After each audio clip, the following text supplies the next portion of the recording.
Hello, everybody. Welcome to episode 373 of Spittin Chiclets, presented by Pink Whitney from our friends at New Amsterdam Vodka here in the Barstool Sports podcast family.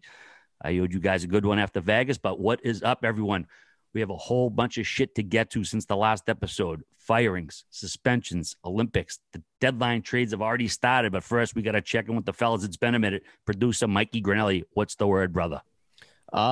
Tough word for me, guys. This weekend was a tough one for me. Was puking and shitting myself all weekend. Hey now. So, it was a tough one. Stomach was not cooperating, but I did get to spend some quality time with ravioli, which is all I could really ask for. So I'd say it was still a positive in my book. But I also want to ask, Whit, you have a dog now too as well. I'd like to hear about how that meeting went. Whit's not carrying around in a little purse, a man purse either. G, what the fuck, dude? You're like the new Paris Hilton. You got no. I can't. His feet can't touch the ground yet. That's a rule in New York because the ground is so dirty. When you first get a puppy, you got to carry him in a bag. I bought a bag. It was too small. Corgi's got a fat butt. They get fat quickly, so I had to use a tote bag. You should be out there power washing the curbs around your place. So he can roam around the streets with his tender paws. You should be power washing. You should be power washing your balls to just remind yourself that you got a big old sack down there, even though your doggy's carrying around on your waist. Oh, you're going on the offense already. I can't wait to get to your Oilers later. But what's going on, Whit? I guess we'll let you talk about your dog because G's the new Paris Hilton of the podcast. He's got the new membership at Soho House. He's got the lap dog. What the fuck? What's next, G? What's on the radar next? The Soho House membership was gotten strictly for you guys. Every time you guys come to New York, you guys yell at me about the restaurants I bring you to. The one time we went to Soho House with Kevin Hayes, you guys had a fantastic meal. So I said, you know what? I'll pay the money because I'm a team guy. I can't afford a Soho House membership, but I did it for Biz, I did it for Whit, and I did it for RA. For me. Well, you didn't do it for me. Time out. RA's getting slices of pizza every trip on the side of the road. I go to the Korean place on the block from headquarters. Yeah. I'll appreciate it though. I'll stick out there as a fellow dog guy and say what's up to you. Thank you. He thinks that he's doing me a favor. Meanwhile, I'm getting in a battle when Katie's like, "What's this Soho House?" And I'm like, "Oh, it's a pretty nice place to go eat. You can lounge." Next thing you know, she's looking on the Instagram and she's like, all I see is Russian hookers at this place. And now all of a sudden I got some explaining to do. And I'm like, Hazy never brought me there on Russian hooker night. The fuck is this shit? How come I never got introduced to Russian hooker night during my single days at the Soho? And what's going on at the Soho House? I do love that Grinelli's in though, and 5'6.5" pigeon Portnoy couldn't get in if his life depended on it. So he can kind of deflect and say, I wouldn't want to be in a club Grinelli got into, but he didn't get in. So we got to give some people the backstory who don't really follow the Twitter nonsense. But Portnoy attacked Grinelli. Shocker. Another below the belt attack at a late hour of the night, probably while he was at some Miami club popping bottles, celebrating one of his enemies' demise. But Grinelli got a membership at the Soho House. He found out through who? Rudy? Yeah, Rudy sandbagged me. It was a tough one from Rudy. And can you read the tweet that Portnoy sent out at the wee hours of the morning? So he tweeted, I just found out Mike Grinnell got into Soho House NYC. Thank God I didn't get into that place 5 years ago. I mean, imagine paying to go to the same place as Grinelli. That's criminal. And then I responded with, stop by for a drink next time you're in town. I'll leave a guest pass for you. And then I hit him with the song. And then I hit him with the song gif. So 1-0. You got a no trade clause. You got a no move clause now. Maybe 2-0. He's gonna no move clause. Holy shit! Did he respond to that? Oh fuck! No, he doesn't need to. What's he gonna say? He couldn't get in. Fuck. Whit, I mean, could you see a rough and rowdy between Portnoy and Grinnell? Never. I never. Don't even put that thought out there. Oh, okay. So you wouldn't get in the ring with Portnoy. What if he wanted a piece and you could make some dough off this? Maybe no. No. Okay. All right. No. All the money in the world. No. I was on Dave's bad side once. I don't know. I think it's kind of a win-win. If he ever called you out to rough and rowdy, like, oh, you get paid money. Worst case, you lose. Like, and then best case, you dummy him and you get paid the money. He would never risk it. He's got bad shoulders, he says. He can't even fucking hit the net from the half court line at a basketball arena. Him and Jose Canseco, bad shoulders, just taking dives. Anyway, Whit, let's talk about your new dog, though. Congratulations, pal. Thank you so much. Yeah, I've never had a dog. My wife grew up. She always had like 2 or 3 dogs. She's like, we got to get a dog. We got to get a dog. It's like, can we wait till Wyatt turns 1? Like, you know what I mean? And we did. So Yoshi is his name. I love him. I mean, he's not shedding, right? That's my biggest thing. I said, I just don't want a mini dog that I would carry around in a purse, like a little unnamed pussy named Mike Riddell. But I do not want a dog, and I cannot have a dog that sheds. I hate dogs that shed. I can't imagine just their hair everywhere. So this dog doesn't shed. Actually, shout out Swiss Ridge Kennels up in Toronto. They do a great job. I think the dad was like a Bernese doodle something. Mind you, as you can tell, I know nothing about dogs. The mom was some sort of doodle. So he's a doodle. He's beautiful. He's got a white patch on his belly, and then he's brown, beautiful brown hair. So I've tried, like, I'm not exactly comfortable with like what to do. You know, I don't know what to do, but my wife's, you know, she's taking them out every 5 minutes, it seems like. So the puppy days hit the pen. The puppy days can be a little stressful, but I'm definitely down to go for walks at night. I feel like that's actually a nice, relaxing, maybe 15, 20 minutes to myself walking the dog. And that's when we'll bond throughout the years. So it's great to have a dog. I got home from Vegas with zero voice. I was waffled and there's a dog in the room. So there we go. It was like, what's that movie? When he comes back and he's like, yeah, and then your wife jumps out of the closet to have a double team. Old you know school. What's that? Old school. When I had a dog jump up on my face and start licking me. Okay. But we're down in Florida, so the dog's here. He's definitely a little happier in the warmer weather. But I have a little story quickly to share, and it kind of involves raising kids who play hockey or any sport, really. Because for the most part, I would say in hockey, if not every other sport, usually there's one parent who's played the sport, and sometimes the other parent isn't really familiar. Like, not often, I think, are there a husband and a wife who both played and are very familiar with hockey when their kids start playing. So my wife, you know, she doesn't, nobody in her family played hockey, uncles, brother, no, she knew nothing. She didn't know anything about hockey. And obviously I've gotten Ryder involved and he really enjoys it. So as he started doing Learn to Skate probably like 3 months ago, he loves it. And now he's got the hockey equipment every day. He's just rollerblading and wearing hockey gear. And as we were leaving Boston, just as he started he went down to this Boston Advantage, kind of learn to play hockey. It's a step up from Learn to Skate, where you start just having the stick in your hands. And so he loved it. He did one. And I'm like, oh no, we're going to Florida. He's not gonna be able to skate for a while, right? Like, shit. So I talked to Keith Yandel, put me in touch with this woman, Coach Janine. She's great. I'm texting with her. She said, oh, you can come Saturday, and I have this Learn to Play Hockey thing. The kids are a little older, but it's fine. If he could skate and stuff, he can just come be a part of it. And it's an hour on a Saturday. I said, oh, great. So we get down here Thursday, and I have his gear with me. And so Saturday, I'm like, buddy, we're going to play hockey at noon. He's like so fired up. This kid is so pumped up to go put the gear on. So we drive, it's like 25 minutes, Pompano Beach, and we get up there. Rink, like, yeah, not a great rink. I mean, there's not a lot of rinks around here, but we're getting dressed in the just like the middle, the lobby of the rink.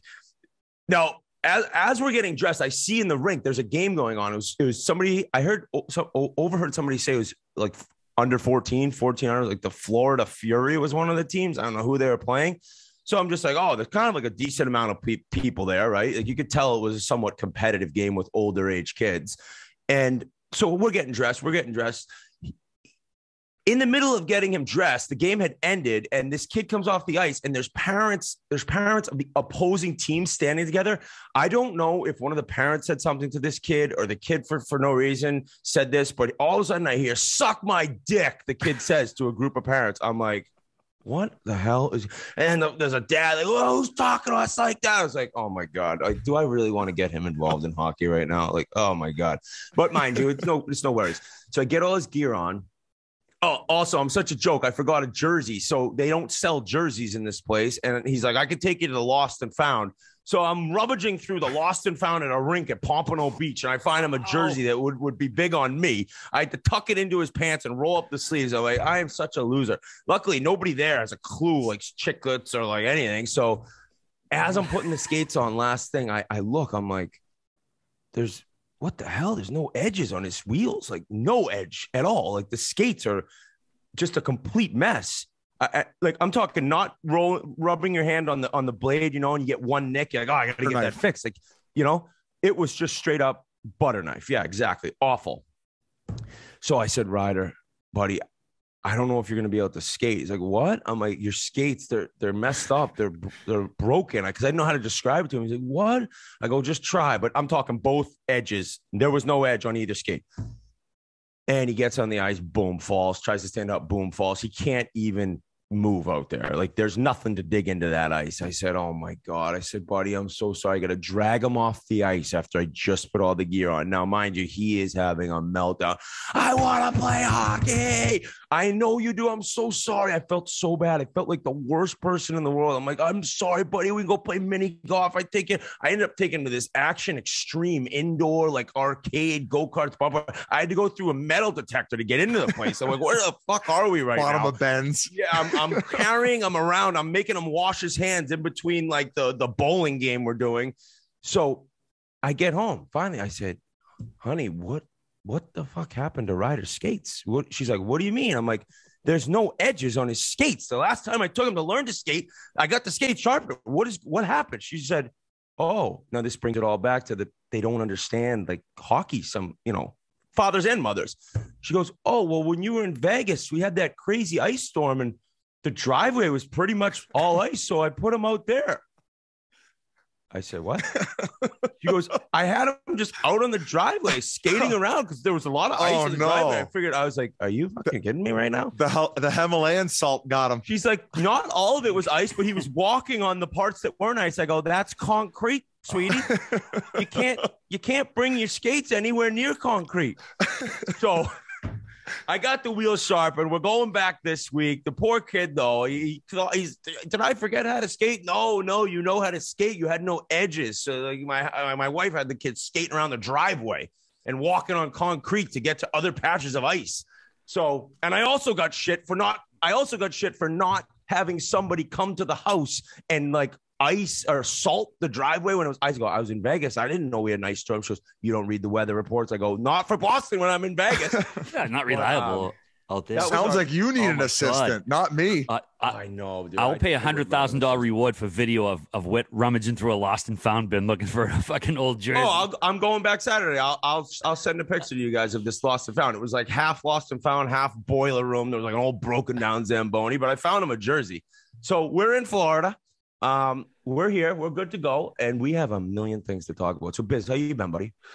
I've been good, man. I ended up going to Aspen for a couple of days after Vegas because we'd promised a friend, my Granelli, myself, Sean, and Pasha went there because Sheldon Walitsky, I talk about him quite often on the podcast about how cool of a thing he did to reach out and donate to the ECHL Player Relief Fund. But after that, he decided that in Aspen, just outside, he was going to create basically a program where he was going to pay for kids' equipment and build an outdoor rink. So all these kids who maybe wouldn't otherwise, or maybe wouldn't be able to afford the equipment to get going, learn how to start to play hockey and also have a very positive atmosphere to hang around with and spend some of your spare time. So, I don't know exactly what the number is. I want to say like close to over 200 people or kids have already signed up to this program where once again, this thing's open 24/7. It's not just outside of Aspen. You see the sunset and it's incredible atmosphere. There's like these shipping containers so they can like host barbecues. And we had an event basically to celebrate the opening of Colorado Extreme. And we got some awesome video of it. We kind of explain in the video what it's all about, what you could maybe do in order to help and grow the game of hockey. Obviously, one of his big emphasis is inclusion and diversity in the game. And it's really cool to see. So he not only reached out for the ECHL Player Relief Fund, we've kind of just kept in touch, and we had the opportunity to go there and get some of this footage in order to share on our Spittin Chiclets YouTube channel and just kind of show what certain people are doing as far as positivity in the hockey community. So very cool for these kids. I think that they have still another 200 sets of gear ready to roll out. So if you're in that area or community, you can go over there.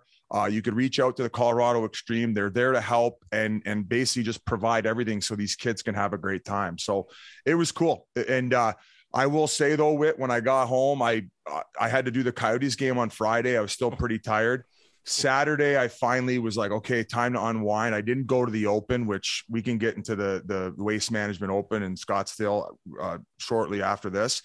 But I ended up going to bed at 8:30 on Saturday. I didn't wake up till kickoff for the Super Bowl. I just like, you needed that. One of those ones where you're just like completely zonked out. And Yep. I will say though, like looking back on not only the Chiclets Cup, our time in Aspen that we had, we went skiing and snowmobiling. I'd never been snowmobiling before. It was just like an unbelievable week. I'm so grateful for all the fans, all the hockey people we met in Vegas, and as well, of course, in Aspen. So it's I'm happy to be back in the saddle though and talk some hockey, because there's been a shit ton of stuff happening, RA, and I don't know what you've been up to in the meantime. So I don't want to kind of take the focus off of what's going on in your personal life. I'm good. I know he had his finger up while you were talking. What did you have as far as G? Biz, did Sheldon have the coolest house you've ever been in? I think you should talk about how cool his house was. I saw the video of that man the cave, whatever it was. Are you kidding me? Yeah, so he's obviously done very well for himself, but he built this basically a whole wellness center attached to his house where he has this hyperbaric chamber. He has like cold tubs, infrared sauna with the actual sauna too, where you can kind of put the water on top. So it's a mixture of both, which was awesome. He's got the hot tub there. He's got the inside pool, the outside pool. So he just has and obviously a bunch of weights and trampolines and a shooting area in his basement, so his kids can learn how to shoot and stuff.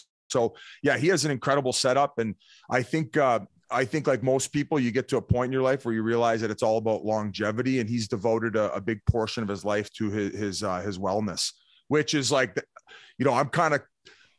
I like to have a good time, boys. Like in Vegas, I must have drank 2,000 drinks. Like I didn't stop drinking it, and having a good time. No extracurriculars though. I other than weed, and a little shroom.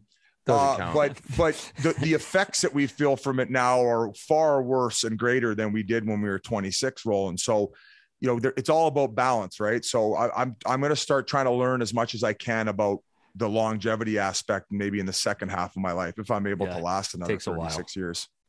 Yeah. Already like a fine wine. He's still getting there too. Honestly, Biz, I haven't been up to much. I come home from Vegas, recuperate a little bit. I just want to go back to Vegas for a sec. G, tremendous job on the Chiclets Cup. Everybody you work with, just an outstanding affair. And also, Biz, you mentioned hookers. I know Saturday night we all kind of went out. It was our last night. We all kind of went our own way. Dude, I was at the area. Is it Aria? This is a high-end hotel. You know how they have the casino bars where you can stop and have a drink. Dude, I was sitting there with my buddy Steve, college buddy. He moved out there 22 years ago. He's wildly successful. We were having a couple cocktails, catching up. And it looked like the Bunny Ranch or like a strip joint. We sit down and like strippers come over like, hey, you want to dance? It was like that. It was like, I'm in a fucking $1 billion casino. It was so crazy. And he's been out there for 20 years. He's like, dude, I've never seen this place. Usually like the staff comes over and like shoos them away. He's like, I've never seen this many hookers in one bar. And it was so blatantly like, hookers. It was Pro Bowl was there. Yes. But it was, even like Aria, like those a place guys, like that, they kind of like to throw shoo them away. But it was bananas, man. If you just said no right away, like they would skedaddle. But it was fucking outrageous, man. But great time. I'll say between Aria and Cosmo are the younger crowd bars where you're going to get the athletes hanging out. They have some of the better clubs. So I found over time that usually the Encore and the Win, they don't really put up with the riffraff. Like they'll spot them pretty quickly and then they move them on their way, where I think it's a little bit more invited at the Aria and the Cosmo. I used to hang out at the Cosmo a ton. I wasn't a pay for play guy. I wasn't. No. I like the chase. Too big of an ego like me. Yeah, I like the chase, and I'm a cheap fucker. I would have been in the lost and found, grabbing some clothes to tell on my account before I was actually going for hookers. Just like you're more likely to become Deuce Bigelow, male gigolo, as you are to sleep with one of them. At least then you could I'm like, you're trying to charge me. I'm trying to charge you.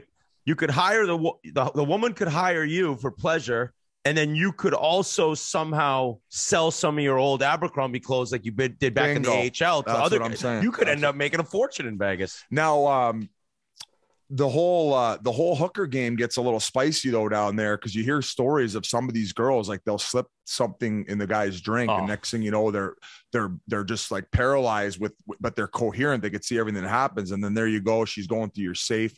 There goes your passport, couple Rolex, maybe the AP Gonzos, and I mean, you're never gonna. I want to say like diving bell in the butterfly. Ted, let's move on here. Yeah.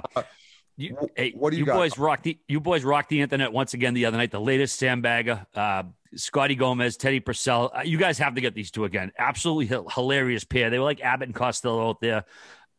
Give us a little recap here, Whit. Yeah, I mean, those guys are funny guys, but it was more about us getting a win. We got 2 in a row now. We were on that schneid, had been getting ugly, but we got to get Teddy and Gomer. I think they started a little slow. I mean, we all started slow. It was a tough couple nights in New York City before we took part in that sandbagger, but that course, one of the biggest dumps I've ever played in my life. Shout out Avery, who hooked us up there. His buddy was the pro, who since moved on. Dump. But it didn't matter because we won, and those guys couldn't understand what hit him. Because I'd have an off hole. Biz was unreal that day, striping his driver. If you haven't watched the most recent sandbagger, go watch a ball striking display that Paul Bissonnette put on, especially at the beginning of the round. Really carried us. I think you won the first hole for us, and then you did something else on the second hole. It was like, all right, you said, I think my job's done. Whit's off my back. I'm carrying him right now, and we ended up getting the W. But Teddy Purcell is a comedian, and Gomez has these little one-liners, G-Money, G-Love. It was a blast. That whole day was a lot of fun besides the dump of a course. And thank you once again, Avery. Why? So dump of a course. Why? Because it was so narrow, or you just? It was narrow. I'm just chirping. It was the greens were such circus greens. Like you'd hit it pin high, and next thing you know, it'd be 40 yards off the green, rolling down hills. Very hard. We also hadn't played it, so we had no idea what we were trying to do and where to hit it. But it didn't matter because we won. So like when you look at like, oh yeah, it's a dump, but all 4 guys had to play on it, and we won. That was after my first TNT gig, so my confidence was riding pretty high. I think you were referring to me as TNT Biz, and I have completely changed as a golfer. I would probably say our most intense one is as far as the shit talking was concerned. And as you said, it took a few holes for everybody to warm up, but I was getting a little bit pissed for a few reasons. So sometimes these things turn into a bit of a skeptical as far as maybe spectators and people who want to watch. Avery hooked us up at a course that had gas carts too. So all of a sudden you're hearing all the noise from the carts, and there must have been 30 fucking carts following us around. And I need every bit of attention to me focusing on that ball. And there was just too much chaos. So around, I think the 3rd or 4th hole, my wires crossed and I snapped, and it was Merles who was the one actually driving right in the midst of my shot. Now, some people were saying I'm all of a sudden being that like golf snob and like, oh, etiquette guy. They didn't understand what we were dealing with at that point. Thank you. I saw a couple people like, oh, Biz, like you couldn't even see him. It shouldn't be. There was about 100 people out there talking. Carts are going everywhere, yelling. I thought I was downtown Ottawa. That's how fucking loud these carts were. With all the fucking, they had the leaf blower going too on the second hole. Oh yeah, leaf blower. Like I honestly thought maybe Gomez or Teddy had tipped them off to just fuck with me the first 4 holes. I thought Ashton Kutcher or maybe who's the guy from Jackass? The guy who started Jackass. Johnny Knoxville. Johnny Knoxville. Shout out Jackass. They just released the new one. But ultimately we dialed it in and we figured it out. We got the dub. Teddy was absolutely hilarious. So was Gomer. So go check it out on our Spittin Chiclets YouTube. Sandbagger 11. I know we kind of spoiled it a little bit, but if you haven't watched it by now, I don't think you're a ride or die sandbagger guy. I know that kind of rhymed. You have to get there within the first 48 hours, if not the live watch. So thank you to those guys. Thank you to Cross Country Mortgage, of course, Pink Whitney, and Peter Millar, TaylorMade. So everybody who got that going. And all right, I appreciate you bringing that up. But there was also other shit going down, right? As far as the what? Super Bowl? Oh yeah. First off, boys, we hope everybody enjoyed the big game yesterday. You probably ran out of Pink Whitney watching the game, so be sure to run out, stock up on some more, or head out to your favorite local public house and order some there. You boys have any nips yesterday or what? Did you celebrate a victory? I see. I was drinking Pink Whitney Red Bull, which is phenomenal. Oh, rough and running. Sugar. I really treated yesterday as my day. I got an IV this morning to get ready for this pod. I drank all day. We drank all day. It was a great Sunday down in Fort Lauderdale. I went to that place, Bow Camper first, right on the water, fun little bar just to get ready around noon. And the Pink Whitney with the Red Bull is awesome. I was buzzing by game time. I won. I had the Bengals +4. I really wanted them to win, but at least I ended up winning the bet. I wasn't involved in any props. Embarrassing. I know. I couldn't really decide. And all of a sudden I've been drinking, all day. It's like 6 o'clock. Couldn't get the props in, but I saw Hank tweet the best prop ever. Barstool Sportsbook was the first kick going to be a touchback. It was only like -110, I think. What a bet that was. I feel like that's a bet. That should be a bet every year I take moving forward. First kick, the kicker's all juiced up and booms it in the end zone. Yeah, that's a good call. I saw him post that, but I didn't play that. I had overtime. I was hoping since he got the field goal, tie it up, send it in OT. I took the Bengals myself right when the line dropped +4. I was hoping maybe it went down to 2.5, maybe try to middle it. But do you want to hop to that right now, RA, about how the fact that they didn't tie that fucking game? Let's have a little Super Bowl chat. Basically, dude, the play calling in that game on both sides was awful. We didn't see the refs for the first 58 minutes. Then they jumped out of the closet, started throwing flags left and right. I think in the third quarter, it was like, oh man, this is shaping up to be an all-time game. And then it just kind of fizzed out. And it was like, it was like, I mean, it wasn't a bad game, but it had the makings of an all-timer and it just kind of fizzed out. The 3rd and 1, they run to Aaron fucking Donald's side with their second and third string running back. I mean, you got Joe Burrow back there who can scamper, he can throw. And then 4th and 1, he had, what's his face, wide open. It was just like, oh, man, the Bengals, I was rooting for him because the Patriots used to be the Bengals. We used to be that franchise that everybody laughed at. And then so it's like, all right, man, these guys haven't won nothing. And the Rams fans, they left for 20 years. They don't really have like an established thing for the last few decades. And I was like, man, the Bengals just went to Bungles again. They went into Bungles mode at the worst fucking moment. But speaking of the Bengals, man, the Avs players, we got to recognize them. They did an awesome thing. Don White, their assistant equipment manager, huge Bengals fan. Coach Jared Bednar says he wears Bengals gear every day. He has like fucking Bengals shoes. So the team pitched in, the players pitched in to send him to the Super Bowl. They paid for his airfare, his ticket, his hotel. The head equipment manager gave him the day off, which is a rare thing because those guys bust their balls all season. Let him go to the game, and they took a picture from the game. Just an awesome gesture by the team to recognize what this guy does. And I've said it before on the show. I wrote in the blog today that those guys are the grease in the gears of the engine that is the NHL. It doesn't operate without the equipment managers, the assistant equipment managers. Those are the guys who meet each other. They all coordinate all around the North America. So it was awesome to see what they did. I just wish they could have got the W for the poor guy because the Bengals went in the Bengals mode. But Biz, awesome gesture. I'm going back to that play calling. Like for the Bengals, they have that big play right off the hop when they get that final possession. Then they throw on first down. They get 8 yards. So they're on second down with 2 to go. And that guy can make a kick from 62 yards too. Correct. Shout out he watched the halftime show. We'll get to that. Go ahead. The most preposterous thing about that whole game didn't even happen in the time frame of the game. So all you got to do but then they try to air it out. I understand they really hadn't had much cooking in the second half as far as offense. And maybe, in this chess match between offensive and defensive coordinators where you try to catch them sleeping, where they had a couple times during the game, like even they caught Ramsey slipping a little bit. We'll get to the PI offensive pass interference later, but they try to air it out and then they waste it down and then they try to run it to Donald's side. And then it's like, what? All of a sudden, bing, bang, boom, you're in your worst possible nightmare situation with one of the best pass rush, if not the best pass rush defense in the league. And then it's all over.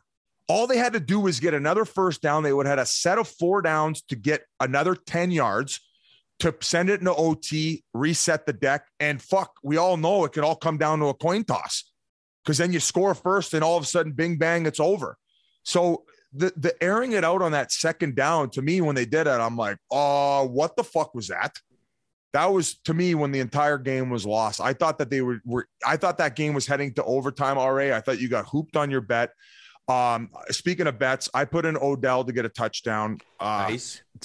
Fucking brutal that he tore his ACL again, just by stepping the wrong way. Is that the same one he's done prior to? And I know different people think differently about this guy, about maybe how he's a bit of a showboat and how they've prime example of take every bit of it from the NFL while you can. Cause this guy's obviously been injury prone. What is this? His 3rd ACL in the last, at least his second. I don't know about a 3rd. But. Well, I think he's had between his ankle and his knee and other stuff. I think he's had like 3 or 4 pretty significant injuries in the last like 5 or 6 years, right? So it's just like, what a kick in the dick. But I was really happy that they ended up coming back and scoring that on that one drive between Stafford, obviously Aaron Donald, which I'm hearing rumblings he might retire and kind of maybe go out like Strahan did. I don't think there's anything left for that guy to prove, and he gets to save his body, and he's a pretty handsome guy. He seems like he's got it together. He could easily step into the booth and probably make 10, 15 sheets in no time, just like Romo's doing. 3 years, $52 million. That's what's going to hold him back. He still has $50 million left on that deal. He's only 28, but like I could imagine a guy like that hanging him up pretty much in his prime after he's done with this contract. He said 28, Biz. I actually bet Odell Beckham Jr. for MVP. That he was 28-1 before the game. I'm like, those odds are ridiculous. So I bet him. So he got that first touchdown. I'm like, oh, they keep throwing it to him. I was frothing at the mouth, and then I fucking banged out his knee, and obviously the MVP fucking, went out the window with him. He could have been, whatever. I was really happy for Aaron Donald. The post-game interview was pretty emotional. You could see how much it meant to him. He was the 13th pick when they were the St. Louis Rams in 2014, and the 12th pick that year was Odell with the Giants. So those two guys get their ring together. Sean McVay seems like a guy that you'd want to play for. You did say about the play calling. Murley always is talking about how pathetic coaches in the NFL are. It is crazy, like that it's this $1 billion industry, and like half of these guys are clueless. I know McVay's youngest coach to ever win a Super Bowl, but he had some moments throughout the year where you're like, what is this guy doing? I mean, even the NFC title game, he didn't look great calling plays when they ended up coming back beating the 49ers, but. Yeah, it wasn't the most exciting game, and I did think as the fourth quarter came and it was close, like, all right, we might have something special here. And the refs ruined it. I thought the call on the Bengals, was it pass interference or holding that they called? I think it was third down. I thought that was kind of a brutal call down near the end zone. On the same play, like I think half of the fucking Rams line jumped. Like it should have been a false start on 3 or 4 guys. And they butchered it. And you could say, oh, well, they missed the face mask and the OPI on the go-ahead touchdown. But it just, I guess it's just appropriate with that in the biggest game of the year that the refs have too much of a factor in the game. And also, I thought what was huge was that Tyler Boyd drop. It was third down, right at midfield. I don't know if he was going to get the first down, but it was drops. He totally looked ahead, took his eye off the ball. If he catches that, he might get the first down, or at least they're at midfield. They're probably going to go for it. They could have killed 2 more minutes, at least kicked the field goal, went up 7. I thought that, as Tony X, the St. Louis Blues fan, said, that was the play of the game right there. And I think that guy, he hadn't had one drop all year through the middle. I saw a tweet. Yeah, like that guy never drops the ball, and it's just it was one of those kind of look to run before you make the catch, and all of a sudden you're like, oh my god, he at least would have got right to the first down marker. 194 consecutive targets without a drop going into the Super Bowl, so he caught a few more in the game. So it was probably 197, 198, and he had that guy RA buzzing right now out of the gate. Let's talk about the entertainment. RA, what did you make of the halftime show? I was very entertained. I know I'm the old guy and people don't think I know that shit. But listen, man, the Chronic dropped in 93, right? I know everyone thinks it was a millennial show, and that was a big fight online. Gen X versus millennials. The Chronic dropped in 93, man. Doggy Style, I think two years later. I was in college, man. That was the soundtrack to my college, so I loved it. I thought it was wildly entertaining. It seemed like everybody on the internet did it, except for like a certain old segment of the population. But I thought it was great, and I love that tweet. The dude Andy Levy, he said, "Well, if Tupac didn't show up in the hologram, I guess he really is gone," or something along those lines, which is hilarious. But I thought it was a fantastic show. Snoop is. Is there anyone cooler than that guy? He looks great too, by the way. Yeah, he was toking pretty hard, and I was going to say Whit before I let you. I know everybody was shocked that he was. I was a little shocked that he was giving it like keeled over right before his performance. But RA was clapping cheeks to Gin and Juice in college then. Probably a little more like the Chronic. The Chronic was monster, man. Like you couldn't go to a party up at State and not hear like the first 5 songs off the Chronic every single. RA Crip walking and shit. into the door. No, that was just me shit-faced trying to get home at night. Crip walking to the bathroom to go take a dump in somebody else's room at the fucking dorms. He wasn't actually Crip walking though. He's just that crippled, and that's crippled how walking. He walks when he's weekend at Bernie's Crip walk. But I thought it was tremendous. I like Kendrick the best. I didn't realize they were all going to lip sync, but I guess with the Super Bowl, they probably don't give it the chance of how it's going to sound in a live performance. And if they would have left it to chance, like 50 Cent, I love the fact that he was upside down, paying homage to the old Rock in the old video, but he looked like he was sucking back some wind there. 75 cents. Somebody on Twitter said 50 Cent looks like $1. I think it was Ray. Oh, but I can't stress enough for the times that I've been upside down in my life as I get older. Like, can you imagine the blood rushing to 50's head there? He must have felt horrific. I was surprised he's even able to lip sync that. Like, he's a big boy to be hanging there upside down. This isn't 20 years ago. He's on the creatine for sure. Tough Super Bowl. Retaining a lot of water. Speaking of rappers, a tough Super Bowl week for noted Florida Panthers fan Kodak Black. He was outside of an after party for a Justin Bieber concert earlier in the week, got shot in the leg. I don't know if you guys saw the video. There was a fight in the street.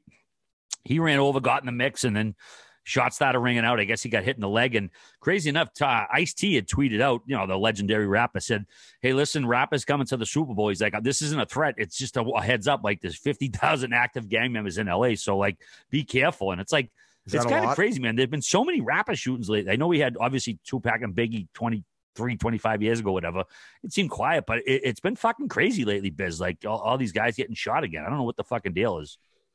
I tell you what, man, there's a lot of pent up anger and hostility right now in the rap game. I don't really follow it that closely. I'm happy to hear that Kodak's doing well. It wasn't exactly the worst week for him, especially at the fact that his interview with Caleb Presley came out, which that's unbelievable. He's got the, I think much like 50 Cent, we just talked about him. There's kind of this, this badge of honor with surviving a gunshot wound, and it really adds to your credibility as a rapper. So I'm not saying that they want it, but with that credibility amongst his 10 out of 10 interview with Caleb Presley, I think that he might have had one of the best weeks ever. There's like 4,000 rappers.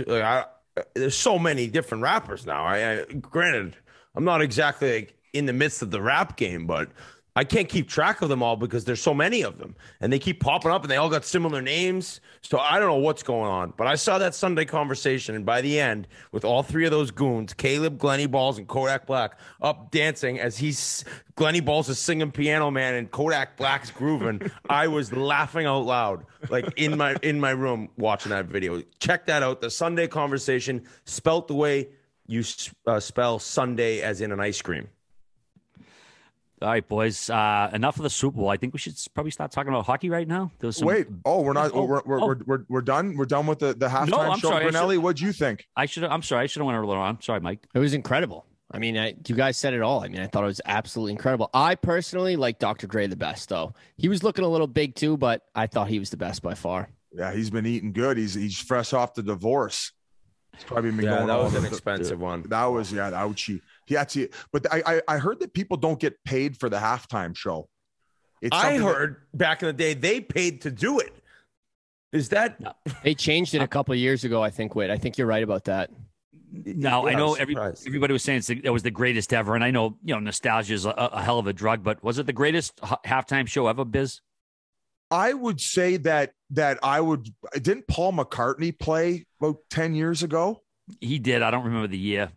I thought that was one of the best ones I've ever watched. And he was like doing it live where he wasn't lip singing. Everybody keeps talking about Prince. I will probably get ridiculed for this online. Prince just doesn't do it for me. Oh my God. Oh, no, that's hey, you like what you like, buddy. But I mean, what Prince about you, Whit? My number one, I'm a big U2 guy, was after 9/11 when the Patriots beat the Rams, and it was a pretty emotional one, a little different. And then for me, number two, Janet Jackson is a rocket. And when Timberlake ripped her titty out, I can't say that that's not my number two behind U2. And then I think that this was number three. I really enjoyed this one.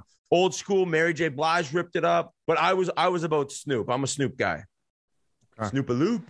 Yeah, it was good stuff. I'm Petty, the Stones. I love them, but I honestly think Prince was the best because the rain started coming down, and he just stayed out there and played Purple Rain, shredding, singing. I mean, it's tough to top Prince. And Biz, I'm sorry to hear you're not a Prince guy, man. We'll have to fix that. Maybe I got to sit down and smoke a little and listen to the albums over and over. I mean, what if the Fugees do some Prince songs? I know he likes the Fugees, doesn't like. I would be the guy who like ruined the Tyson fight flying in with the parachute. Man. Lauren, I love you. You get shot. You're next to Kodak Black in the hospital. I think it was the 25th anniversary just the other day from when their sophomore album came out. So just figured I'd bring that up. Now we can move on to hockey talk, folks. I know we've been talking about a lot of the other extracurriculars going on. Everybody was sportsing really hard. We're going to get to the waste management stuff later on in the pod. But RA, I got to hand it back over to you, my friend. Yeah, Biz, lots of hockey to get to. But first, we have to talk about our friends at Mattress Firm. America has a problem. Everyone is exhausted and out of it because they're not sleeping in a bed that's right for them. And the sleep they're getting sucks. And this problem has a name. It's called junk sleep. Well, unjunk your sleep at Mattress Firm's President's Day sale from now until March 8th. Save up to $500 when you get a king bed for the price of a queen or a queen for the price of a twin. Stop by one of their locations with beds starting at $159.99 with immediate delivery, or you can save $300 when you shop Tempur-Pedic at America's #1 Tempur-Pedic retailer. You guys know I recently moved. I needed a new mattress. I went over to Dorchester. I hit up the Mattress Firm there. Everything was perfect. The bed was super comfy. The customer service was impeccable. Bed came on time. Delivery was awesome. Check them out. You want to go to unjunk your sleep, you want to go to mattressfirm.com or go to a Mattress Firm store near you and speak with a sleep expert. I'm telling you, you won't be disappointed. Tremendous service, tremendous people. So check them out. And now back to the NHL, and we had a couple firings. You struck me as a waterbed kind of guy. Whit, is that a fair comment? Back in the day, eating grape and bacon bagels with cream cheese in his waterbed, watching old reruns of The Simpsons on a Sunday night at 2 a.m. Oh yeah. Actually, it's funny you said there was a waterbed up at when I was up at State, and you know, you guys graduated, they didn't take it home, so they would just like bequeath it to the next kid who lived in that room. So there was a waterbed that like for probably 15 years, some like different guys would just sleeping it over and over. I mean, they would change the sheets and shit. They used to call it the Sea of Love. My parents had a waterbed. Did they really? Boy, I explained you getting caught cranking it by your mom 6 times. You grew up with a waterbed family. Paul was like putting his hump on the waterbed like a coach. Paul, I told you, that's like the new your mom wears army boots. Your parents have a waterbed. Dude, waterbeds are huge. If you have a waterbed, 70s and 80s. 9 out of 10 people with a waterbed have an above ground pool. That is a fact. I don't know, man. They were pretty, you know. That's a great they correlation. Weren't cheap back in the day. I mean, it wasn't like, you know, they were a lot more expensive than a regular bed. Yeah, let's do other correlations. They fill up the waterbed with the above ground pool water. Oh yeah. Works so perfect. Just like a one running loop using the same water year after year. And you have a lava lamp on your bedside table. If you have a waterbed, you for sure have like at least a 30-year-old RV in the driveway, right? Oh man, yeah. If you have a waterbed that a relative lives in your driveway, if you have a waterbed, you owe American Express like $37,000. All for the waterbed.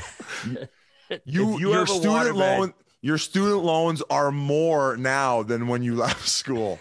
If you have, that's not funny though. That's actually like a crisis going on in like the world, but not to completely buzzkill it. You're for sure in debt more with student loan than before or after you finish school. Can't get more buzzkill than people getting fired, Biz. Well, I mentioned it in the intro, and that's what happened while we were gone. Edmonton fired head coach Dave Tippett last week and associate coach Jim Playfair, our pal who was on recently.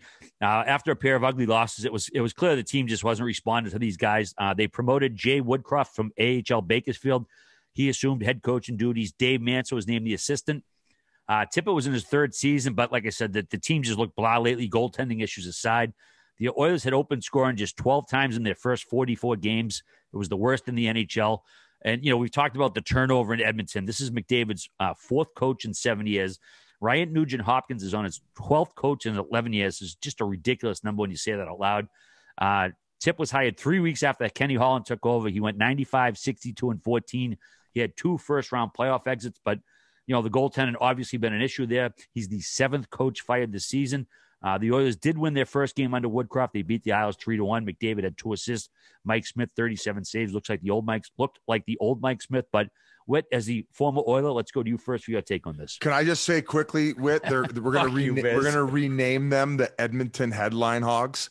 Because, for all you fan bases who we don't talk about enough, and you're thriving, you're playing great hockey, my sincerest apologies that we have to talk about this pathetic team every fucking time. In the first portion of the show, the Edmonton Headline Hogs. Go ahead, Ryan Whitney. Boys, the Edmonton Oilers fired their coach.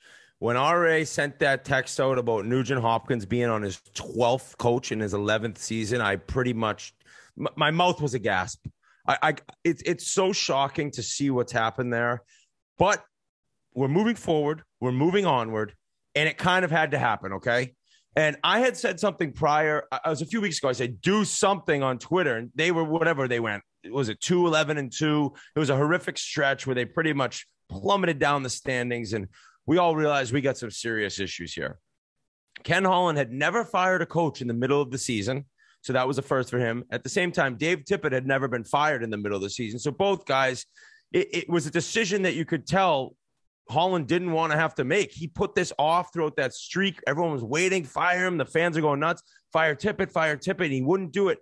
And I thought he was correct in a sense that they ended up going, I think it was 5-0-1, right around there before the All-Star break. All right, we figured things out. We fixed that. We can get on the move now. Holland must have been kind of relieved. I'm glad I didn't fire this guy because I knew we could turn this around. I knew this wasn't going to last. We got crushed by COVID in January. We had all the delays. It's been a complete gong show, but now we're buzzing.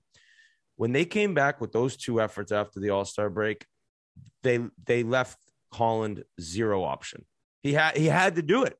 Those 2 games, the Chicago game, it wasn't just losing, it's how they're losing. And I talked about this in the middle of the horrific run in January, February, whatever. It was December, January, that it's listless. There's no life. There's no passion. And they're not even one of the Eastern Canadian teams with no fans. They have some fans in the building, and they had nothing. They had nothing those 2 games. I was like, are you kidding me? Coming off the All-Star break, you went on that run, and this is what they come back with?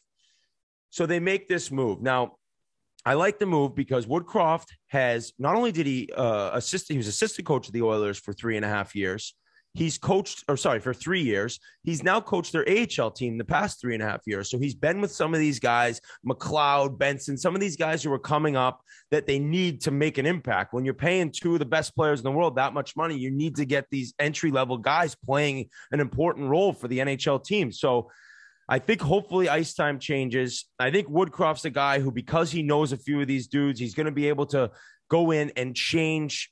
I'm not going to say he's going to change all the systems. You really can't do that in the middle of the season. You have to be able to allow guys to go out and not be thinking and just play hockey. If you're going to switch every system up, it's just too much. There's too much going on already in these games. You cannot be trying to completely overhaul your system, how you play as a team in the middle of the year when you're fighting for every single point just to get into the playoffs. So I think he's more going to go in there and kind of get to know guys personally, try to get through to them a little different way. He's a younger guy. I actually read a lot about him. I mean, Mike Babcock hired him as his video coach in Detroit 17 years ago. And a lot of people, his brother's the head coach at Vermont. His other brother coaches in the KHL. I think Minsk. I think he coaches Minsk in the KHL. So it's a family of guys who've been around the game, and Woodcroft just worked his way up. He was in Detroit for a while. And then who was the coach that went over to San Jose from Detroit after they won the cup? And he was in McClellan. McClellan brought him to San Jose. He just kept climbing the ranks, brought him to Edmonton, climbing the ranks. He's a student of the game. You can check out an article. I think it was Daniel Nugent, I believe his name, on the Athletic, wrote about Woodcroft and kind of where he comes from and his background. And this guy sounds like work ethic is unreal. I mean, he's a student of the game. He's constantly learning, and he's worked his way up. How many video coaches have ended up being head coaches in the NHL? I don't know. So I'm asking a question I don't know the answer to. That's a little embarrassing, but I don't think it's very many guys. So you've seen this guy, and he's been able to learn every single step, every single part of each organization. Hitchcock. Ken Hitchcock started as a video coach? He started like there was no video when he was younger. No, I think that's how he really learned the game. He was like a assistant's assistant to the assistant. What's the Dwight Schrute? Dwight Schrute. Assistant to the regional manager. To the general manager. Yeah. But I mean, you got to be happy with the first game. They beat the Islanders with a pathetic season. The Islanders have had 3-1, and Smith looked great because the coaching change. That's the thing. This was Holland's last bullet in the chamber because he went out and got a player, right? He got Kane. He fired the coach. He's made all these changes where it's like, I got nothing left. This is it, boys. I could try to make a couple changes at the deadline. Maybe they're able to bring in a goaltender, but they just need goaltending. You cannot win games, and Smith looked great. So hopefully onward and upward, we're able to change the atmosphere in the room a little bit. I don't think that Tippett was a reason that the energy was really low. I wasn't in the room. I don't know. But watching them play, it was just lifeless, boring hockey. And it's going to have to change. And it did that first game. So I'll admit this, Biz, you were in the driver's seat. You guys, Calgary goes out. They get to Foley. They look unreal. I think they're second in the division, right behind Vegas. And with Markstrom and net, like this pains my soul and my ear to say the Flames could win the cup. Darryl Sutter, coach of the year. I mean, you picked the right horse. Well, I just wanted to. I'm not giving up on the Oilers. It's not over for us yet. It's not over. I mean, that was a pretty big word salad. There was a lot of names dropped in there on your Oilers rant. You calling RNH a coach killer. I mean, that's probably the last place I thought you'd bring it. You pathetic loser. Hey, listen, 12 coaches in 11 years speaks for itself. Wake up, Nuge. What are you doing? Yeah. It something had to be done. It sucks, man. Like Tip was so good to me. And like you said, I think there was a lot of bad luck involved.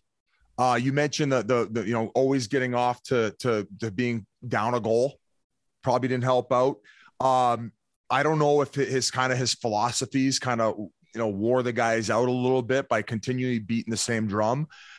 I thought that when he went Smith back to back, when they ended up losing that second game, because he played him in back-to-back nights. Very surprising. I was surprised because he was just coming back from injury. And I think the Tippett through the media made it adamant. It's like, listen, there might be a few not great games, but we need to get our horse running again.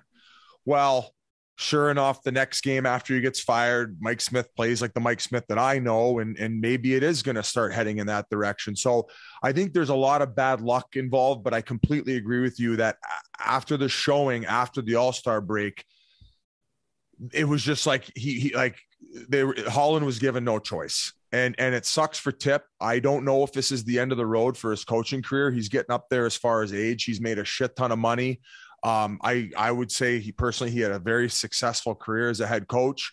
Fuck, you won coach of the year one year, man, with the fucking Arizona Coyotes, So, yeah. And Holland has to eat some of this blame in a sense of no doubt. Because is it his fault Markstrom decided to go to Calgary for less money than go to Edmonton? No, because Edmonton is Edmonton and Calgary's Calgary.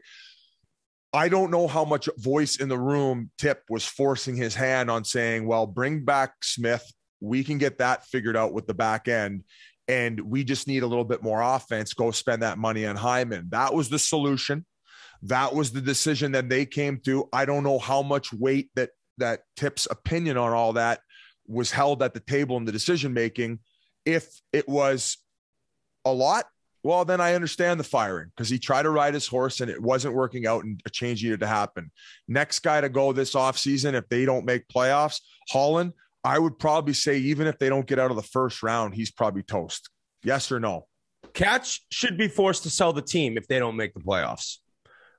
If you're going to stick the Coyotes in front of 400 fans, the league should be able to step in and make the owner sell a team. So we're going to do a rink swap? If they got the two best players in the world and they can't make the playoffs. Should we do a rink swap for a year? Right, like a wife swap. But, hey, shifting it to the Calgary Flames, though, I think they're 8-2 in their last 10. They've got 6 in a row now. 2 of those games are shutouts. The defense is playing like they did at the start of the year where they're not giving up a ton when they do give up those opportunities. Markstrom is I mean, fuck, dude, 8 shutouts. I think he's got over 10% of the league-wide shutouts in the NHL right now. So he's top 3 right now for the Vezina.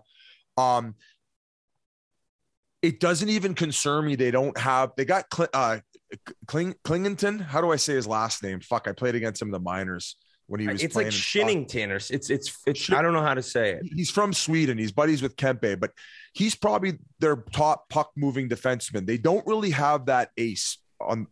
We talked about how much that's needed on the back end if you're going to go on a big run. Like when Sutter got it done in LA, he had fucking Doughty, right? He had him both those times. Who can maybe step up as the go-to defenseman when they need a big offensive play? But the move that Tree Living has just made has completely taken a lot of the weight off, not only the top 6, which he'll hop into and add, 20-goal scorer 5 times. As Sutter says, great two-way forward, very consistent coming those playoff times. I mean, you saw him with what he did with, he had a decent run with Montreal. Both of those cup runs, he had 14 points a time. So a perfect, you know what I compare it to is when Pittsburgh, when they won the first of the back-to-back, when they went out and got a Kessel. He's not the guy, but he's that guy who can help you get a big goal in a big moment. He doesn't need to be the guy. He fits in perfectly and takes a lot of pressure off. So now all of a sudden they have a very respectable top 9 that compete with, from top to bottom, with what I think any team in the West. Overall, with how hard they work. I even like the way that they got their 4th line, where I think that Vegas has them and where I think that Colorado has them in the West right now is on the back end. But they don't got the fucking goalie that the Calgary Flames got. And we all know how important of a piece that is, because you saw the way that Sutter did it in LA. And he's got that fucking team playing, wound up the fence. They got a ton of weapons up front. Nobody on the back end needs to be the guy. They're big and heavy back there too, as Zadorov and Gabranson. If those guys can keep the wheels on, much like the Matt Greens did, the Scuderies did, I think they have made themselves serious contenders in the West. I'll say this, in pumping Calgary's tires, and I'm left no choice. I have to. I hate doing it, but I have to. I'm a man of my word, and this team's a good team. Sutter's done a great job. Gaudreau's one of the best players in the league this year. He's on pace for 100 points. They've done a lot, and Markstrom's the leader for the Vezina, or one of the guys up there for the Vezina. But you look at Calgary, much improved this year. You look at how good the Rangers are, and you look at Blake Coleman coming to Calgary, and you look at Gaudreau going to New York. And I think that you really underestimate how good of players these guys were, because in Tampa, they were on the 3rd line. And Yanni Gourde, he gets screwed over, right? He's in Seattle, but any team would love to have that guy on their team. It's like Coleman is now on that 2nd line with Mangiapane and Backlund. And, dude, they've completely changed. He's changed that team in a sense. I know it sounds crazy as a depth player on the Lightning, and Gaudreau was the same. Look what he's done in New York. These guys are winners. And so they've added a guy like that who's really found his stride. I think they've won 6 in a row. And now all of a sudden Toffoli comes in. The depth they have, like the 4th line with Lucic and Lewis on the wings, it's like they have a lot of depth. They have 4 lines that can come at you. And with the goaltending, I wasn't being facetious at all. The Flames could win the Stanley Cup. If they catch fire and Markstrom plays like this, it's like, it's not going to be an easy out for any team they play. So, and we all know it's prison rules come playoff time. They're going to have Gabranson and Zadorov, the 2. What were the 2 wrestlers? The Bash brothers, when they would lick each other's faces. Hacksaw Jim Duggan, was he one of them? No, he wasn't one of the Bash brothers. Not the Moon these Dogs. Guys are going to be coming off the top ropes, man. They got a big squad. Kachuk's having a big year, contract year, not a big deal. And then the longer that the Calgary Flames go into playoffs, guys, we get these Sutter press conferences. And I feel like the better his teams do, the fucking more insane these press conferences get. Like the less he says, but the more he says, and the facial reactions. The bushwhackers biz, right? The bushwhackers. There you go. Zadorov and Gabranson are the bushwhackers. They got a fun team to watch. And Whit, you're in trouble, buddy. Well, Biz, you mentioned the trade. Tyler Toffoli, he went from Montreal to Calgary. Huge pickup for Calgary, a dynamic goal scorer. Montreal picked up forward Tyler Pitlick, who was a UFA at the end of the year. Swedish prospect Emil Heineman, who Calgary picked up in the Sam Bennett trade, a first in 22, which is top 10 protected, and a fifth in 23. But of course, that takes us to Montreal, who's the other coach fire and the other big. Can I just mention a few more things quickly about Calgary? So another, obviously, the connection between Sutter. Why are you laughing? Because I'm beating the dead horse here. There is a connection between Monahan and Toffoli. They played together with the Ottawa 67s when they played junior. I would say Monahan's kind of a wild card, maybe come around playoff time where we don't really know what to expect. If they can get him going with a guy that he's familiar with, and of course, Toffoli coming back over with his former coach, yes, Cup is highly likely. So I just wanted to add that in there with Dog. What were you going to say, RA? No, I was just going to continue on with the Montreal firing. Oh, okay. We hadn't got to yet. And Toffoli, 9 goals, 17 assists, and 26 points in 37 games for an awful Montreal team. So this guy was getting it done on a pretty bad team, and we've seen what he can do in the playoffs during the regular season. Like, I know they cost him a pretty good prospect, but Calgary, that's a move you got to make. So kudos for them to getting it done. Any other excuses for your fucking Oilers? What surprised them on a first-round pick? That's a good haul for Montreal. Oh, big deal. It's fucking top 10 protected this year. Who gives a shit? Well, what do you mean? Top 10 protected? Like, if Calgary's getting a top 10 pick, you're gonna have a shaved head, bro. Dude, worry about your Oilers, dude. Worry about your fucking Oilers, buddy. You don't think I am? I got sunglasses on because I've been crying all day looking at the team. Dummy. That's your only a first round pick, dude. Everybody's gonna be scrambling. What do you? Who's the other guy that's gonna be up for grabs? Giroux.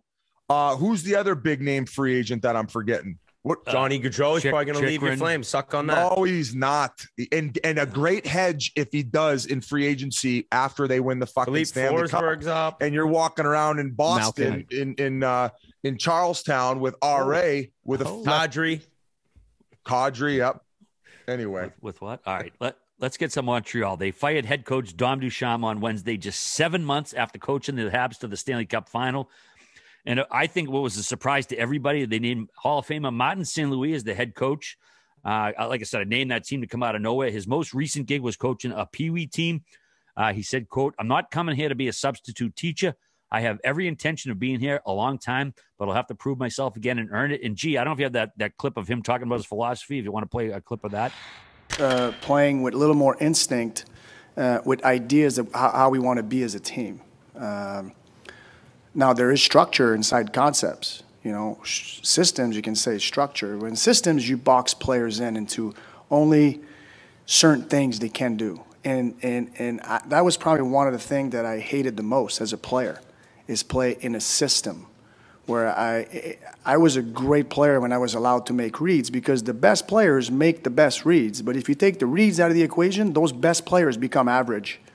So I want to make sure that I allow my best players to make reads. And I rather them make a bad one than not making a read at all. And sometimes in systems, there's not much reads. I mean, I thought that was a great clip. He's comparing like concepts versus systems and how you got to give guys room to create, which I just, I thought it was outstanding. He's a guy who needed the room to create, and he ended up getting a Hall of Fame career out of it. They lost their first 3 games with him behind the bench, unfortunately. 7 straight at home, which ties a Habs record. And then Canadiens GM said there will be changes, and this is the first of several. And of course, we just mentioned the Toffoli trade, but it's selling time right now, Biz, for the Canadiens, no doubt about it. It's a fire sale. I love this approach though, and I love bringing in St. Louis because he gets the feel at the room, and I don't think any pressure on him. And maybe he comes back as an assistant, right? Depends what kind of rapport he gets with the players, maybe how much he can turn it around and they buy into what he's selling. But I think ultimately it's for him to maybe understand who and what is in the locker room for who they should keep around moving forward. And I think that, a guy who's been around the game as long as he had through a more modernized era, not just some old dinosaur, to kind of be able to see that firsthand, he can then at the end of the season go up top and say, this is what I'm thinking of what's happening in this locker room right now. And they have to untap some of the young guys. Like, I don't know how defensive Ducharme is. I don't know how tight guys were gripping their sticks, but like, you're going to get nowhere if this is kind of the theme moving forward with your young prospects. Like, at least give them an opportunity to flourish. If they land flat on their face, so be it. Well, you saw the last couple games, Caulfield ended up scoring in back-to-back games. Like, that's a guy like, you saw him have all that success early on when he came in last year. And really so far this year, he ended up getting sent down to the Myers. Like, can St. Louis untap something from him? Can he, maybe I think Suzuki's had a solid year given the circumstances. What other guys can he get things out of? So I think it's a perfect move. It's outside the box thinking. And I think that if I'm a Habs fan, you're kind of like already know, like we're at the bottom already. There's not going to be this suffering period. We already had the run last year. So quick and painless. All right, let's start the rebuild. I love the move. I just think that for a guy who was questioned his entire life, doubted nonstop, and then just became a Hall of Famer and an MVP and all the accolades that St. Louis acquired throughout his career, to now go and be a coach, and you already hear, oh, he's only coached Pee-wees. What is this move? It's like, keep doubting this guy. Keep questioning this guy. And from the minute his first press conference happened, you could tell this isn't a dude who's like in over his head. He is driven. He is serious. And I think that he's looking at it like this is his future as a head coach in the league. So when you talk about thinking outside the box, I love that. It's not one of the recycled old guys you keep seeing and talking about with the old boys club. It's a player who's played recently. It's a former player who's played recently, knows what it's like to be doubted and questioned, and is going to be able to kind of become a coach and use what he learned as a player to try to really change how people coach. And what I'm talking about is the clip Grinelli played. Like, he's not all about structure and systems. And I love how he said, I played great when I had freedom. And it's so many guys probably forget what it's like to be a player when they coach. And I know there's guys who get into coaching and say, that'll never be me. That'll never be me. And it's just really hard to kind of go back and remember as a player what you appreciated from coaches when you're coaching, because you're just thinking about winning and you're just thinking about figuring out the lines, and you're not really worried about some things that players are concerned about. So I think that St. Louis will be able to speak to players in a different tone. Everyone has enormous respect for him because of the career he had. And then with his professionalism as a player, that's going to be the same thing as a coach. So he knows they're the worst team in the league, basically one of the worst teams in the league. They could get the first overall pick, but he's in there to try to really mold these young guys. And Caulfield is a perfect example. Undersized, had a slow start this year. What's he going to get out of him? And you've seen some different jump in his game since he got behind the bench. So I think it's a great move. I think his son had played with St. Louis' son, Kent Hughes's. He didn't represent St. Louis as when he was an agent and he was a player. So there was obviously a connection there. When I heard that news, I think Kevin Weeks broke it. Can we shout out him? I thought he broke the news. Maybe not. He broke a couple big ones in the last couple of weeks. So it's hard to keep track with the Weeksy bombs. That's what they called right them when online, I saw it, I was like, I like bombs. that. I like that move. It's I know I had given him credit on one, and someone's like, no, somebody else had it earlier. So, I missed it. I think whatever. Whatever. Either way, Dom Duchamp was interesting. He left the Canadiens with the worst points percentage in Montreal regular season history with a minimum 50 games, and yet he managed to get into a Stanley Cup final, which is kind of weird. He was in the first year of a 3-year deal, and right now, DJ Smith of Ottawa is the longest tenured coach among Canadian teams right now. Can you imagine Insane. that? Insane. I was thinking that the other day. When did Babcock get fired? Because obviously with Keefe coming in. But what was I going to ask you quickly there about? Like from a coach's standpoint too, I find like you talk about these old heads, and even like some of these guys mid-40s, because the game it's changed pretty quickly here in the last 10 years of how it's been coached, right? Where you get like the John Coopers and the guys who kind of have more of that, hey, go out there and be creative. Go be yourselves. Be that way, where especially as things go worse and worse and worse, it's almost like the coaches try to grab the reins tighter and tighter, much as if a player would grab his stick when things aren't necessarily going well, where it's like structure, where it's just like you suffocate not only the offense out of your team, but it's just like everybody's kind of like second guessing everything. And then it becomes worse and worse and worse. And I think that's what you saw with the Montreal Canadiens. Like they were a shell. They're a shell of themselves of what they were and the confidence that they were playing with last year. And I think Woodcroft and Edmonton's the same in St. Louis as St. Louis, excuse me. And it's all about knowing that you're going to get the most out of people when they feel good about themselves. You could say people are softer now. Kids growing up are a little bit softer. They can't take criticism. I won't really argue that point. But I will argue that we've said it many times, this old school way, and maybe Daryl Sutter isn't this way and they're doing well, but it's going to completely continue to change overall in getting coaches that really want to make their players feel good about themselves. There's times you got to yell at guys. There's times you got to sit guys.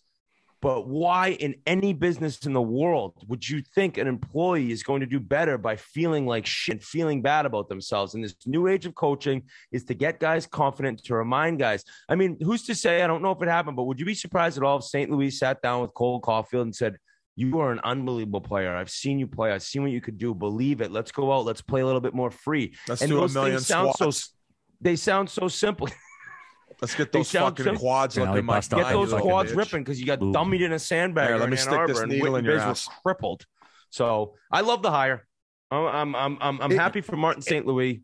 Good person, great player. It's also all about reading your room too, but like, and we might sound contradictory about the old boys club, but like Berube is a little bit more old school. Another guy who got an extension as far as I mean, we're talking about coaches. Is that an easy transition, RA? Yeah, Biz, you mentioned Berube, but before we get to that, I was just going to say, it feels like the Habs are buying low on St. Louis. He seems like the type of guy whose stock might not be up there right now because his hiring surprised everybody, but another, 6 months, 8 months, a year or two, this seems like a guy who everybody might have been horny to hire. So it feels like the Canadians are trying to get him sooner than other teams did, but you mentioned he seems type A too. So if like you tell him he can't be successful at something, he's probably going to be coach of the year next year. I mean, I can't tell how much money I lost in betting the Habs, and I don't bet the Habs a lot last week, but like I'm just imagining these guys in the Canadians locker room, Marty St. Louis, a French kid yelling in their faces who's like Hall of Fame. How do you not get up? And the team has played a lot better since he's been there. Obviously, they haven't won yet, but they do look like a different team. The effort's there. You know, they're playing a lot better, much more hot than we saw in the last few games with Duchamp. But anyways, you did mention Berube. He signed a second consecutive 3-year deal, an extension with the Blues. He's the 8th guy to play 1,000 games and coach 200. So shout out to Chief. Got a few other signings that we want to mention as well. Tampa Bay extended our buddy Pat Maroon, the big rig. He's going to be in the Gulf for 2 more years at an average annual value of $1 million. Good job, Pat, getting a raise at 33 and a modified no-trade clause. It's pretty good shit at that age. Let's see. The Blues also extended Robert Bortuzzo. D-Man got 2 more years at $950 per, Congrats to Bobby Bortuzzo. Philadelphia named Danny Briere special assistant to the general manager. He was the East Coast Hockey League up in Maine. 5 years the team president and governor, so he's going to be with the Flyers now. And Anaheim announced that Scott Niedermayer has taken an enhanced role as a special advisor to hockey operations. He was part of the search process to bring in the new GM, Pat Verbeek. Whit, did you have anything you want to add with the Verbeek?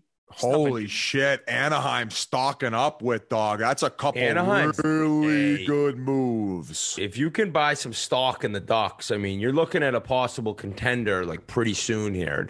Mason McTavish and all these other prospects. And Verbeek is interesting in a sense. He's got a ton to do right when he gets in there because Lindholm's UFA, right? There's all these different question marks. Who's he going to move? What's he going to do at the deadline? They're somewhat in the hunt for getting in the playoffs. It's been a super surprising year. I think Dallas Eakins has done a great job. But if you talk to guys around the league, different scouts, Anaheim's prospect pool is no joke. And I think with what Zegras has done this year, and you're going to see a big time team kind of be formed and in the next few years really become legit. I think you got to be smart about it and not rush it either. And I agree. It's so hard because you get the trust of the guys in the locker room and you're in this playoff position. And all of a sudden you maybe get to a deadline. It's like they make a couple moves to sell off for the future, man. Yeah, it can piss some guys off, and some people would argue it's just like, why wouldn't you be going for it every year? Like what, I mean, look at fucking Montreal. They came one series away, but I think you got to take the intelligent approach. I think they could probably be sellers at the deadline, but I'll tell you what, no easy games in that Pacific right now. Like those 3 California teams we were laughing off stage at the beginning of the year, and now all 3 of them could make playoffs. So like we talked about also, I don't know how the relationship's been patched up and how much it had to do with maybe Evander Kane still on the roster, but Hertl is another guy who's becoming UFA, probably one of the biggest names. This is a big summer. This is a big summer for UFAs. It's a big summer. It's big deadline too. Big deadline. Giroux, we got some big names coming up here. So Anaheim, they got some good things brewing. And as far as Berube, I mean, Fuck, I know as old school as he is, that's a player's coach, man. Those guys love him. They'll run through a wall for him. There's a reason why. Yeah, I probably think Bertuzzo probably could have got a little bit more in free agency with his, he's got that championship pedigree. He's a guy who blocks shots. He's a solid number 4 guy, maybe a number 5, but they want to keep that band together and they want to see if they can run it back, baby. So congrats to Bobby, Ortuzzo. And of course, they got their coach locked in too. So there's another team. Who knows? Maybe they're up for making a big move. A couple more notes here as well. Vancouver hired Hockey Hall of Famer Cami Granado to be an assistant GM. She was the first female scout in NHL history with Seattle before going to Vancouver. So congrats to Cami. Terrific job. She's obviously well-versed in the game, a gold medalist, one of the greatest female hockey players ever. So congrats to her. Winnipeg is going to have fans back in the building starting tomorrow night versus Mini. So good luck to Manitoba, and happy to see some Canadian fans getting back in the building. Hopefully the east part of the country figures it out soon and lets people back in because they've been kind of cramping everybody's style. Also, guys, you know the drill by now. We all try to delay the inevitable with our mental tricks, like thinking of old, ugly teachers and whatnot, but it doesn't always work, which is why you need to grab some Roman swipes, the secret to longer-lasting sex. They're clinically proven, and yes, they work. Take my word for it. The best part, no script. You don't have to go to CVS and get embarrassed with all people online knowing your name and all that. Doesn't happen because Roman will ship swipes to you in low-key packaging so your neighbors don't know that you might get a little overexcited sometimes. And, of course, they're super easy to use. You just take the swipes out of the packet, swipe it on, let it dry, and you're good to go. That's it. So you go to getroman.com/chiclets to get your first month of swipes for just $5 when you choose a monthly plan. That's getroman.com/chiclets. Check it out, guys. It's good stuff. We had a major retirement in the NHL since we last met. Our boy here in Boston, the Finnish phenom, Tuukka Rask. He had a comeback attempt with the Bruins, 4 games that lasted, and he retired after 15 NHL seasons. He had a statement. He said, "My body's not responding the way it needs to for me to play at the level I expect of myself and my teammates, and Bruins fans deserve better." You know what? You got to give him credit. Whit. He wanted to leave it all out there. He did. He come back from this major surgery, and the Bruins gave him the opportunity, and it just wasn't there. So he has no what-ifs, no regrets, and he leaves the game as the Bruins' all-time leader in wins. Of course, he won the Vezina in 2014. He has the second-best save percentage in NHL history with 921. It's just 1 point behind Hasek and Dryden, Dominic Hasek, Ken Dryden. Unbelievable Hall of Famers. And, meatheads around here are still going to bitch about him instead of appreciating what he bought. And they always bring up, 2013 and 2019, in which case they wouldn't even have gotten that far if it wasn't for Tuukka Rask. And he didn't blow those games. He didn't give up a pizza goal. He didn't give up a goal from the blue line. It was a series of errors by a bunch of people that reasons why the Bruins lost those games. And I don't know how people don't appreciate this guy for what he did here.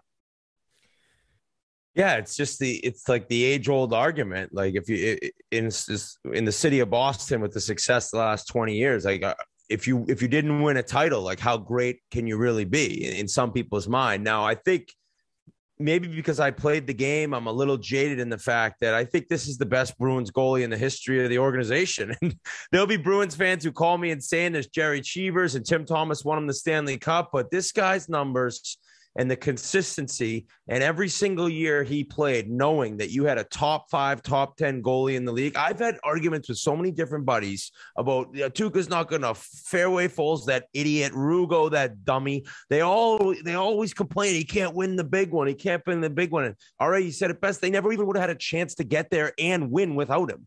So he made the game look easy. He's a great guy. You talk to any person that played with him. You saw some of his Bruins teammates, whether it be on Instagram or Twitter, give some nice sentiments about what an unreal person Tuukka Rask is. And I've got the chance to skate with him in the summers, get to know him a little bit. He's just a classy guy.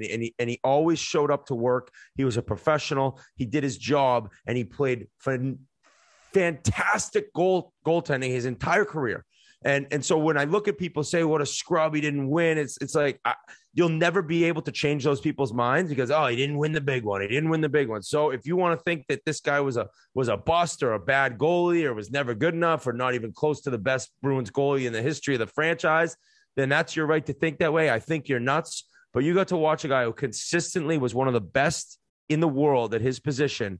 And just because of some unfortunate, first off, unfortunate 2013, the Blackhawks were so much better than that Bruins team. That Blackhawks team was a joke. I mean, nobody was beating them. They had the chance to get him to Game 7 even. And the Blues, they did go to Game 7, and Marchand had kind of that tough play in the first period of Game 7 with the change, and all of a sudden that game's over, and the Blues had an awesome team. So he never got to be You like pointing never the got finger to be today. the starting goalie for a Stanley Cup champion, but he should be an all-time Bruins great, and he is in my mind. You want to dump on RNH again, Whit, before I start talking? Just dumping on guys about what are you gonna? You're gonna be the fan but I will didn't win a cup. No. I'm a big Tuukka fan. My favorite team plays in front of. But as I said from the people. beginning, Swayman's the goalie of the future. You keep him in line. It's everything you said about Tuukka, man. You said they should trade him like 2 weeks ago. Swayman, I never said that. If you think that I meant that without knowing the health of Tuukka Rask, that was if Tuukka Rask was going to be able to lead them on another cup run. So you can't, that's completely voided out the fact that there was obviously dialogue that he was going to try it. We didn't know that because he wasn't going to let everybody else know. So I don't know. I don't know what you guys remember. That was a hypothetical if Rask steps in and takes the reins. Now Swayman's your guy, and I'm on the Swayman train. So congratulations. Couple clicks for Tuukka on an unbelievable career. All those idiots. Not too many. Yeah. All those idiots who said he's not the best Bruins goalie of all time. Now that is the second best save percentage in the history of the NHL with goalies who have played at least 300 games. I could double check the minimum amount of games, but either way, I mean, right now, UC Saros is tied with Rask, so I don't think the minimum games matter. Basically, I think that wasn't he number one in save percentage in the playoffs too all time? Actually, I'm glad you brought that up. But his playoff save percentage is 10th all time, 925. I actually had a little trivia. Can you guys name talking about then? The guys before him? There's a few surprises when you look at the top 10 playoff save percentages all time, and the minimum number of games listed here is 22. But there's a few names on this list that jump out at you. Can you guys like wacky names? You know what? Michael Hauser? No. Like number 4 was like, holy shit. Like, I mean, no disrespect to the guy. It just, he's still playing. He's a journeyman. He's been around. And I'm like, holy shit, he's number 4 on the all-time playoff. Okay, let's have an elimination game here where Whit, we'll let you go first. So if you miss a name, you're off. You don't get the guess anymore. Tough. It is tough. Minimum of 20 playoff games started. The lowest number on this list I'm citing from the NHL records. The fewest games is one guy has 22 games, but the number one guy had 51 games played, 51 playoff games played. And do you know who number 1 is all time? I would say I don't know number 1, but in the top 10, Jonathan Quick. Nope. Want me to run it down because I don't know if you got Tim Thomas is number 1 at 933. Oh God, games. Bruins fans. That helps the argument I just gave. Steering wheel right now. No, all right, dude. Number 2, Mike Smith at 931. Oh shit, that's what I'm saying, boys. Number 3, Jonas Hiller, Anaheim and Calgary at a 930. I played in the playoffs with Jonas Hiller. He was insane. Dude. We brought Detroit to Game 7 after knocking off the President's Trophy winner Sharks in the first round, and he was unbeatable. No surprise there. Jose. Number 4 with a 929 save percentage in 48 games, Craig Anderson on the all-time playoff. Wow. And Dork. Yeah. Number 5, Thomas Vokoun. Number 6, Ole Kolzig. No surprise there. Number 7, Patrick Lalime in 41 games had a 926 save percentage. Number 8, Braden Holtby. No surprise there. Number 9, J.S. Jaguar with the 925. Tied with Tuukka. No surprise there. But a couple of those names jump out at you, man. Yeah. Obviously, you guys didn't figure them out. So, but well, no, I mean, it wasn't a diss. I'm just, you could have sat him for 20 days. Oh, yeah. All right. Okay. RA's Craig open Anderson. season the rest of the pod. I'm fucking coming at you. Oh, come on. Wait. It's open season on me all the time. Yeah. So anyways, hey, Tuukka, we love you here in Boston. Don't listen to the idiots on the radio or whoever else. We appreciate what you did for us here. So moving right along. Oh, Biz. Oh. You better get your fucking meal plan ready at Arizona State because it looks like the Coyotes are going to be playing there next year. This is absolutely insane. And it's right now it's official that the Coyotes are going to be playing at Arizona State next year. for at least 3 years, and they're going to become the coolest school in the country. I mean, imagine having an NHL team right on your campus playing. I know that Carolina plays at the same school that the North Carolina basketball team plays at, but this is a lot different, man. The team's going to have to spend $20 million on additional areas, other improvements. I don't think it's fair to the Coyotes or visiting players. 10 of it's in rubbers for the guys. Yeah. Is there actually an NHL team? Is there an NHL team on campus though that's loosely worded? Well, because I said it's the only NHL team on the only college with an NHL team. Someone's like, oh, NC State has the Hurricanes, but I think they just play in the same arena that the basketball team plays, and it's not like they're coming to campus every weekend. I think that arena is off campus, but they're gonna have the Bazas at the dorms. Either way, it's a bad look for the NHL boys. I mean, like, as much fun as it's going to be for the kids who go to school there, and the atmosphere will be unreal, no doubt. But this is an NHL team. The players who are playing there, it's not fair to them. The guys who have to come in, they're expected to play when they sign a contract. They're expected to play in 15,000 seat bonds that are sold out, not 5,000 seat bonds. It affects the revenue sharing, all that stuff. But I do got to add, Elliot Friedman brought up a good point on his 32 Thoughts podcast. What if the Tempe arena is not approved in March or April? Will they really play at Arizona State if the new arena is not coming? And Jeff Marek, our buddy, he thinks if it's not approved, he suspects that it would be sold back to the league, and the league would auction it off, and then they would move somewhere else. So, I mean, if this arena deal doesn't go through, which it's not a guarantee given, the history of what's going on, this team is probably still in limbo. But let's assume they're going to go to Arizona State next year. Arizona State will keep the naming rights and all the sponsorship revenue. The team will pay the full cost of the lease up front, and Arizona State assumes no risk. But again, it's just wild to me that one of 32 teams is most likely going to play in an arena with 5,000 people in a league that is one of the best on the planet. I just don't get it. I'm not sure which one of you guys wants to chime in. I wouldn't. That move getting them to pay the rent ahead of time, though. Considering they didn't pay their rent at their old spot. I don't even know if the atmosphere is going to be that good, because they're going to have to charge so much money for the tickets with like 4,000 fans in the building. Will college kids even be able to afford the tickets? I don't think you're going to see like a stadium packed with ASU students if the tickets are all over $200. And I don't even think it's 5,000 seats. It's like 3,600. I totally understood there's nothing that they can really do besides move the team. Biz had mentioned that other arena, but I think it was too beat up to even try to entertain like improving that one enough. And then there's all these, things in the CBA you have to have available for visiting teams. So this is what's going to work. And I was like, all right, whatever.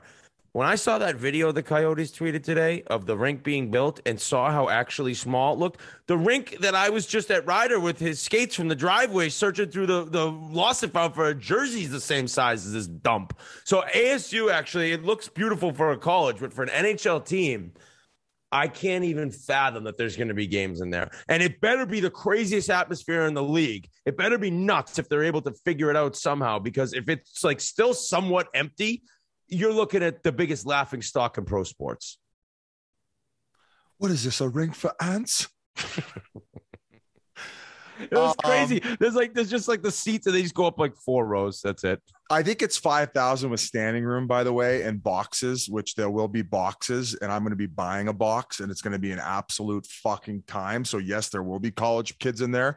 We should do like a program where like I think there's a graphic design. We'll maybe do a little graphic design for our podcast, and like the winner of the contest gets to bring all the classmates into the box one game. So we could do some fun shit. Now, I don't think embarrassing's the word. I think different is the word. I think that maybe desperation, a lot of D's in there, a lot of desperation here. I am willing to completely fold and put in a big fucking L on my forehead if they're not able to secure the land and get that build going to where maybe they're in that new building 4 years down the road. It will be closer to the arena when it eventually does get built, if it does. And I think that once it's in that area, given with how the area is thriving, once you put a winning product on the ice, I think in 5 to 6 years, we could have another Golden Knights Vegas situation on our hand where you're in an unbelievable rocking area. You got to present the product a little bit different than what maybe you do in traditional markets. And it's going to be right near Old Town. This fucking area is growing. I think there's like 200 people moving here a day on average. So I agree with Gary Bettman tripling down on it. If they don't end up getting the new rink, like the land secured, let's say within a year from now, I am totally okay with the NHL saying, all right, enough's enough. We're taking this from you and we're moving it to a different market. Would it suck? Would I be upset that it's leaving? I'm upset it's leaving Glendale because the amount of awesome people that work at the arena there, and and all the relationships and maybe even the fans that won't even make the commute from now. It sucks, man. Like, you don't want to see any sports organization go through what they're going through, especially one that I've been close with, where I've met the people behind the scenes. Like, all right, you talked about the grease that gets the engine running with the trainers. Like, that's also with the people, the ushers and the people who work at the arena and the people who do the ice. So that's where Harry Knuckles. Harry Knuckles. I would imagine they have him coming in. He's going to be parking cars. He's going to be parking. He might be coaching the team next year at this point. But I think it's a move in a positive direction, as dumb as some people think that I'm being by saying that. So I feel like I'm you're going to down just like Gary. The sweet biz is going to buy is it goes to the top 10 earners on OnlyFans that month that go to ASU. And then it'll be the Pink Whitney biz. That's where it's going. I have to, now I'm going to have to explain that after telling her how that Soho House isn't a Russian brothel. It's just an aria bar out in Vegas. Yeah, exactly. And just a note to Arizona fans. I know I get shit from a lot of them on Twitter or social media. I'm not saying that hockey doesn't work there. It can't work there. We know it can work anywhere. It worked there for the first few years. And the biggest mistake that team went, or that franchise, was going to Glendale. Everybody predicted it would be a bad thing. It was. It should have been a more centralized location. So I'm not against having a team there. I think it should be there. But at this point, man, if they don't get an arena, then they got to go somewhere else, man. I would love for them to stay, but unless there's a better choice for them, man, they just can't go back to Glendale. I don't think they should play in a college arena.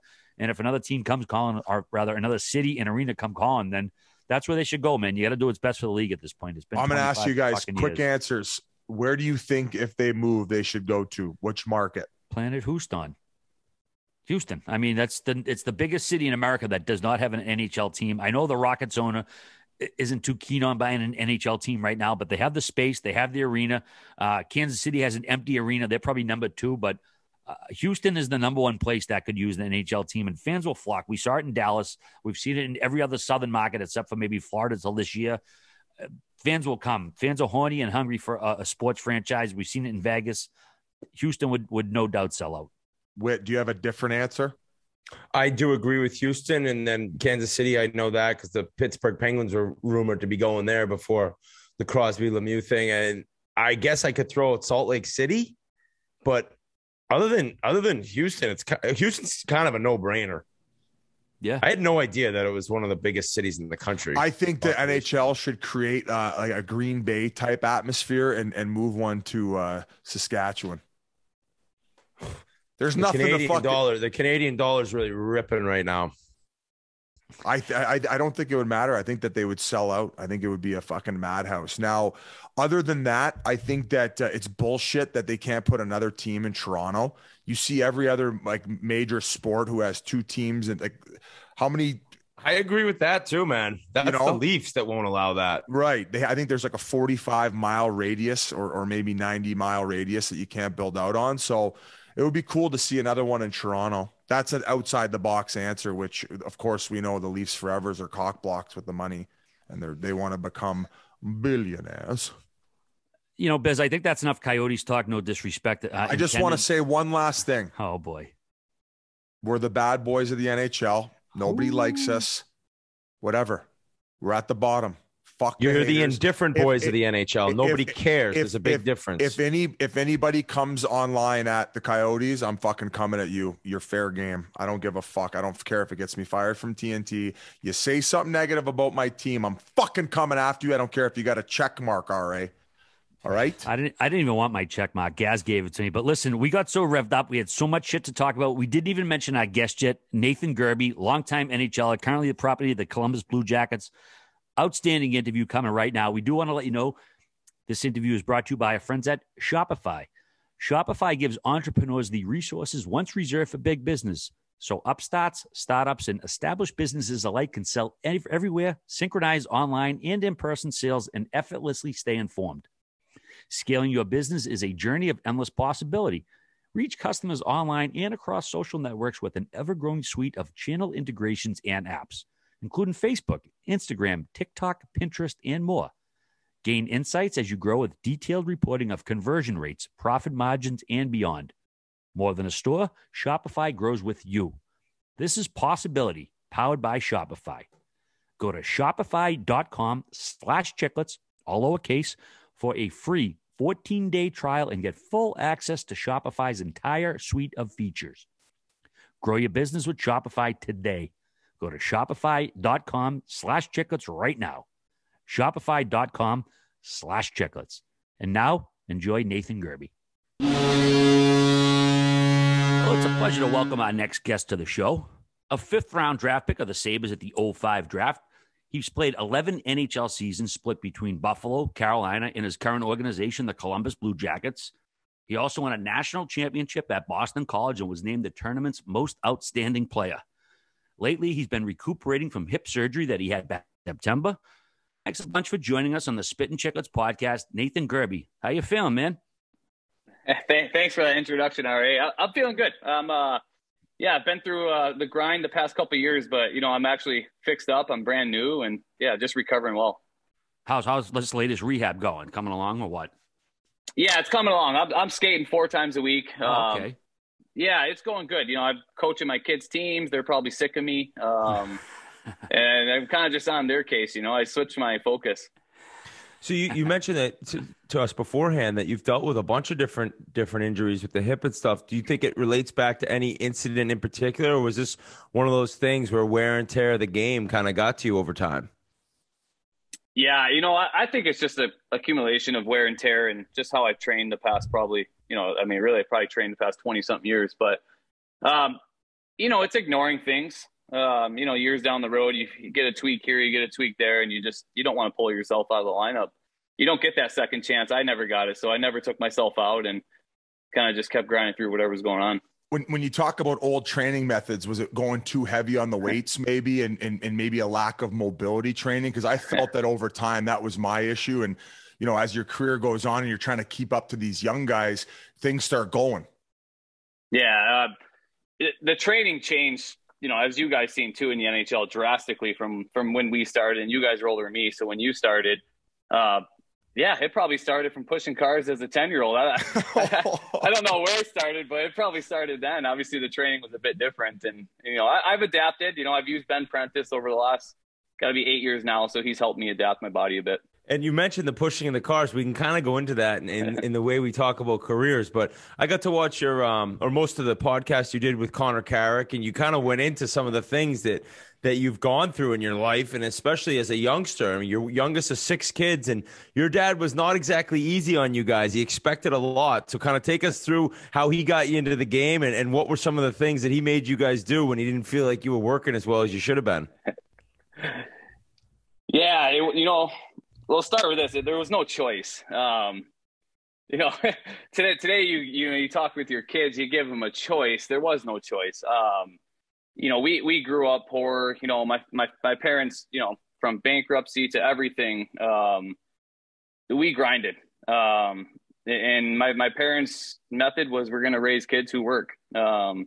Whatever you do, you're going to work. So, for me, whether it was, if people laugh because I'm saying, if I had a bad practice, I was running home 5 miles. It wasn't just games. I used to think I used to outsmart the old man, but I never did. But yeah, it was the same thing that, you didn't work hard. You're running home, you're going in the parking lot, and we're pushing the car around the parking lot several times. And you would, this is nothing. On dirt roads and suits and shoes too, right? That's where I thought I outsmarted my old man. I'd put dress shoes on and, thinking there's no way he's going to make me run home in dress shoes. This is in the winter, slick roads. Sure enough, car pulls over. No word said, just get out. And on top of that, I was reading a story. He used to bring you to his work, whether it was like underground construction, and you would also not only have to train, but go to work with them. And like, what was the thought process? Were you okay with that? Were you upset by it? Did you understand it? Like, you're pretty young age for that to be going on. Yeah. So I started probably working. I mean, I wasn't a good worker, but I started working construction probably, I would say, got to be around like 10, 11, 12. Youngest of 6 kids. So I kind of just followed suit, right? My older brothers did it. I shut my mouth a little bit and just followed along. And, his method, which I completely understand. And if I had to put myself in his shoes, I probably would be the same, is that he would teach me what the real world's like at a young age. And if you're not going to work at the ice, this is where you're going to be. Getting us up at 4:30, home at 7:30, 8:30 at night. Yeah, that's life. That's what you tell me all the time. So going back to you not having a choice, was it in a sense of playing hockey? Like, did you love the game and did you want to play, or did he put you in hockey and say, this is kind of what you have to do? I love the game. I had 2 older brothers that played. Nothing more I did. I just love watching them. I started a little bit later with organized hockey just because the youngest of 6. My parents had 0 time for me. So I love the game. I mean, I watched every single game. That's all I did, man. I don't know anything else. Being the youngest of 6, did that add some snarl to your game or kind of give you the push you needed? Yeah. As you know, you get beat up on. My sisters, brothers, they all beat me up. Whether it was on the pond, whether it was playing soccer, playing volleyball, always ended in family fights. I mean, even now, I can't even play cards with my wife. And if I lose, I won't talk to her for 2-3 days. Send her the divorce papers. You let her win so you don't have to talk to her. That's the move. I've gotten to the point where my mom's had to bring us together and be like, okay, grow up.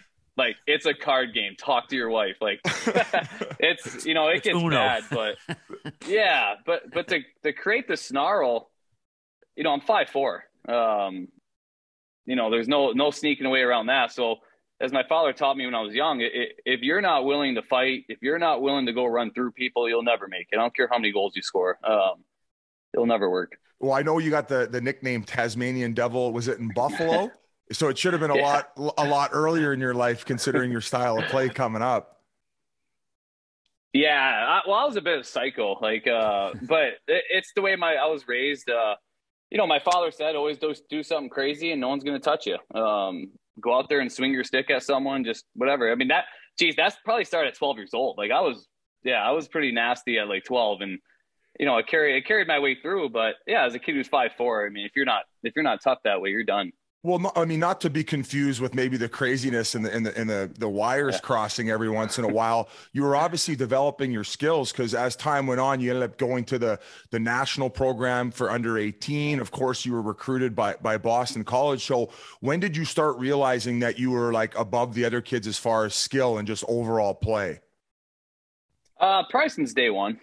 I was on the ice so much as a kid. I'd play with my brothers who were good players. My oldest brother played in the OHL, and he was really good. We're maybe about a 9-year difference. So being with him constantly, it's a big difference as a young kid when you're playing against guys like that, and just for fun. So yeah, I mean, I was a good player since day one. But that's why my dad said you're not going to make it scoring as many goals as you do, so you better be tough. I had to learn that. When did you kind of realize like, oh, I'm done growing? Like, because you're one of the better players, say you're 10, 11, 12 and kids start getting bigger. And like, was there ever panic from you where you're like, oh my God, like, fuck, I can't believe this is happening. I'm not getting bigger. I still might when I'm 17, 18. Like, when did it kind of come and hit you? Like, I'm going to have to do this at this size, which is just ridiculous considering I think you're the youngest player to ever play in the NHL or something like that. Or shortest, you mean? Shortest. Excuse me. You were young too. Good for you. Yeah. One of the shortest, but honestly, like people and kids ask me all the time, parents ask me all the time for their kids. It's never crossed my mind. I knew no one was pushing cars after every game. I knew no one was running home after every practice 5 miles on the dirt road. So when it came to a game and me going through someone, there was no worry about size because I would run through them as a young kid. I didn't care. I knew they weren't doing what I was doing. So the confidence level physically was pretty high. The only time like my size, I think really, you know, it pissed me off, and it was a big turning point in my career, was the NHL draft. You know, for me, being drafted in the 5th round was, you know, one of the most disappointing things I've ever, you know, taken. And, you know, a lot of people would be excited about that, but man, the work I put in, playing against and with the best players my whole life and being, you know, just as good point producing as they were, that's the first time that I like, okay, my size is an issue. So, you know, how are we going to change this? But that night probably changed a lot for me. Did that come up in any of the meetings with teams? Like, did you sit down with teams and have conversations, and in every single one of those meetings, did they try to bring that up? Well, you know how they do. They try to poke you. Yeah. You know, I remember meetings with Montreal stuck out to me, and I remember the guy. It was a fine meeting. The guy said, "Oh, you're 5'4". You're probably never going to play in the NHL. You know, they just want to see how you react. And for me, hey, I've heard that every step along the way. So that's in my normal day life. Then you went back to your own, yeah. Yeah. Did you get in a fuck you verbal with them? What'd you say back to him? No, like I was a pretty respectful kid. You know, hey, that's one of the, you know, things my father raised. You shut your mouth. You know, and that's, you know, we were as kids, you know, when we were especially around older people and talking to different things or coaches, you know, you shut your mouth and you do your work on the ice. Well, not to say maybe bottle it up a little bit, but one other thing that I've learned about you in researching you is how much you've trained your mind as well. Was that a big component back then, or was that something you learned a little bit later in your career? I guess you learn more of the education around it. But it was there, you know, early in my career, and, you know, facing adversity, you know, you have 2 choices. So I've had that all the time as a kid. Yeah, there, you know how many days I wanted to quit hockey? You know how many times pushing the car, I said, you know, fuck this. Like, I don't want to do this anymore. But, you know, the love for the game would bring you back the next day to do it again. And that's kind of was me as a kid. And, you know, doing things that you physically don't want to do is how you know, build mental strength and mental toughness. So, you know, continually pushing yourself to new levels. If people want to build that muscle, that's how you build it. Continue to do things that are very difficult. Was there ever a moment where you really went back at your dad? And now I'm not saying that was even an option, because a little old school type thing, there was no talking back. But some of these runs and some of these car pushes and some of the times he was really hard on you, did you ever really snap back, or were you always like, I don't want to catch a beating here? You know, there's one thing I'll say about my father. You know, in my house, you speak freely. And he never cared about cuss words. He didn't care about anything. So I was young. Yeah, we would be snapping back. And if I was on the track, you know, like say he's screaming at us, he would come and chase us because we were screaming at him and chirping him. Like he would literally come and chase us on the track to make us run faster, you know. You'd come around, you'd be like, too slow, you know, at the stopwatch. You'd be like, fuck you. Like, yeah, you know, I keep running down. Oh, I start running quicker. He's coming. Like, so, yeah, it was, you know, we had a wild childhood, but I wouldn't trade it. In true Wikipedia fashion, they have you listed at both 5'5" and 5'4". We recently had Connor Garland on talking about the whole size thing. And why do you think some front offices still see it as a detriment, despite, you know, so many years of evidence to the contrary that guys your size can play the game at a high level in the NHL? It's gotten better as we see now. There's so many good young small players in the NHL that paved the way, and there's going to be a whole new generation of that. But yeah, I don't know. Scares teams. This is my 14th season pro, and I still hear it.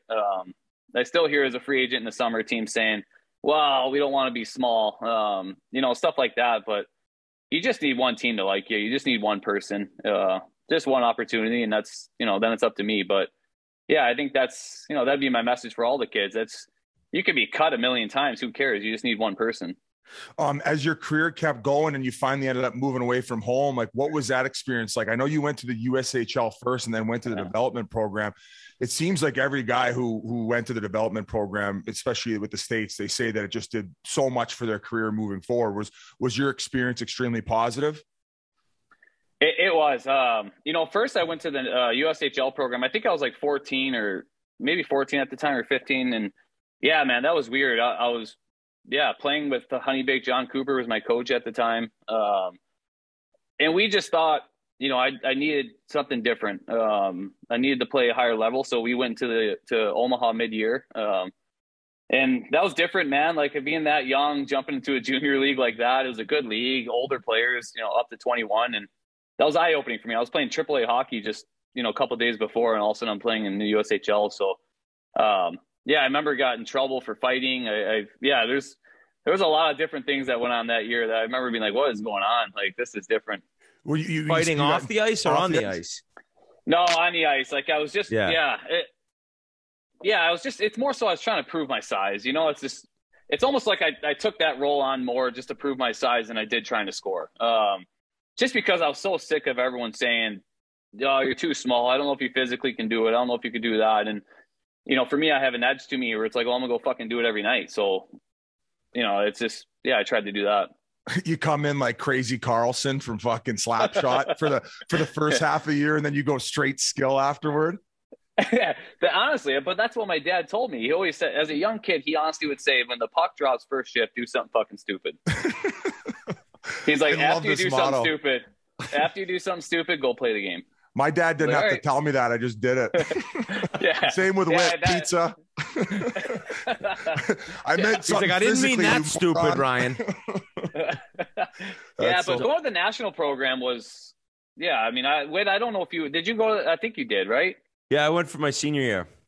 Yeah, you're around the best players and most of the best players in the country, and it's fun, man. You're all together. You're competing. We had a good coaching staff, and you're going to international tournaments, and you can compare yourself internationally, and it raises another level because if you're playing with the best all the time, then you're going to become better. And that's what the U.S. model kind of is too. And as you see other players that you played against and played with that played there has developed pretty well. Is it true Coach Hines smashed the second place trophy at center ice once? What was the deal with that? He was off his wall. Someone let him out of the cage that year. Hines from Predators? Yeah, he's one of the most intense human beings ever. He coached in Wisconsin as assistant under Mike Eves, who Mike Eves is actually my current coach at Cleveland in the AHL here. They let that guy out of the cage for his first head job. He was off his wall. Like, talk about mind games. I remember him. He slipped a Martin St. Louis article under. So he brought up 5 kids from the under 17 team to play 18s. I think it was like me, Phil Kessel, Jack Johnson. I want to say Jack Skilly, and I can't think of the 5th. But we all played up a year. So he slips this Martin St. Louis article under my door at the hotel. Right, I read it, obviously about Marty's size, determination, all that. I would say 4 months later, we lose a game, and this guy comes on the bus, and he's pacing the bus. And, you're a young kid. You're just like, this guy's like nuts. Like, he's like a bulldog. And all of a sudden he looks at me, and he's like, did you read that fucking article? I was like, what? He's like, did you read that fucking article I gave you 4 months ago? And it's like, I did. Yeah. He's like, then tell me what it's about. Like, you're stuttering, you're scared of the guy. And I was like, I can't remember. And he's like, you didn't fucking read it, like just snapping. And I was like, holy crap, what did we get ourselves into here? Did it just so happen that he slipped that under your door? Because I also read that Marty St. Louis was your favorite player growing up. Was he aware of that? Was that just kind of random? Like, yeah, I didn't speak to him, man. I didn't say a word to that guy. He was like, someone let him out, man. He was going. He was ready to snap any second. I felt like that back then. Did you? But no, I didn't. Yeah, I didn't never told him I liked Martin St. Louis. Yeah. Did you ever get a chance to meet St. Louis? I did. That's why I went and trained apprentice in Connecticut like 8 years ago. I wanted to be around Marty and train with him. And obviously he was older then. He was still producing at a high rate though. But yeah, I got to know Marty really well. He's been great for me. The player you were leading up to college and all that, like, I imagine you had choices. And then you look at BC, they had Brian Giunta, they had Ben Eves. They had a lot of small guys that were really good players. Was that something that kind of leaned you towards going to become an Eagle, or was it you just love the campus and Jerry York and that type thing? I have a the weirdest story of picking Let's colleges. go. So I've never been to a college game in my entire life. I watched the OHL since I've been freaking 6 years old. My dad took me to the Whalers, to Windsor, to Sarnia, to London. We went everywhere. My brother played in Guelph, so I'd go to see him every weekend. I wanted to play in the OHL. I wanted nothing to do with college. Didn't even know about it. I couldn't tell you one thing. And I was at the national program, and David Quinn was our head coach at the time. And, I know David Quinn called my dad and said, if he goes to the OHL, I'm fucking driving over there and I'm punching you right in the face. So Quinny gave me a ton of college magazines. Like, where do you want to go? So I don't know. Like, this place looks fucking sweet. Boston College. It was the magazine. They had the sweet campus on the front page. Their players, Eagles. I said, this place looks cool. He goes, okay, cool. Here's Mike Cavanaugh's number. Give him a call. So I called Cav. I don't even know what I'm doing at this point. And he's like, why do you want to come to Boston? I was like, I don't know. Like, looks sweet. He's like, okay. He goes, well, are you sure you want to come here? You're a Midwest kid. You don't want to go to Michigan State. I was like, I don't know, man. Like, yeah, like I'd like to go there. And he's like, all right, so we'll give you a full ride. And I was like, okay, sounds good. And like, do you want to come out here? I was like, no, I'm good. Yeah. He's like, all right, we'll see you in 3 years. So I literally hung up the phone. I remember being so scared to call my parents. I thought my dad was going to kill me because he wanted me to go to the OHL, and he wanted nothing to do with college as well. And yeah, I remember calling like, hey, I'm pretty sure I committed to college. I don't even know if I did, but like I have nothing in writing, but they told me I can go there. And they're like, my parents are like, when? It's like, I don't know, in 2 years when I graduate, I get to go to BC. They're like, are you sure they're even like telling the truth? Like, do they want you? Parents are like, are you sure? Is it in paper? Like, did you do this? Like, no, yeah, sure enough, I just showed up 2 years later and let's go. That is the first time in history, I think, a guy's been like, hey, Dad, I got a full ride. He's like, you were going to Sault Ste. Marie. I had it pegged. Oh, man. You know what hurt it? Is Windsor was in turmoil with some of their that's what I was drafted by, Windsor Spitfires. They were in turmoil with, I don't know if it was hazing or something at the time. Was the only reason I didn't go out there at the time. So I was trying to get traded to Plymouth. If I got traded to Plymouth, I was gone. But Windsor was holding up the trade. So I was like, all right, I guess I'm going to school. Full ride to BC. Put the car in neutral. We're fucking doing laps. It's different, but I'm thankful, man. Like that's, I look at my life and that's such a blessing going there. And I'm so grateful and thankful to that place. Yeah. You got to play for the legendary Jerry York. What made him such a special coach? Yeah. I don't know if you guys ever met Jerry. I know Whit, you probably have. He is a master of culture. That's what I would say about Jerry York. He has mastered the culture of a locker room. He understands what type of people to be in the locker room to win. He's not going to talk to you X's and O's. He doesn't care about that. The greatest gift I think Jerry provides, he doesn't change you. And with me going to BC, like, hey, I'm not like cut out to be this BC kid with a collared shirt or, I was a wild card. I was a wild card going to BC. It could have turned out many different ways. But he never changed me. He encouraged me to play the way I did with fire. He encouraged me to play everything. And just, he helped me tone it down. He helped me just, shape it to what it needed to be successful. And, that's one of the things I admire most about Jerry is, kids come in, he doesn't say, oh, you have to play this way. You have to do this to fit in our program. No, like we got you for this. And this is what you want. This is what you're going to do.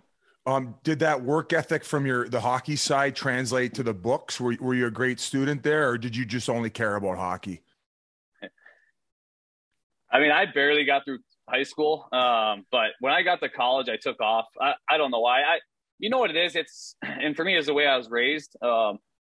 People give you something, and people are willing to stick out a limb for you, like BC was for me. Don't disappoint them. And that was in my head probably every single day was, I'm going to be a good student. I'm above a 3.0 average there. And I don't know, I would say it's respect. I'm grateful. Thank you for giving this opportunity. I'm not going to let you down. So I wanted to take off with it. Even before you got to BC, you played for 3 future NHL coaches in Cooper, Quinn, and Hines. I mean, you had Coop, I think, 20 years ago. Are you shocked or surprised by the success he's had all these years later? He hasn't changed one bit. He's still the exact same. Like he's a player's coach. He knows how to talk. He's smooth. He understands how to get players to play with confidence, which he did that at a young age. You could, for me, being in his locker room 20 something years ago, I felt the same, that he allowed me to play. Coop loves his speed and skill, but I'm not surprised, but as a kid, you don't think about it.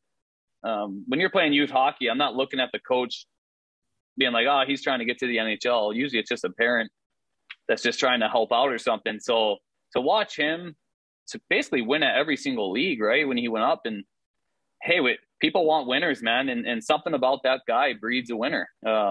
He knows how to do it. Some people do that. They have that natural ability to just pull things together and win. Well, speaking of winning, you won the 2008 national championship after losing the 2 previous years. Most outstanding player, Hobie Baker finalist. You must have been like the cock of the walk that year, huh? On campus. No, man, not really. I'm a pretty quiet person, man. I just enjoyed going to work, honestly. I enjoyed getting up early. I enjoyed just training and just, when you lose, we lost 2 national championships in a row. You never know if you're going to get a chance again. So my goal that 3rd year was just, I'm not letting this go. If we get this chance and we're not losing it, and that was kind of what drove me all season. More goals and assists than Kevin Porter, who won the Hobie Baker that year. Like, kind of had to be a little disappointing, right? I mean, that was your award to win after your sophomore year, I would say. I had 2 suspensions that year for spearing, so I don't think they're going to give it to me. Well, it's not the fucking Lady Bing Award. Who gives a shit? The fucking Tasmanian Devil's going to work out there taking his crazy pills. I know, man. I was calmer than usual there. I was under tight ropes. I didn't want to mess up. So you mentioned that you got drafted 5th round, and that really put a spark underneath you. Now, was that before your final season at BC, or was that after that Hobie Baker type season? Yeah, so I was drafted right before I went to BC, I was drafted. Okay. And then after my junior year, we won. I only went there to win, man. I didn't do it, but to go there for anything else. And once we won, I was done. Buffalo wanted me to come sign, and for a team that drafted me, obviously I could have stayed and been a free agent and do all that stuff. But again, I was kind of raised to be a loyal person, and I wanted to jump with them. You're like, as long as you're paying me 1st round money, I don't care. I'll leave school. Well, what's funny? I didn't think the GM at the time liked it. I signed, and I said, "Oh, now that I signed, can I actually get a draft jersey?" I don't think he liked that remark. But come on, who was the GM at the time? It was Darcy Bergier. Yeah, I never got a draft jersey, man. They never sent it to me. That's a bummer. That's the slap in the face, right? Come on, there. Buffalo, figure it out. Now, mine's hanging above our bed in my bedroom. My wife's like, he makes his wife throw it on. Draft jersey. It's his wife's nightgown. That's what makes me go. I'm not going to say what I was. That's what's had 2. That's what's had 2 kids with the jersey. Exactly. Well, I mean, I know. What do you have? 4 kids now? So you're a big time family guy. Did you start pretty soon into your pro career? Start having kids? My daughter's 6 now. So 6 years ago. You have 4 under 6? 4, 6 and under? Yeah, we're 6, 5, 3, and 1. Oh my God. Dude, we love it. We love chaos. I love it. Just throw them in there. Let's go. We'll figure it out. But no, I met my wife. She went to Boston College. She was 3 years younger than me. So I met her in summer school. I'd go back to take courses and stuff. So I met her there. I was about maybe 2 or 3 years already in pro before I met her. So, yeah.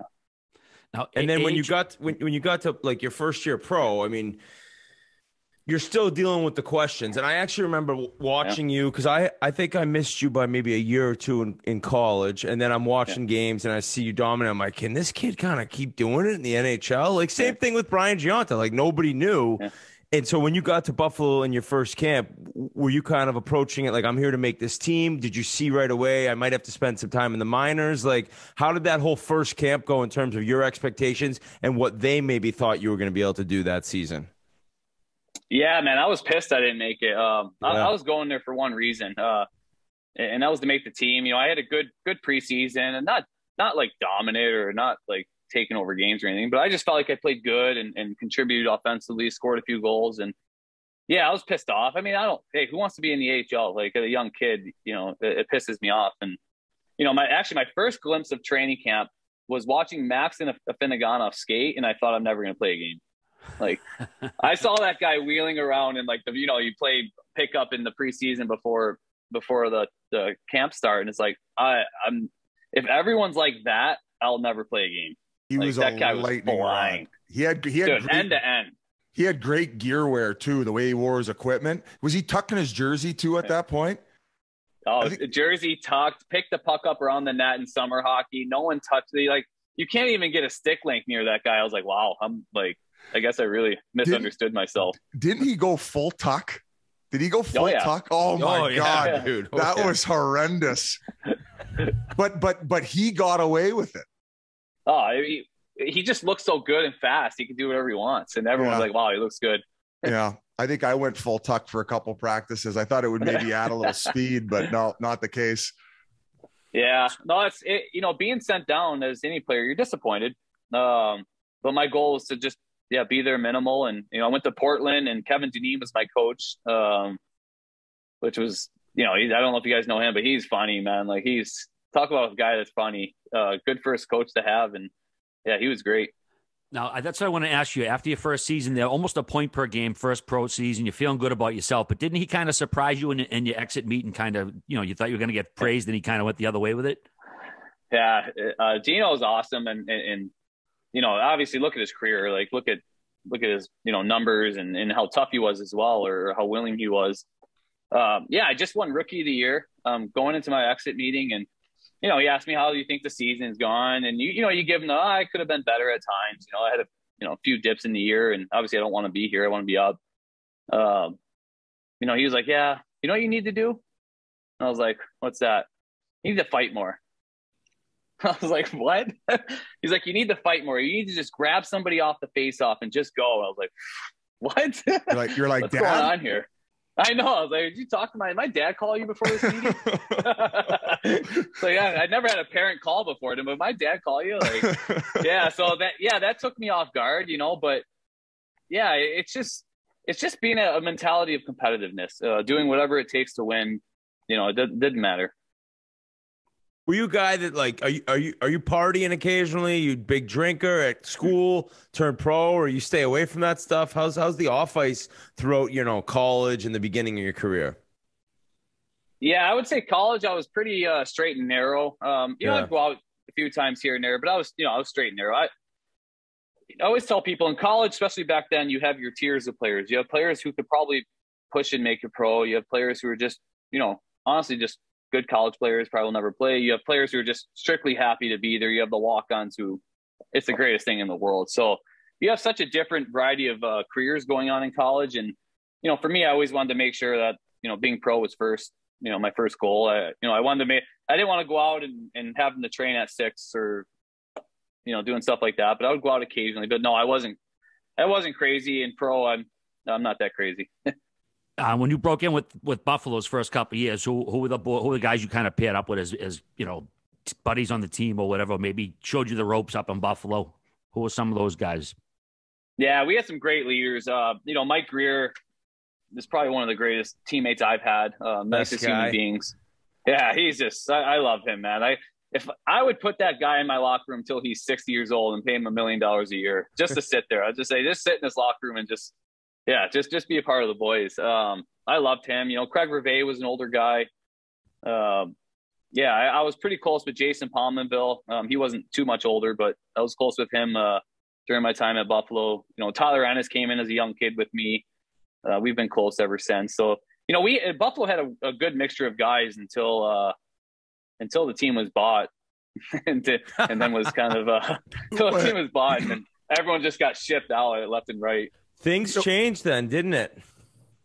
Yeah, man, it was, being there with the old ownership and being there with between both. And hey, the old ownership, would you like more money spent? Would you like more of this and that? And it'd be great. But man, when it changed. It changed the culture as well. And as you guys know, it takes years to build a culture, and it takes one player to ruin it. It takes one day, one player will ruin the whole culture.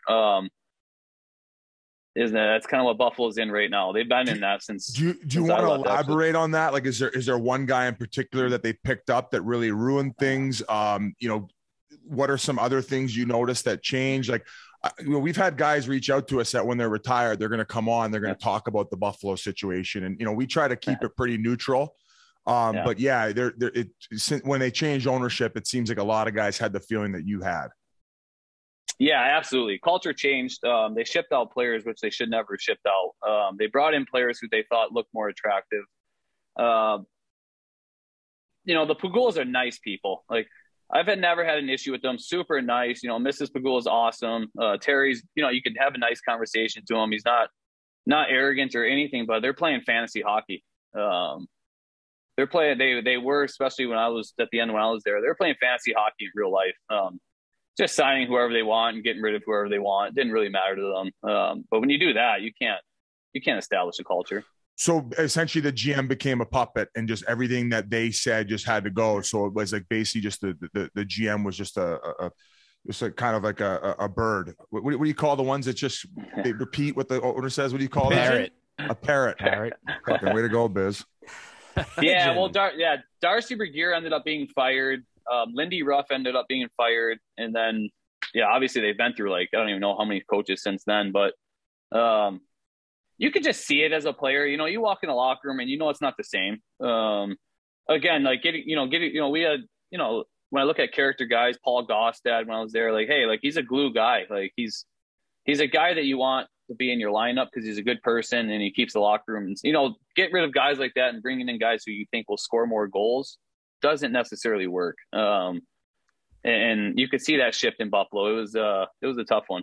Look at, like, Marcus Foligno's a guy. It's like, what are you doing getting rid of Marcus Foligno? Like, it's just, there's been decisions there, like you say, you're just like, oh my God. Even like, you look at a guy like that. Even, like, I was there when Cassian was drafted. I know he had his issues, but you got to work with the kid. You draft a kid, these issues are coming. Like, start working with the kid. Like, here's a kid who, is tough, will fight. I don't know if you guys ever, like, play with them. Great hands, can score nice goals. This is Zach Cassian I'm talking about with Edmonton now. And, you trade him pretty quick into his Buffalo pro career. I don't even know how many games he played in Buffalo, but I remember when he came in, I was like, God, this guy is, like, kind of does everything. He's a good player. And then they got Hodgkins for him, didn't they? They from got Vancouver. Cody. Yeah, Cody ended up having, I think, like, I was gone maybe another year, but I think he had a good season when he came over, and then he had some health-related issues, I'm pretty sure, right? Yeah. But looking back, you've played for some pretty legendary coaches. You had Lindy Ruff there, then you end up going on to Carolina. We'll get to that in a little bit with Kirk Muller. Like, you were blessed to have some pretty legendary coaches. Yeah, so even growing up, I had David Quinn, John Hines, Ron Rolston, who was an NHL coach as well, John Cooper. I've been very fortunate to be around some good people, some really good coaches.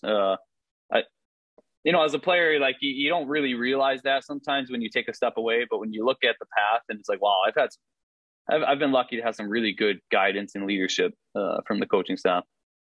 You were on the team when Milan Lucic ran Miller that time. Did that? Where were you then, Tasmanian Devil? For fuck's sakes! That seemed like it really had, like, a lingering effect on the team and the franchise. Is that accurate to say? That destroyed our season single-handedly. And I think at the time, like, God, we could have been number 1 or 2 in the division at the time. We were a good team. That spiraled our season.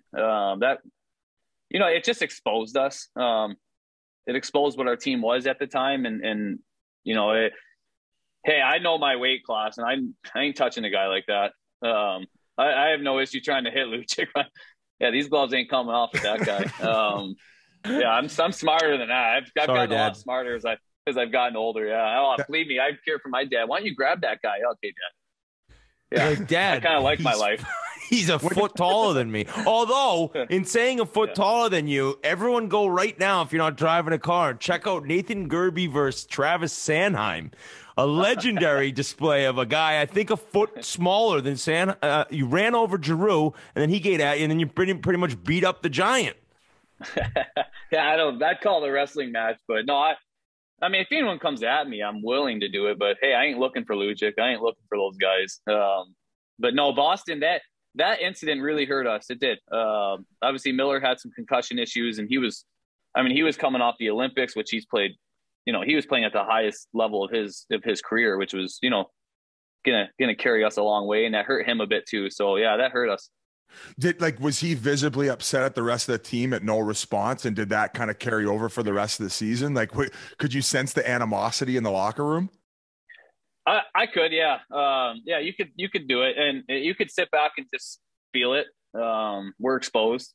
And I felt bad for a guy like, Paul Gossett, I believe ended up fighting him the next time we played them in Buffalo. And yeah, like Paul's been in his career, he's willing to fight anyone, and he's been in there against anyone. But it's just, it really exposed us. It's not being a real tough team. And, back then the Bruins were tough, man. I mean, they ended up winning the cup maybe a year later or something, but they ran it. They won it off their physicality and scoring. I mean, that's how they won it. Didn't John Scott later try to get you to fight John Thornton or bury him from behind? Yeah. John did tell me. I ended up playing on the fourth line with John Scott, and we're playing Boston in Boston, and he comes out to me like literally right before you're going out for the game. He goes, "Hey, John Thornton never fights me, so I want you to run him from behind and tell him John's looking for him." I was like, by the time you're gonna get there, like Sean Thornton's gloves are gonna be off, and I'm gonna be knocked out cold by the time you skate over there, and you're not fast enough to get there that quick, man. Like, no, thank you. So let's fast forward a little. The summer of 13, Sabres buy you out with a year left on your deal. Were you pissed off it happened? Were you happy to get a chance somewhere else? What were your feelings there? I mean, I hold grudges. That's I hold grudges. That's what pushes me. How'd you find out?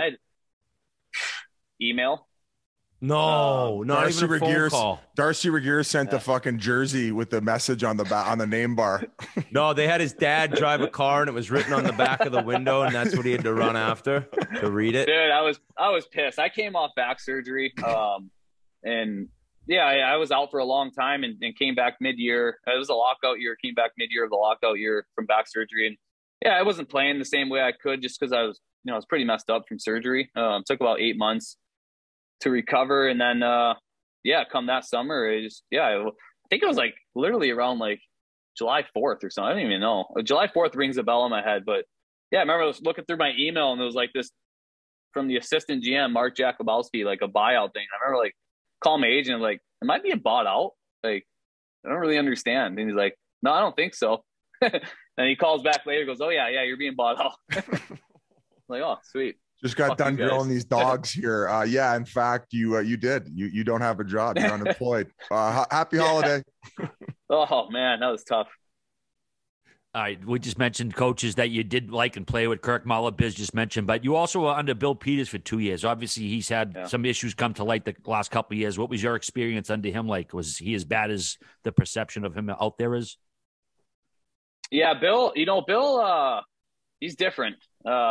He coached under and with Babcock for a long time, and they have that demeanor about them, maybe a little arrogance to them, that they believe they have to hold power and show you who's got the power. I didn't mind Bill, honestly. For the most part, he left me alone. Didn't say too much. Bill appreciated guys who worked hard and all that. The one thing I will say about Bill, and probably the same true about Babcock, is when you get into X's and O's, they're some of the most brilliant guys I've been around.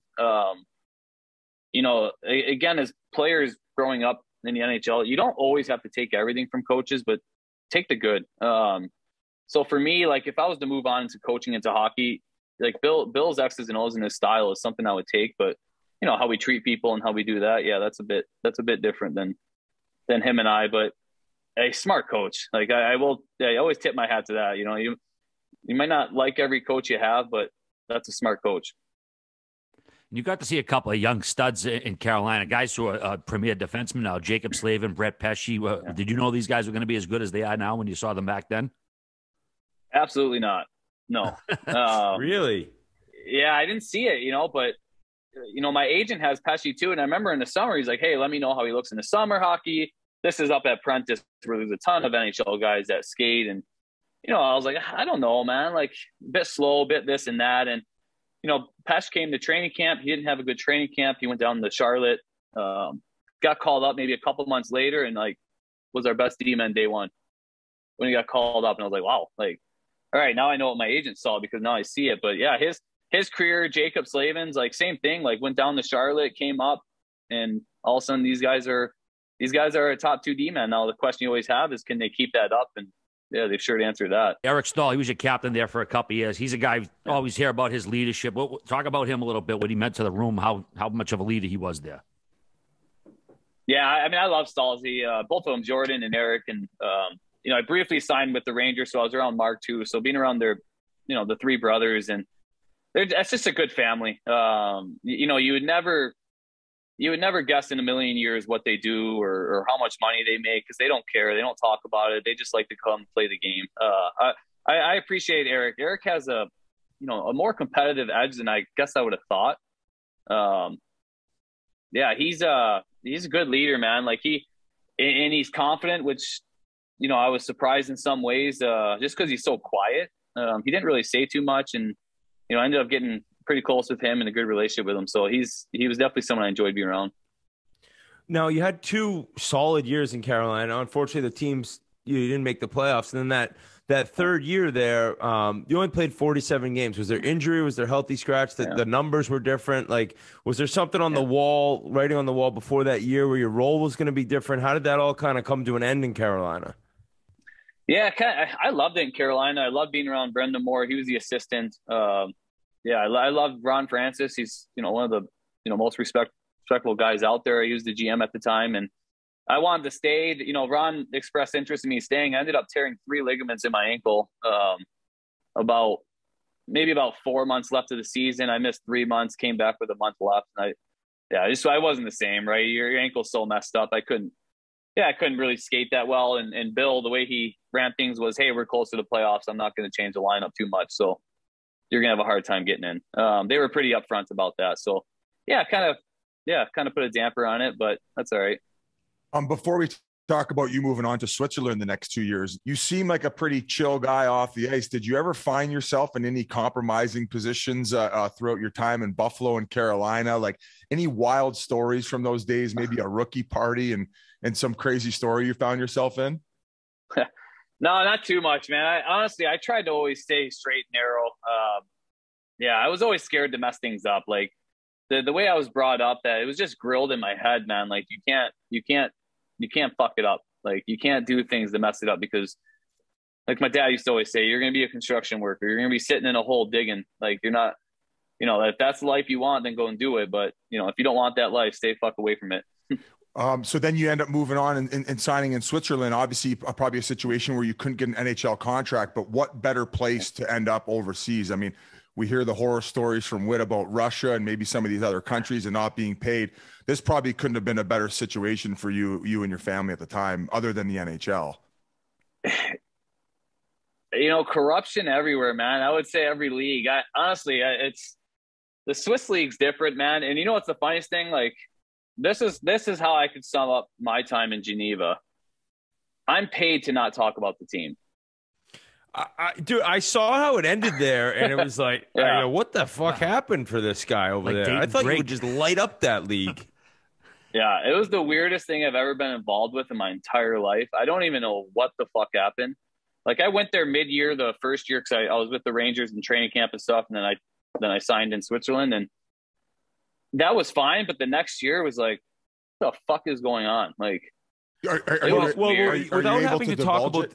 Yeah. Sorry, Biz. Go ahead. Oh no, I was probably going to ask what you were going to ask. Can you divulge? You said you're kind of paid not to talk about the team. Now that we're years past this, can you mention why it was as fucked up? Is it because I've usually heard most guys' experiences over there were pretty good. Yeah. I'm sure you've heard of one coach there, that Chris McSorley. I don't know if you ever heard of him. I heard that he thinks he's the star of the team and he's got billboards all around town. Yeah, I've heard of, because I think Taylor Pyatt played there, and it was oh yeah. But he still had a good time. But what was that kind of the main problem? Yeah, I mean, I had a good time in Switzerland. Like my second year, I wasn't allowed to play games, so I just kind of went skiing and got paid for that. So I didn't. Yeah, my time was fine living there. I loved it. So for the first time in your career, you were really, really butting heads with a head coach? No, I mean, for me, I just spoke up. Enough was enough. Yeah, I'm tired of listening to stupid stuff. Honestly, I mean, I've been around a lot of hockey guys, and when you come from the NHL and come from the AHL, NHL, and just such a professional league, and I'm sure Whit could say the same when you go to Europe, it is fucking different. It's so different.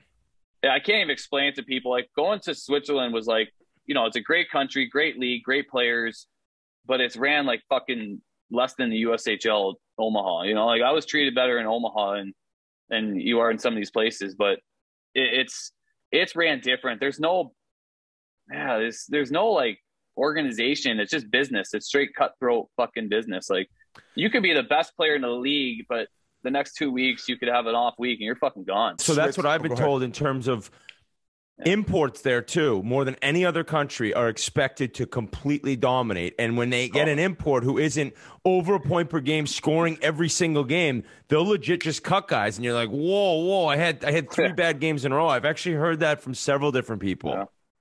Yeah. Dude, when I first got there, so I came there mid-year. They were already 20-something games in, so I practiced for a little bit until I played. Yeah, first maybe couple games, you jump in and, we lose maybe the second or third game. And, yeah, the coach comes in. He's like, imports, let me see you guys. And I'm just looking around like, oh, what's going on? Like, go into this room in this meeting, and he sits down. He's like, their imports scored more. Their imports scored more. Then you're only allowed 3, right?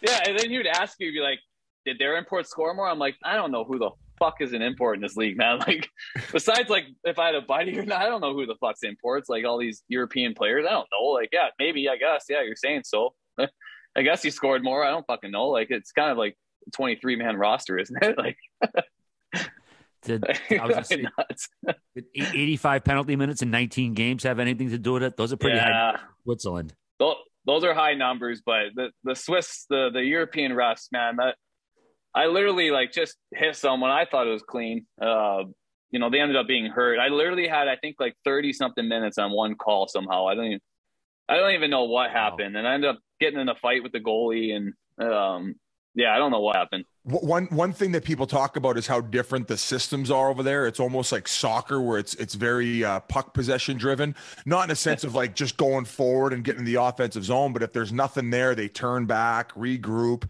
Pisey was also telling me about this weird system that McSorley had, where they would just fire it over to one side of the ice and they would try to get the left winger skating into it or something.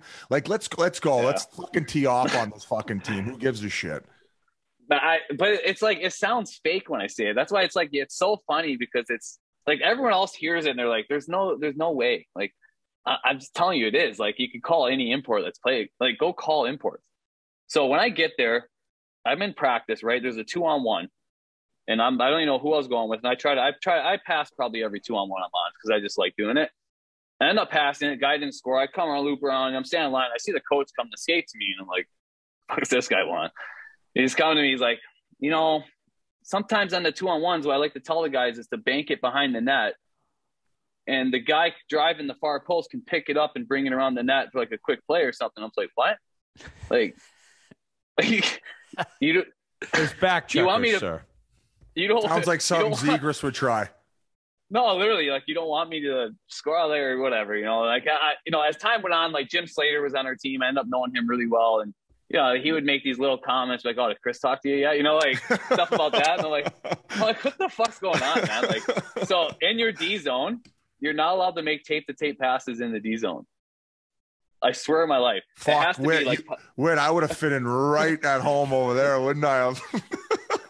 I would have been sending guys on breakaways. I could still play. Benched. I could still play over there. I should talk to my fucking agent. Dude, if you don't know the systems, like I didn't know my first couple games, literally the puck would drop, center ice. He likes it D to D, slap shot on net at center ice. I swear on my life, D to D, slap shot on net, then everyone just chases the fucking puck.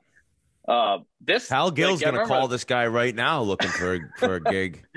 Skillsy. Dude, this happened like the first like few shifts, and I remember being like I'm so confused because our team hasn't really touched the puck the whole game. Like what is going on? Like I thought the Swiss League was like skill, grab the puck possession, I'll pull it back, I'll go forward, I'll pull it back, and do whatever I want. I was like, I can't get the fucking puck. Like it's off the goalie, it's off the glass, it's off the wall. No one passes on the tape. I really don't understand this method. And you know, Chris thinks he's a trailblazer of the game, and you know, he's like, oh, this is what a lot of teams are doing. You're just like, no, this ain't what a lot of teams are doing. Like, what do you? And if there's one play, this will make you cry, man. If the Boston Bruins somehow bank the puck off the wall in the D zone, and like Brad Marchand picks it up and scores a breakaway, this guy will have it clipped the next day too, and he'll come to me. See, the Bruins are doing it. Like they did it off one fucking play that they knew they were doing beforehand. Okay, like they don't do it every fucking shit every time they touch the puck. Like, oh man, that reminds me of Glenn Patrick when I was in the ECHL one time. We were in Cincinnati, and their centerman off a D zone draw broke his stick. And it just so happens he went to grab one, and the play played out in the defensive zone. And as soon as the defenseman got it, he grabbed his stick. Similar play, ended up sending him for a breakaway. But it would just so happen because he would come in every time before we play Cincinnati. He goes, hey, watch out for the trick play when the guy breaks the stick off the defensive zone draw and goes for the breakaway. It's just like that just kind of happened organically in that one game. And we are talking about it a year later against Cincinnati again. So maybe when he called you in the room about the import scoring more, maybe you could have been like, hey, maybe we should stop fucking shooting it from center ice, and maybe we could chip in a little bit more offensively here. Well, dude, that's what I did. I ended up snapping. I ended up snapping mid-year. Like our line was good. Like had Nick Spalling, who played a few years in the NHL. We had a good line at the time. We were rolling. We were one of the top lines in the league. And you play this stupid games called Swiss Cup that mean shit. Like if you score 10 goals, it doesn't count towards the stats. If you lose it, you're just out of the Swiss Cup. It's not playoffs or anything. We ended up playing in the finals, and we ended up losing. And the next day, he calls a meeting with just my line. So one, I'm pissed off. It's an off day. I'd rather spend time with kids and the wife. And so I got to go in on the off day at 1 p.m. Not even in the morning. It's 1 p.m. middle of the fucking day.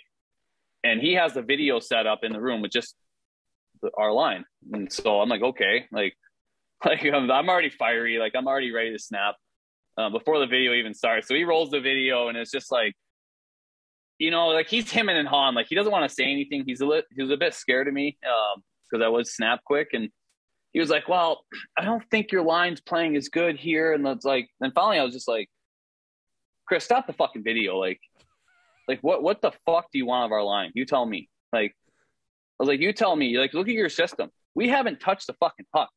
I was like, I came to Switzerland to be an offensive player, but like coming here has ruined my fucking career. Like, I can't get the puck here. Like, if you want to win, keep the puck. Like, give us the puck. Give the imports the actual puck to carry up the ice if you want to win. And you know, he was like, well, the system works. And I said, what the fuck have you won in this league? Had they not won in that league? He's never won.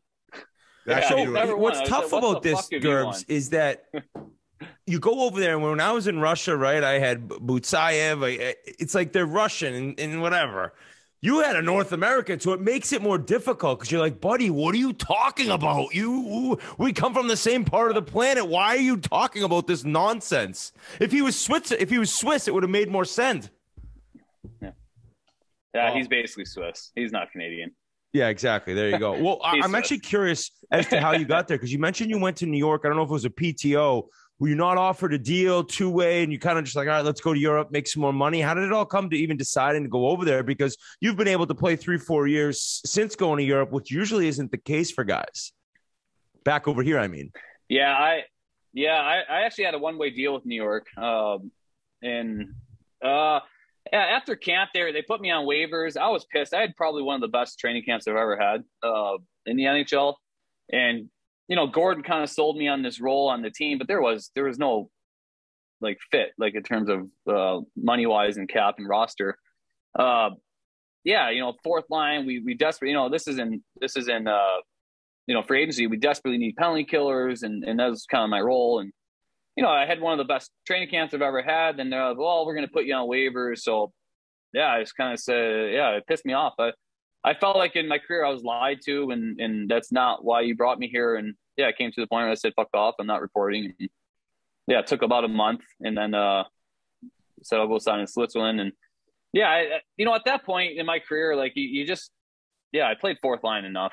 I'm not obviously the biggest guy. I'm more skilled than I should be on the fourth line. I can do more things. So, do I want to just grind it on the fourth line, or I could make a lot of money in Switzerland and go be an offensive top player? And, my goal wasn't to come back in the NHL, but I actually, I ended up doing it just because the shit was going on there. And yeah, it worked out well, but.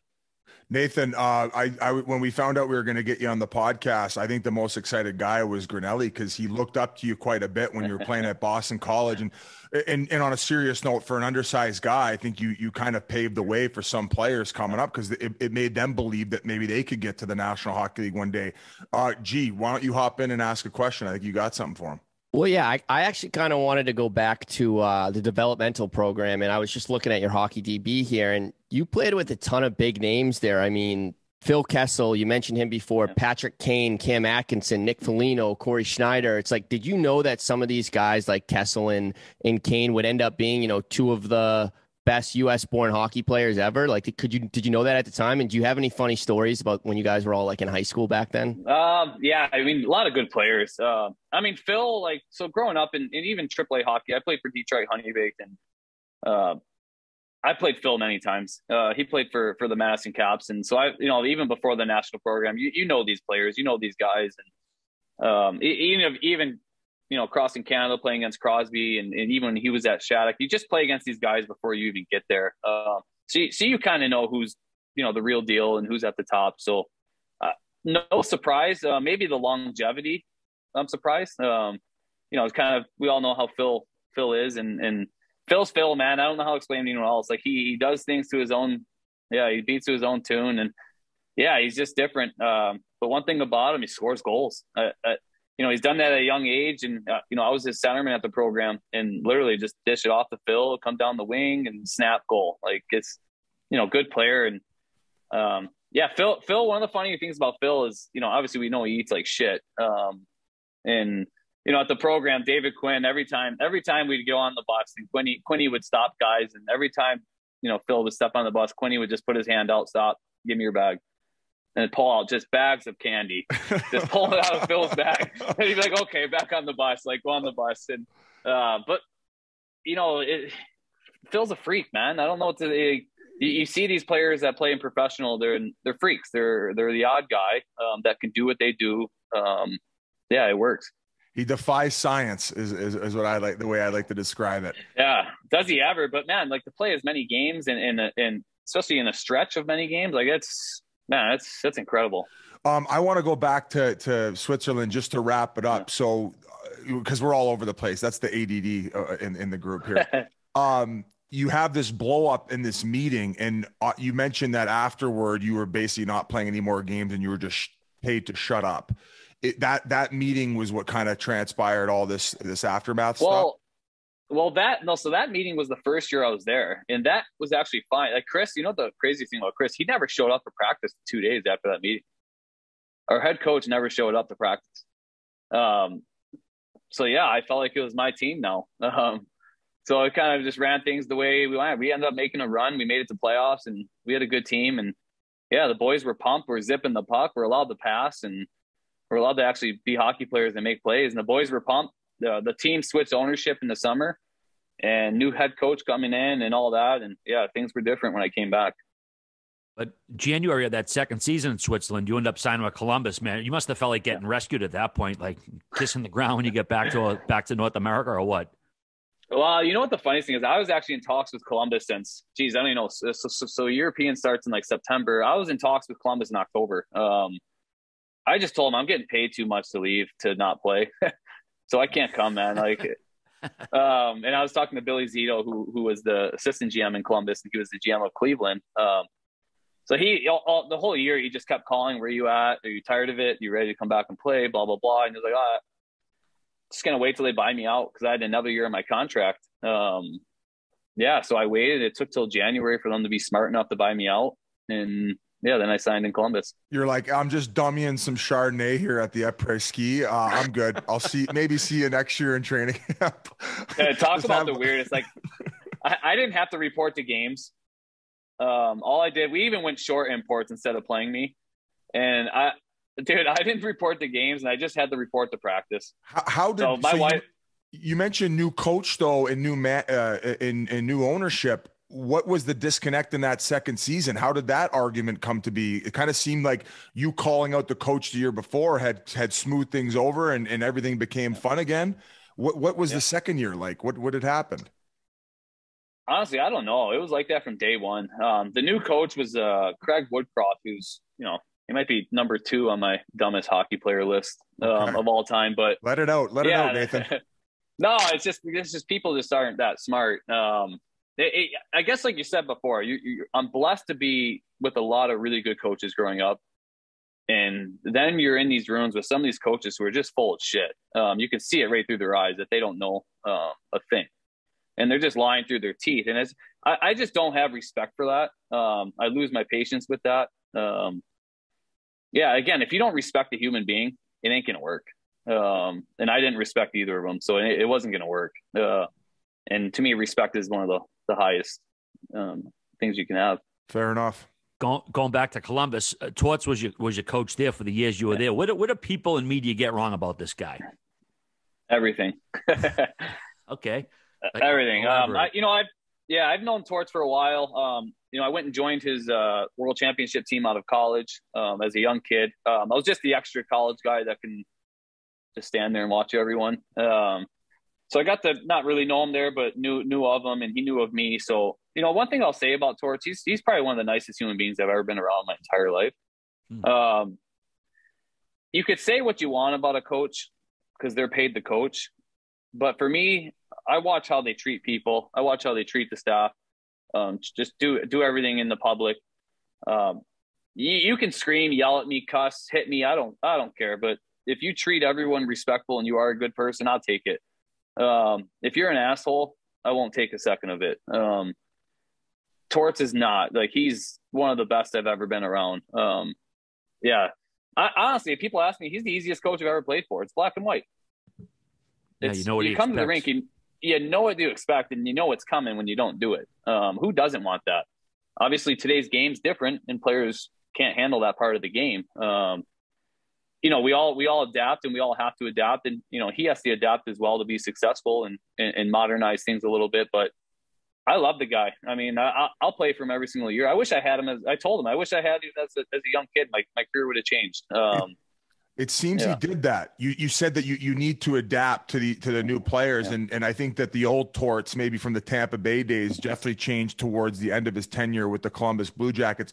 Did you notice it as well? Like, did he become a little bit friendlier with the players? Was there more of a connection than just like maybe him being like, "This is where you got to be on the ice here," and you storm out of the room kind of stuff?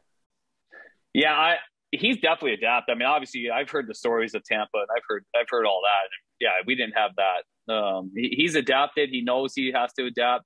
For me, honestly, I look at him and I see my dad. I see an Italian person, a hard-nosed guy, demands work, is going to get you to work no matter what, whether you like it or not. That's my dad.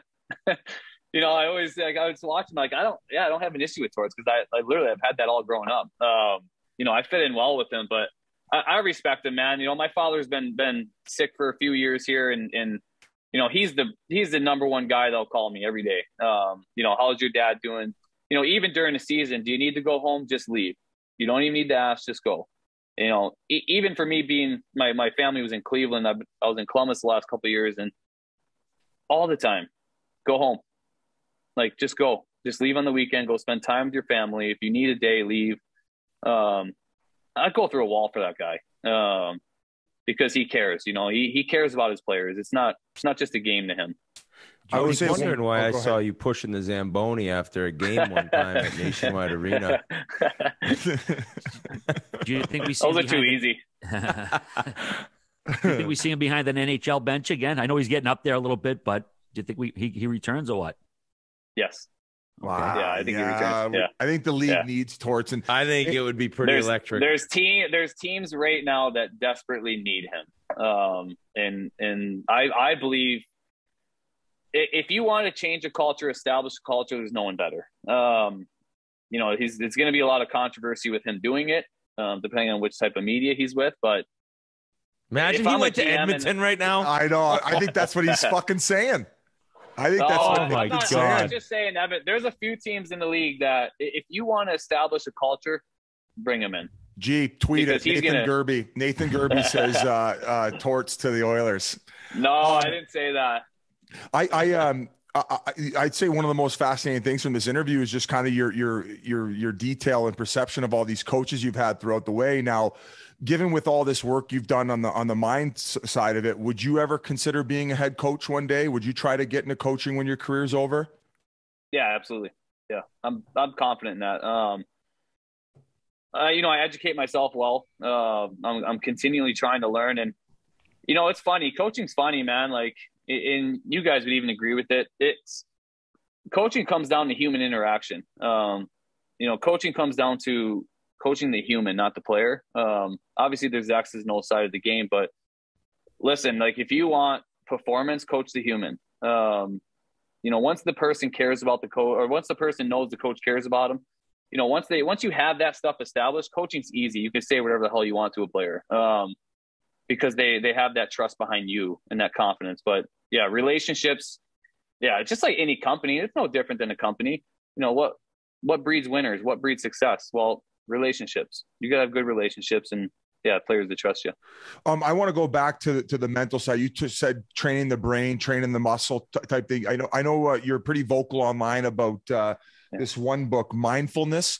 And you go back to it quite a bit. What really got you into to training the mind? And is there anything you could share for some of our younger listeners who are players about what you've learned from all of it along the way and how much mentally stronger it's made you?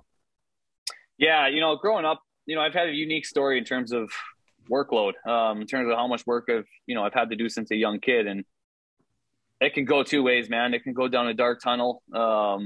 And that's not a good way to go. And I know there are a lot of people that go down that tunnel. I'm here to just say, it's important to seek your mental health. I mean, it's crazy talking to these young kids, even coming in the AHL, NHL now. And, they just don't understand the mental side of the game or don't understand the mental side of life. It's not really the game, it's life. And me, I train for life. I don't train for the game because shit, man, what comes and hits you in real life is a lot harder than what hits you in the game. I'll tell you that. And for these young kids to understand that and to continually to push their brains and push their minds to adapt. And it's going to be a tough road and tough life for a lot of people, but you got to have the mind to do it. Do you find yourself being a parent very similar to your father, or do you try to find a balance in between? Because I know you got 4 kids, and I actually saw a couple posts. You got the one kid doing the rugby dance, like the New Zealand dance on there, and the other kid, he's got a pretty good slap shot at a young age. So it seems like they're going to be athletes as well. Yeah, I'm very much the same as my dad, but I can spin things, modernize it. I can, for me, I could do what my dad did, but keep the relationship part with my family and kids and keep that, fine. But again, I'm under different circumstances. I got to, I've created a better life than what my parents could have done for us, in terms of, having food on the table and paying bills and all that kind of stuff. And, when you're in the grind that they were, I don't blame them. When I look at, all 6 of the kids that they produced, and every single one of them, I hear from their employees, my sister, hardest working girl in the hospital, will take her every day. My other sister works on the farm, hardest working person, best worker I have. My other sister, best worker. Brothers, greatest workers ever. I mean, like for me, like that, like, I take that all day. If someone said that about my kids, good, I've done my job. Like, and I tell my kids now, we got 3 rules in this house, and it's respect, it's hard work, and it's attitude. Don't piss me off. Don't cross me. Those are the 3 we're going to hold. And that's going to be, a standard of every single day, but we're going to have fun in between that, but don't don't fuck off with those three. You show them the spearing clips. You're like, this is what happens when you fuck it. This is what happens when you have good attitude.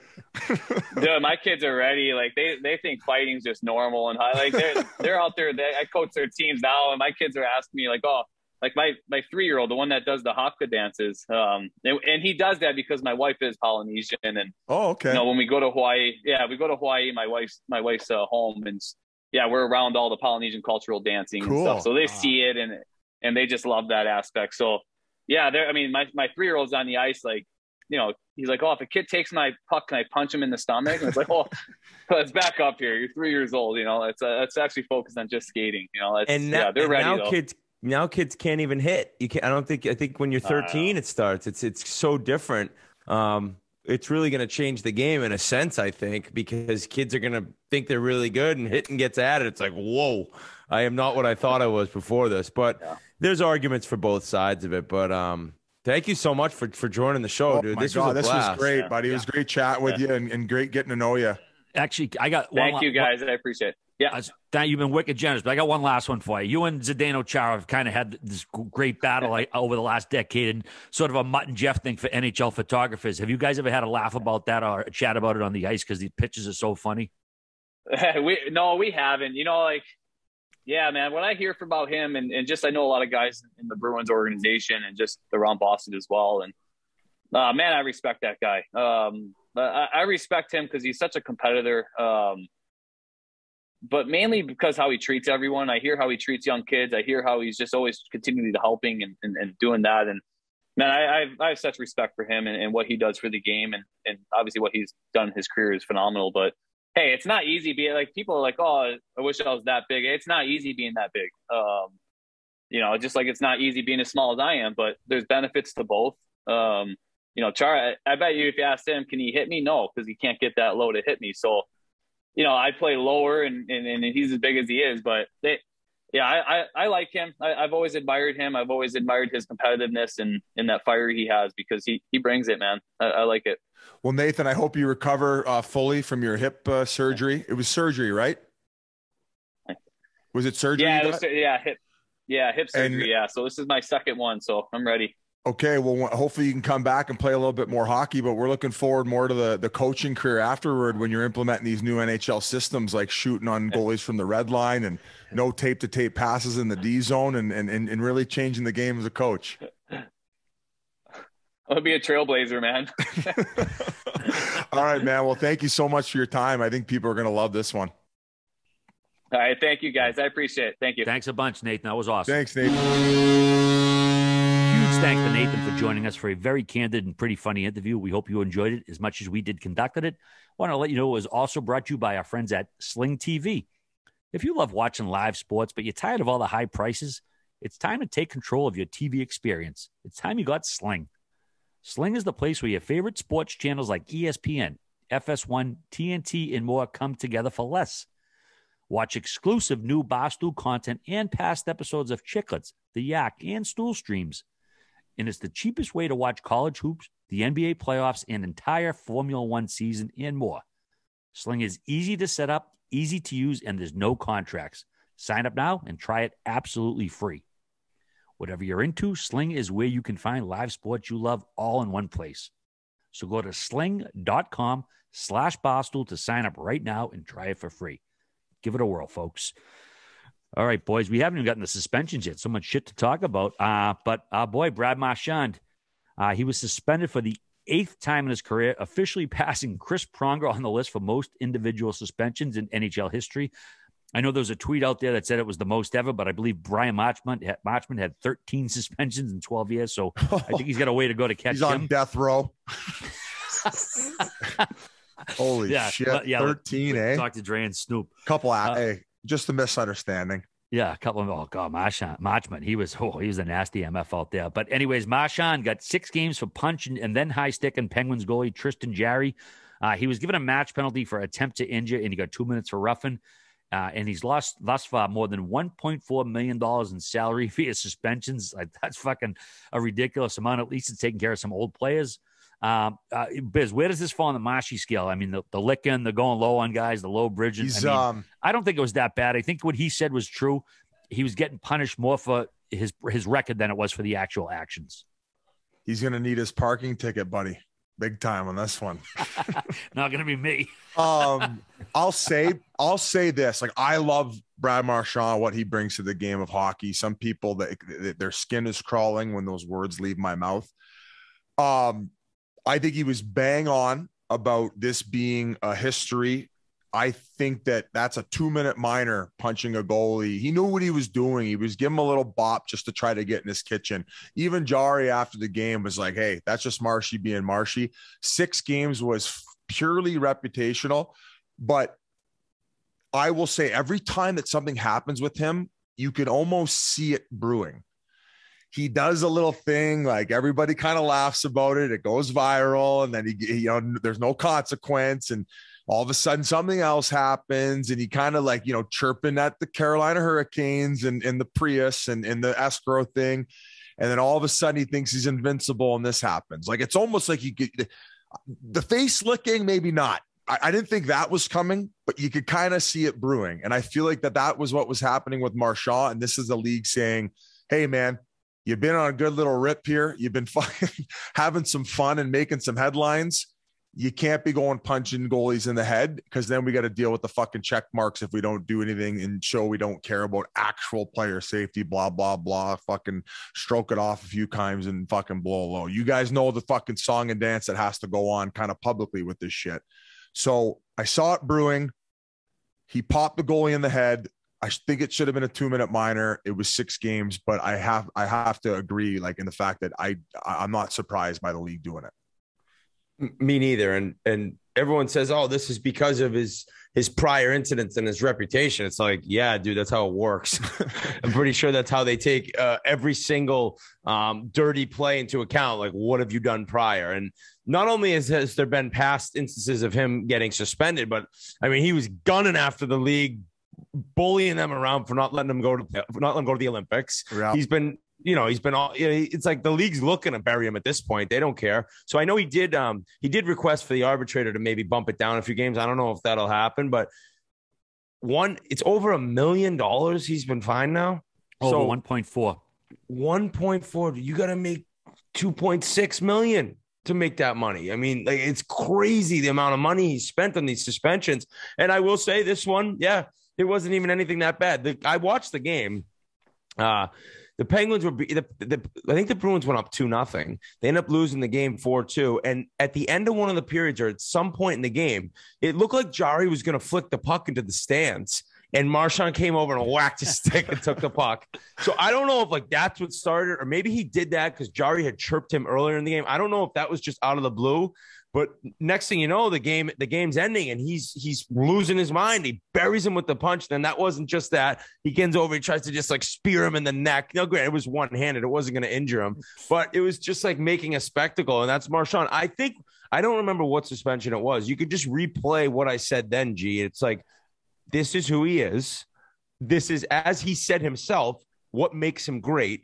He's just a ticking time bomb. It's like, that's what it's what makes him go. He's just this little ball of hate. I know that was Pat Verbeek, but he plays so angry and so mean towards other teams. I know it's not the right word, but he plays with so much passion that he cannot control his emotions at times. Yeah, no tummy sticks from that guy.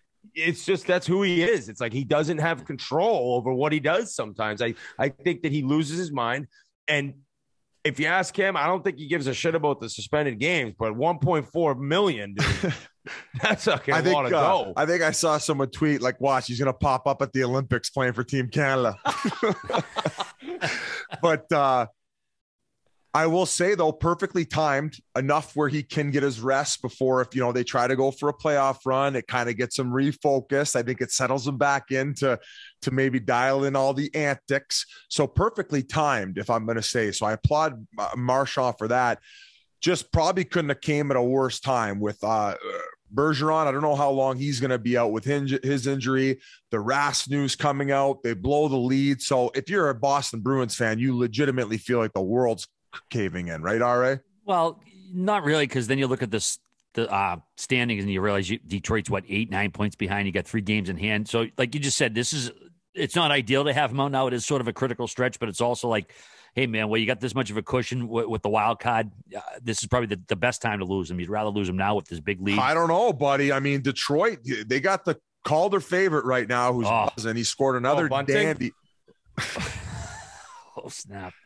Hey, he's fucking nipping at his heels, buddy. There's still a lot of game left, bucko. The East is set. The top 8 are set in the East. I love Detroit, but the top 8 are set. Sure, okay. All right. That's fair. Yeah. No good luck with the Red Wings fans coming at you and sending anthrax to you. They're going to be sending me flowers and chocolates. I pumped the Red Wings more than anyone else. The first jersey I ever owned was Steve Yzerman, red 19 with the C on it. I'm a Detroit Red Wings guy, and they know their time's in the future. But this year, the top 8 are set in the East. What if you couldn't even name the top 8? What if Yzerman just like hit the wax hard one night and just like unraveled the team by accident because he got so banged up like you used to get on Bam Bams? What if it's like Ryan? Hey, dude, he tries to take an Adderall for the deadline day, but he takes a Ryan Carter Ambien, and all of a sudden he's trading Maurice Sider for like Hampus Lindholm, and then not signing Lindholm, and the Red Wings fans are fucking blowing up the rink. Oh my goodness, that would be freaking So if you're a Red Wings fan, what level of concern do you have in that? That's a possibility. It's not a possibility. Gets that fucking chronic, loses his mind a little bit. I don't know, man. Some of this whack stuff. What's the other stuff that the kids used to smoke? That Chandler Jones was smoking that like stuff you could buy like a gas station. That stuff's nuts. What's that called? Synthetic weed. That's bizarre. That's they shouldn't even call it synthetic. I mean, it's just a fucking fake thing that they dip in like fucking oil or something. Like you can't call it synthetic weed. Grinds my gears. Add it to the list. Let's hear it, RA. How do you really feel? Disrespect RA's weed. With you can't call it some bullshit. It's like just I don't know, fucking picking grass out off your lawn and like calling it synthetic weed. I mean, there's nothing weed about it. It's just I don't know. It gives weed a bad name when you call like that shit synthetic weed. With people, it's like bath salts for Christ's sake. Next podcast, tune in for us and the synthetic weed expert on breaking down what grinds RA's gears. We're only 1/3 through our suspensions as well. DOPS was busy since our last show. Our boy Moose, Marcus Foligno, he got 2 games for kneeing Adam Lowry and the Melon toward the end of their fight. It was the first supplementary discipline of his 644-game career. DOPS said, "We heard Foligno's argument that this was not a violent knee strike or an exceptionally forceful blow, and we agree. It's only the relative lack of force on this play that keeps Foligno from being subject to much more severe discipline for an action that is unacceptable for an NHL player to perform." I don't know if you like the way that Lowry grabbed them and kind of from behind. I don't know if you caught that. It was almost like a horse collar tackle you can see in fucking football. I think that might have been what aggravated Moose, just the way he was pulled from behind. But either way, Moose got 2 games. Any input, boys, on that one? Yeah, I think that we just kind of went the over like the reputation and to play 700 games the way that Moose has, and that's your first suspension. I mean, yeah. I mean, for supplementary discipline, even. Yeah, you got to pay the piper, but it's just like I believe him when he says it. If all of a sudden he goes on a marchment run, then we can talk. But no, it's that's a tough loss for the Wild, but they're playing some good hockey right now, man. Holy shit, Fiala's buzzing. The Wild, man, they aren't going away, folks. Nope. They're not going to be an easy out. And Fiala's quote after the game, too, after they beat Carolina, was, well, if they're contenders, so are we.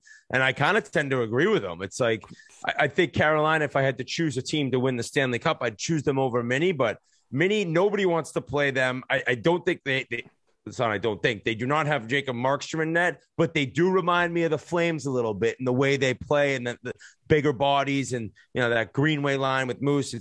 It's going to be a tough team to play in the playoffs. I don't think I've ever seen this many contenders like this point in the year. It's Usually crazy. there's 3 or 4 teams. They're going to win it. It's wide open. There's fucking 12 teams that can win the Stanley Cup this year easily. I trust nobody in the East. I agree, but let me just remind you of this stat I read. The Colorado Avalanche started the season 4-5-1. Since then, in 36 games, they're 33-3.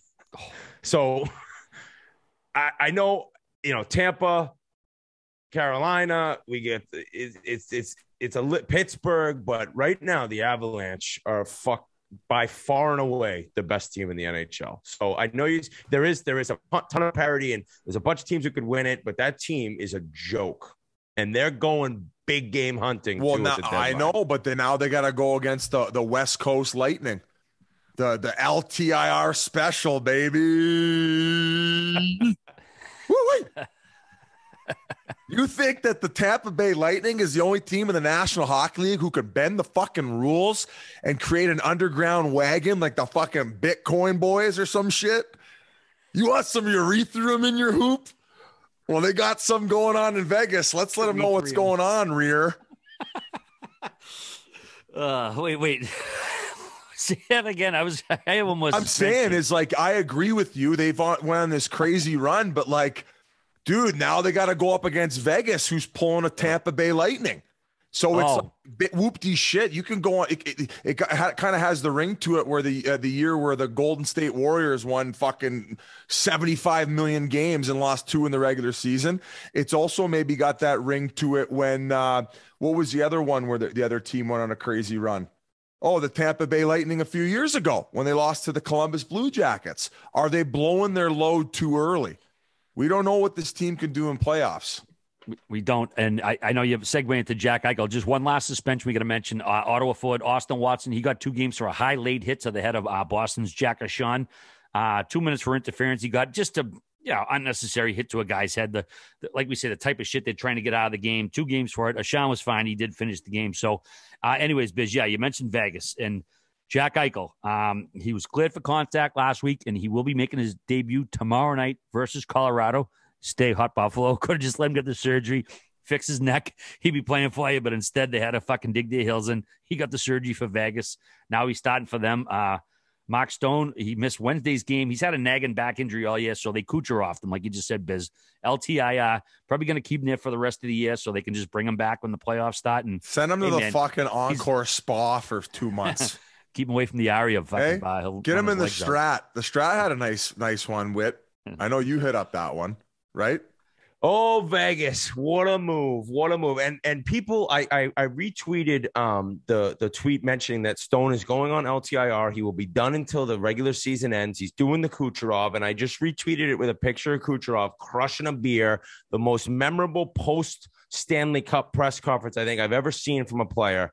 And I know people were furious about that, and they're going to be mad about this, and it's bending the rules. Well, I said originally with Tampa, if you can swing it, you can swing it, because you have to have a good enough team to be out without your best player to get into the playoffs. Now, maybe the division helps Vegas. They got Eichel. They got it all figured out, and they'll be fine without Stone. So you can bend the rules. The rules were meant to be broken, and they're doing it. And they're really not even breaking a rule technically. But Eichel to start his season and to make his debut as a Golden Knight Wednesday night against the Avalanche is going to be must-watch TV. And with Stone being out, I said it with Kucherov too. It's like, it's not that easy to hop into playoff hockey. Kucherov did it with ease and was best player in the playoffs. So it was a joke. But Stone, I don't know if he'll be able to do it. He's a hell of a player. I don't think he's Kucherov, but I think he's, a leader, and he's a two-way player, and he's an enormous part of Vegas to win the Stanley Cup. But it's not going to be that easy. It's not going to be as easy as Kucherov made it look. So you got a good enough team. You're able to put this guy LTIR. I think it's a little different because Kucherov did have surgery. I'm sure he could have played earlier, but Stone's been playing. I know he's missed games this year with the back injury, but this is even a little more sketchy in terms of people being pissed off. But if you can do it, you can do it. And Vegas has the ability with their roster and their depth to put him on the sideline, not have to trade Smith, not have to trade Marchand, and get into the dance and add one of their best players. Yeah, I was a little nervous when they were going to maybe have to get rid of Smith. People even, I heard Theodore's name rumbling around. I was like, fuck off. Now, RA, I think they probably got to send Stoner to the Aria Lounge there. Maybe get a little extra back rub or something. Hit up the lobby bar. Rock. Yeah, you better be careful, man. No, it was stunning how much action was going on at that particular bout. I bet. A few other player notes for you. New York Islander Zach Parise played in his 1100th NHL game Thursday in Vancouver. Congrats to him. He's the 11th player from the 03 draft to play in 1100 games. The only draft that had more was the 93 draft, which had 12 players who played 1100 games. You guys want to still argue about who had the best draft of all time, or you guys want to move on? I mean, has anyone ever argued that? Oh, some people online would like to, but 03 was the greatest draft of all time, 4th round. By a mile. What's interesting. I wonder if another draft has had 7 players. I play would have been 1,100 5th games. overall any other fucking year. So it's not even that cool that you went 5th overall, you fucking donkey. 03 I did draft. go 5th overall in a trash draft. I'll say that. I got a lot of lucky breaks on my way. A lot up of to the top lemons. boys. I just like every time we talk about it, I just want to list off the first round of that draft. It's just it's just like boom, boom. What's interesting, Biz, of the 11 players from the 03 draft who did play 1,100 games, the only one taken after the 7th round, Joe Pavelski, was taken in the 7th round that year. And in the 93 draft, it's interesting. We got Pronga, Rob Niedermeyer, Arnott, Saku Koivu, Bertuzzi, Langenbrunner, McCabe, Vinny Prospal, but then you had Todd Marchand, 7th round, Andrew Burnett, 7th round, Hal Gill, 8th round, Kimo Timonen, 10th round, and Chris Gratton came up 8 games short. So kudos to those guys, man. That's just an unreal record. 12 guys from one draft playing 1,100 games. Yeah, that's I think here's one will get you going already. I think Patrice Bergeron was a 2nd rounder in the 03 draft. You got that right, buddy. I had that right. So was Weber. Half chub. He's got a half chub. Who was their first rounder that year for the Bruins? Suter. For the Bruins? I don't know if the Bruins had a pick in the first round that year. Oh, wow. God, fucking send and trade it for a bag of nickels. Philly center Sean Couturier, he's going to miss the remainder of the year after undergoing back surgery. He's going to be ready for the start of the next season. And there was a clip as our buddy Keith DeAndle. I don't know if he's just had it with the season. It's been a rough one in Philly, but Dylan Larkin going in for the empty netter. He just fucking chucks the stick like he's down the playground. Just had it. I don't know. I mean, if he's had it this year or what. Whit, is that an asshole move? Like, what's no bias on this podcast. Himself. He said, "I'm an idiot for doing that." Okay, so one thing that pissed people off is it took an assist away from 2 guys. Is that the case? How? Why would it do that? Oh, a couple people were bitching online. I didn't even end up checking the box score, whereas you get the automatic goal just to the guy who had the puck, whereas the 2 other guys who moved it up don't get the assist. Dude, if I had the second assist on that one, and I would have, that's my bread and butter, the second assist. That's what I'm saying. And I want to correct myself. Mark Stewart was the Bruins pick in 03. Mark Stewart's a great guy to play with, so I apologize for that. But Jan's throwing the sticks, just a classic street hockey scumbag move, like when he was wearing airwalks in 6th grade. But the reason I said that though is now that you found that out, you're probably going to delete his number that those guys don't get but here, no. No, because he scored. It didn't knock the puck away. Dylan Larkin still put it in the net, so I couldn't have taken the assist away if he actually scored. But that's an interesting point you brought up. If they do knock it away, guys actually lose the assist. That's fucked. Yes. That's okay. fucked up. So maybe that's what they meant. Maybe they said it could have. So I got a couple tweets about it. So I was like, damn, I don't have to delete Jans' number for doing that. For taking away a couple guys' assists with that greasy move. And now he's definitely not getting an invite to the big deal selects when he retires. The All-Star ratings came in. The game was the least watched since 2009, while the skills competition was the most watched since 2012. Honestly, guys, I don't think having an afternoon All-Star game is ideal. I mean, I know these things don't draw the biggest ratings, but Saturday afternoon, I don't think too many people are tuning in. But I don't remember one thing from that game. Yeah, it was the skills. I mean, everyone talks about the skills. The All-Star game, or games we should call it. It's a little tournament. I don't know. Like you said, nobody remembers it. Nobody's going to be talking about this. Grinnell said it, and I don't know where he heard it. Make it the countries. Do something. I made it up. I made it up myself. Okay, well, give credit to G, and if you don't give credit, RA is going to attack you for 3 weeks. But or do all skills and make it that Hunger Games / what's the fucking show I keep forgetting about? Squid Game. Make it so there's points and you can maybe gamble on it via an app on your phone. Maybe you can't do it like actual dollars for whatever fucking reason, but make it so fans can win prizes by voting on guys or little teams in the midst of all this. I think you should do a North America 23 and under. You should do Canada, US. You should do a Czech Slovak team. You should do Finland, Sweden, Russia, and then create like a world team of mixture. Like imagine, like, why wouldn't you have Nathan Walker competing for Australia? Think of how many people from Australia would be watching the game if he could represent the world. Like who are some other players from countries that are not maybe okay? So you'd have Roman Josi on Anze Kopitar, Slovenia, Kopitar. Like you're going to have a decent team of the world guys. Zuccarello. And chances are, if you do this whole process, you'll be able to represent every single team in the NHL. So you'll at least have one guy. And if you don't, big fucking whoop. I think they should do away with that nonsense. If you don't have a guy, big fucking deal. The next year you might have 3. Shut the fuck up. Right? Yeah. Change it up. You just told me they had the best attendance because people don't have the attention spans anymore. And the guys don't give a fuck about the game because they are at the Hakkasan until 5 a.m. and then they lost at the blackjack table. So now they're trying to call and line up their bookie to pay whoever they got to pay because of the marker they got at the casino. Make it the world thing or do all skills. I'm on Team Grinnell. Let Grinnell handle it. He set up Chiclets Cup. How different could it be? Well, keeping with that international theme, Biz, the U.S., which is the youngest team in the Olympics with 15 NCAA players, they won Group A after beating Germany on Sunday, so they'll get a bye into the quarterfinals along with Russia, Sweden, and Finland. Jake Sanderson was hurt versus Canada. Great game Friday night, by the way. U.S. won 4-2. Shout out to the U.S. Jake Sanderson got a little dinged up. He should be back. He's day-to-day. Canada is going to play China on Tuesday in the qualification playoff. We got Germany versus Slovakia, the Czech Republic versus Switzerland, Latvia versus Denmark. And, hey, shout out to Denmark. The Denmark men and women won their first ever Olympic Games. The men went 2-1. They finished just a point behind Russia.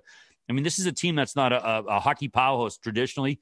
So it's great to see them kind of have their come up here. It's good stuff. And let's go to the women's side for a minute. Canada beat Switzerland 10-3 in the semis. The U.S. women beat Finland 4-1 Monday morning. So it's the game we've all been waiting for. U.S., Canada, women. This is one of the great rivalries in the sport. Biz, obviously you're probably pulling for Canada here, but what do you got? 11. It's 11:10 Wednesday night. By the way, it's on NBC. Perfect time. Well. Perfect time. Unfortunately, it's going to kind of be coinciding with that Western game of Vegas and an Avalanche with Eichel's return. But buddy, to get to talk about that on TNT as that's going on, I am, no offense to the men, I'm more hyped up for the women's final than the men's final. I think we can all agree on that. This is the blue ball special. Everybody's been waiting for it. Everybody wants to see the two juggernauts go at it. There's been a little bit of negativity trying to surround it with some lady from Canada trying to write this article about how it's a joke, how there's only two. Shut up. It's how it gives you a bar to what the other countries need to get to in order to compete. And you're starting to see it on the men's side. So now that more resources are going to the females, it's going to happen. Let's get fucking going here. Canada beat them in the preliminary. It's going to be one of those down to the wire games, guys. It's a coin toss. I love the fact that us Americans lost the first game. I really do. Yeah. And I think you're worried about that, Biz, because either one of these teams, whoever won the first one, it's tough to win 2 in a row. They're so evenly matched. U.S. is without their best player, correct? Jake Sanderson is day-to-day right now. He could be better. No, the women's. Oh, I'm sorry. Yes, I'm sorry, Brianna Decker is out right now. That's you can play them both? So that sucks. But we got Hillary Knight. We got a wagon. I can't wait to watch that game. And the men's have been good. I really like watching this U.S. Olympic team men's side because it's a lot of college guys. That kid Sean Farrell, 4th round pick by the Canadians. He's a freshman at Harvard. He had 5 points in the first game. He's been unreal. That's a nice steal you get at 4th round. And he's undersized Massachusetts kid, but he's somebody who really impressed me when I got to watch a little bit of that first game. And shout out Yipper. Yipper's representing China as the captain. So that a boy Yippee. Love that. The U.S. beat Canada Friday night. How about this kid Strauss Mann? He played 3 years at Michigan. Unreal numbers. Somehow was never drafted. Went pro. Went to Sweden. Played over there. I wouldn't be surprised if he comes back. A couple teams kick the tires on him, given the amount of goalies that the NHL has gone through this year. I mean, I don't know how many games this kid's going to get him, but he was unbelievable that game versus Canada. He struggled. The first goal, I think, was probably when he won it back. But that third period, 17 saves in the third period. Very entertaining game. I know we all wanted the NHLers there, but either way, you got to root for your country. So that's what we're going to do. Let's see. And Claude Julien, he did reassume head coaching duties for Team Canada. Jeremy Carlton went down to assistant coach. Julien said he fell off a sled and hit a tree during team building exercises in Switzerland. I don't mean to laugh. It's just a weird thing to read, falling off a sled for a 60-year-old guy. But he needed surgery for a broken rib and a punctured lung. But kudos to Claude. He's a hockey player. He's a tough guy from the old Quebec Nordique, so he made it over there. So either way, it should be interesting. And one other note from the Olympics. This is an awesome story. Erin Jackson, there's a video, a clip I sent you guys. She just started skating 6 years ago. Never skated before. 6 years ago, she won gold in the 500-meter speed skating this weekend. Just a incredible, inspiring story. I mean, I haven't been following speed skating for years, but I saw the clip, and she's the first black woman to win an Olympic speed skating medal anywhere. But when you look at the clip, I mean, she looks like me trying to play intramurals at college, like just, Bambi on the ice out there. And it's incredible to think that someone who didn't skate 6 years ago won an Olympic gold medal, man. It just tells you dreams are possible, and anything can happen if you put your mind to it. Is that the soonest that somebody's picked up a sport and won a gold medal at the Olympics? Wow, that's insane. I look back to Joe Vanosky when I found out he didn't play hockey or till like what, 11, organized hockey till like 11, maybe 12. And then all of a sudden he was a first overall pick at 18, like to become the best at something in the world athletically while doing it for 6 years. I think that has to be the quickest rise of all time. Yeah, absolutely insane. Like I said, we can put out the tweet from our account, but when you see her just getting out there, like I said, learning how to skate, and then 6 years to win a gold medal, just an awesome story. So congrats to her. Just good stuff. I'm glad it kind of took the headlines as opposed to them doing ski jumping next to a power plant from The Simpsons. I know. I said, dun, dun, dun, dun, dun. It's like Bart Simpson when he's on the skateboard, except it's the Olympics doing fucking snowboard with the reactors behind them.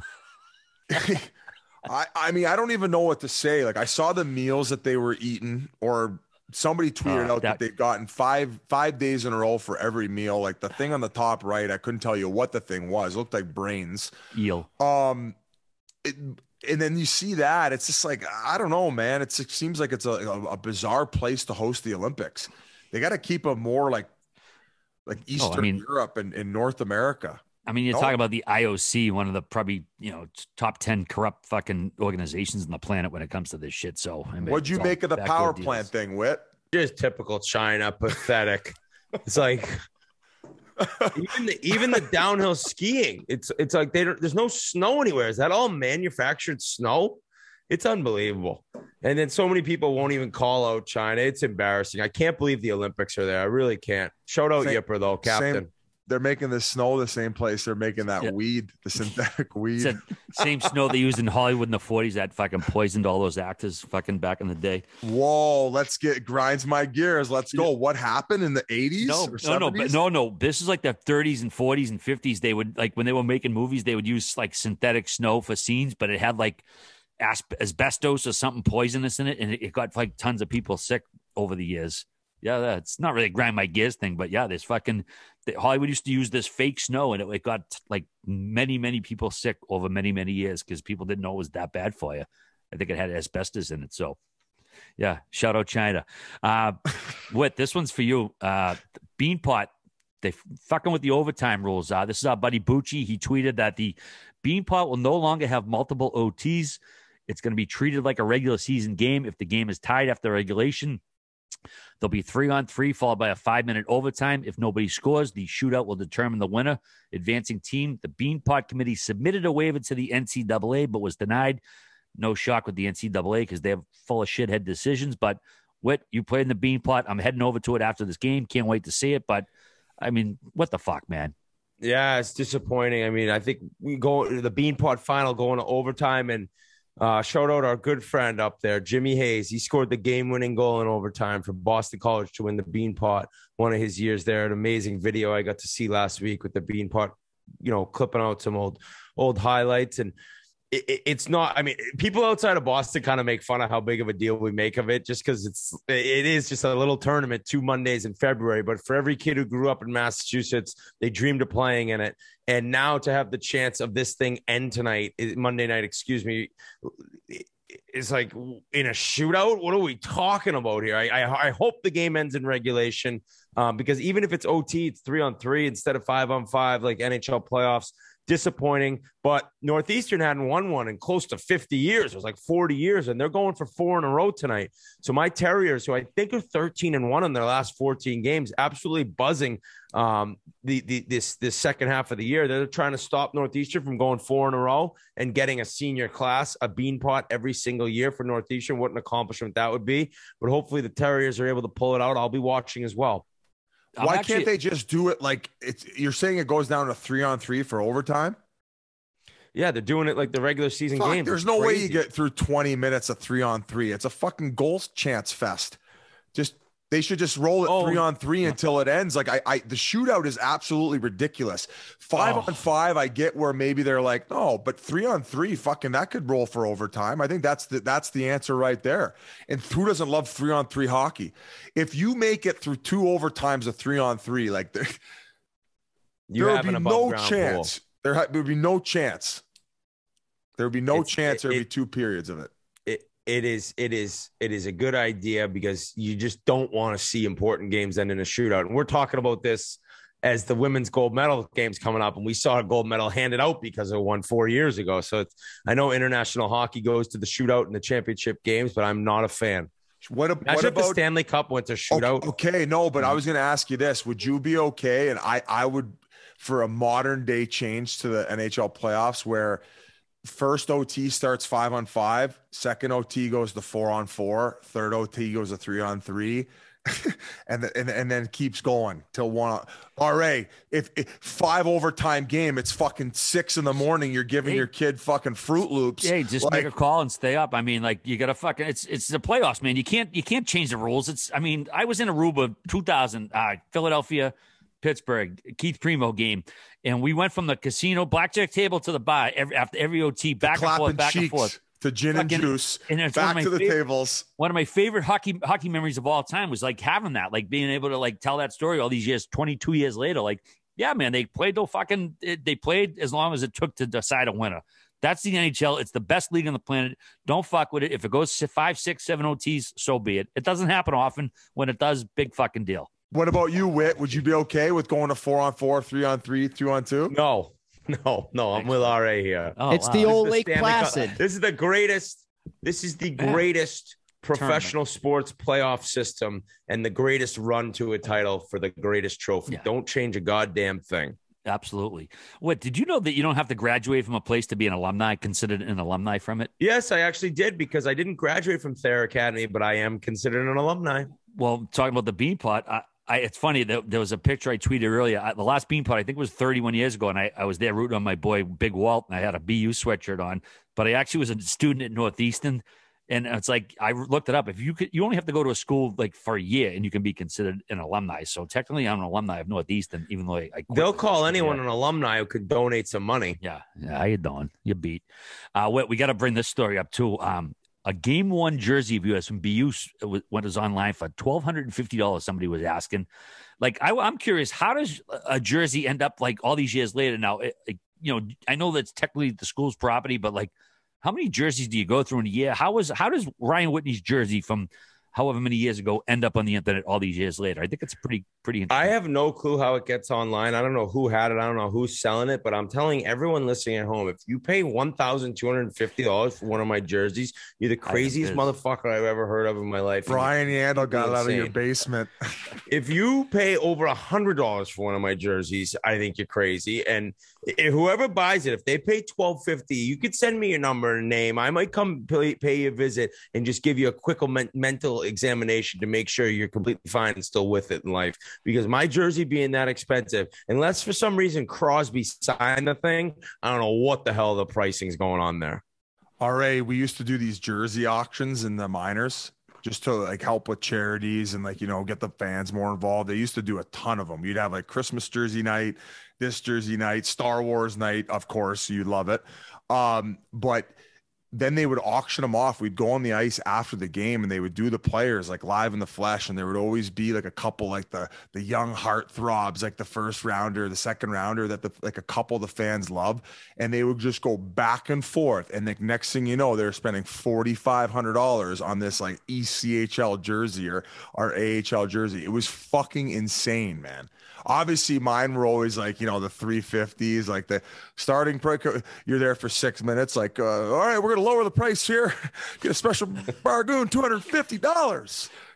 Going once, going to Biz 20 discount on a Biz shirt. Yeah. That's when the Biz 20 fucking discount was created. But yeah, man, like you're talking about $1,200. I've been to some of these where guys way worse than you, Whit, were going for like $4,500 and change. I was just curious, like, how many jerseys would you wear? Say if you played 30 games that year, how many would you actually go through like that? Not many, I don't think, unless the jersey was damaged. I think you're looking at one home, one away, maybe two of each. But yeah, that was my junior year, I think. Led the team in scoring that year. We were horrific, though. So I'll tell you what, the two much. ladies battling, though, over the jersey, 100% each of them had a waterbed. and I guarantee you that jersey went on when she got home, and the old man who swiped the card for it is just... Don't mess with the motion of the ocean. Motion of the ocean, baby. All right, gang. Hey, listen up. Dodge wants you to be their chief donut maker, their new chief donut maker. The chief donut maker will get $150,000 for 1 year of epic adventures in a new Dodge Hellcat. Anyone can apply, and you don't even need to quit your job. All we need for you is to go to dodgegarage.com, sign up, and tell us why you would be great as the new chief donut maker. The chief donut maker will be the ultimate Dodge ambassador and partake in all things badass, from Radford Racing School and Roadkill Nights. This is the opportunity of a lifetime, and once again, you don't even have to quit your job. Consider this the sweetest side gig ever. You also don't need to be able to actually make donuts. The winner will learn everything they need to know at the Radford Racing School. All we need is for you to go to dodgegarage.com, sign up, and tell us why you would be great as the new chief donut maker. Are you the next chief donut maker? Go to dodgegarage.com and apply now. Submissions end on February 28th. Once again, that's dodgegarage.com. I saw donut maker. I got excited. Then I realized they were talking about like ripping donuts in the parking lot. And I was like, maybe this isn't for me. So donuts. All right, moving right along here. So what? Do you have to like go around the country just like doing like crazy donuts in like parking lots with the Hellcat? Well, I want to fucking do that. You got to go to dodgegarage.com. You don't even have to quit one of your 75 jobs busy. You can still do it on the side. That'd be I become the guy, like we rigged the whole thing. I'll tell you what, those Hellcats can fucking move, man. Got a Hemi in that? Whit, I had a Dodge Charger. That was the car I had between my two F-150s. Oh, really? Yeah. Couple speeding tickets, and I was like, okay, that's it for me. Because the next thing you know, you touch the gas and you're gonzos. I didn't even have... That's a loud one, too. Like you had the loud... I had the loud noises. Spoiler. I had the decal on the side of the wheel there. I had the flames coming out of the top of the car, the hood. When did you have a Dodge Charger? It was like when Exhibit did Pimp My Ride. He put like a PlayStation in there in the back for you. No, I did that to one of my F-150s. I put a PlayStation in there with the wireless remotes, and then you could play it on the front screen. And I had them in an F-150. I had the TV headrests with the in the back to match, all matched. Just fucking burning money, guys. You know how many times I played video games in my truck? Dude, the General Lee was zero. Literally zero. I just did it to tell people that I had a PlayStation in my truck. Everyone's like, sweet, dude. We used to be friends. Whit, we got your favorite sport was in the news this weekend. The Waste Management Phoenix Open. Dude, this thing looks like an absolute blast. This is like what I think golf needs to like appeal to the younger crowd. The stadium hole at 16. Who was it that Sam Ryder gets the hole in one? Place just goes apeshit. Looks like Animal House. Looks like a frat party going on. Then we had Harry Higgs, Joel Diamond. They pot on the 16th. They do tops off. Well, at least they showed their tits to the crowd. What's your take on the Phoenix Open and what's great about it? It's such an awesome event, and no wonder you get a really star-studded cast of players to play there because they have so much fun. And I am a firm believer that every single tournament should have a par three, whether it's a short one or not, that is a gong show and a party atmosphere. You're only going to bring in more viewers. For every stuck-up country club loser who's like, this isn't good for the game, you're the biggest clown. This is growing the game. And you can be this golf you could be a golf purist and still also know that this is fun and that if the players are enjoying it, why wouldn't the fans be enjoying it? There's an amazing atmosphere. And to see a hole-in-one, there was also a second one Sunday. I think Carlos Ortiz got one. But Sam Ryder, I mean, what an awesome clip. The guy shoves one in there. It goes in. I guess it was a little crazy to see all the beer bottles and cans being thrown on. But Islanders fans. You never get an atmosphere like that in golf. What did you say, Biz? Islanders fans. I just think that the tour, they can do more of this. And there's guys going at the tour. Oh, I wrote this before I forget. Everyone check out this article. It's on Golf Digest by Dan Rappaport about Morgan Hoffman. This guy was the #1 amateur player in the world. He turned pro, and it's a wild, wild story on this guy's life and what he's going through. So back to the tournament. It's a great thing to watch. And it's also Super Bowl weekend. So you get the Sunday final round into the Super Bowl. It's always one of my favorite tournaments to watch. And I just think if you have an atmosphere where that many fans are having a good time, and then it's noticeable that the players are enjoying it, why wouldn't you do more of it? The only reason would be these lunatic loser golf hardos who want no fun and want silence and collared shirts and no music. It's like, that does not fly anymore. That's not how you grow a game and get youth into a sport. And if any young kid's thinking about playing golf and they're watching that broadcast, they're like, oh, I want all in if that's what you're going to get to be a part of. When you're playing on a Sunday and it's dead silent, you're waiting 40 minutes for every guy to hit a shot, that's when people don't want to play golf. So I love the Waste Management Open. I think that we got to do something there next year maybe. I'd love to finally take a part and see what the scene's actually like. So it's unbelievable. I'm actually doing a reno to my place here, and by the time next year it'll be done. Like, I can't wait. We'll do the All-Star break. We're going to end up in Fort Lauderdale. Then we'll get a couple days, and then you get the whole golf week. And then, of course, you just mentioned Super Bowl Sunday. Whit, I think that, like, the amount of energy it probably takes out of the guys to kind of like live up to the hype and like go through that experience. I think doing like 4 stops on tour that were kind of associated to that same type of ruckus, maybe a year, where you could maybe do one in like the Pacific Northwest, maybe one out like east towards Boston and in the New England area, like that pocket, and then maybe one down in Florida. Because I think that maybe like seeing these guys getting all this beer and shit thrown on them would, I mean, 4 times a year, I think people could put up with it. Maybe if you're seeing it every round, it might get a little bit old. So I think there's a good line in the middle to what that older guy on the broadcast said. He says, you need to kind of embrace this sort of thing and implement it into like, the tradition where maybe at the majors, you're not going to see people hucking bottles and it being like a fucking shit show like it is at the Waste Management, but kind of create this own little like tour within the tour where where the stops are going to be. So people in all areas of the country can let their load off in a sense of that type of golf. Cause like you talk to like even some of these pro guys and they go off to like, what was the one where the 4 guys went off and next thing you know, they're golfing, no shoes, no socks. They got their tarps off. They go on to these places. Where's that course at?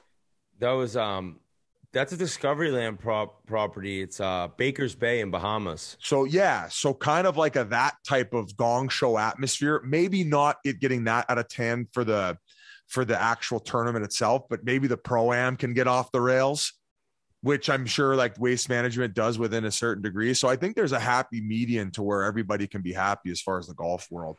But I definitely think that having more than one stop on tour where people can kind of blow off some steam, I think that's a must.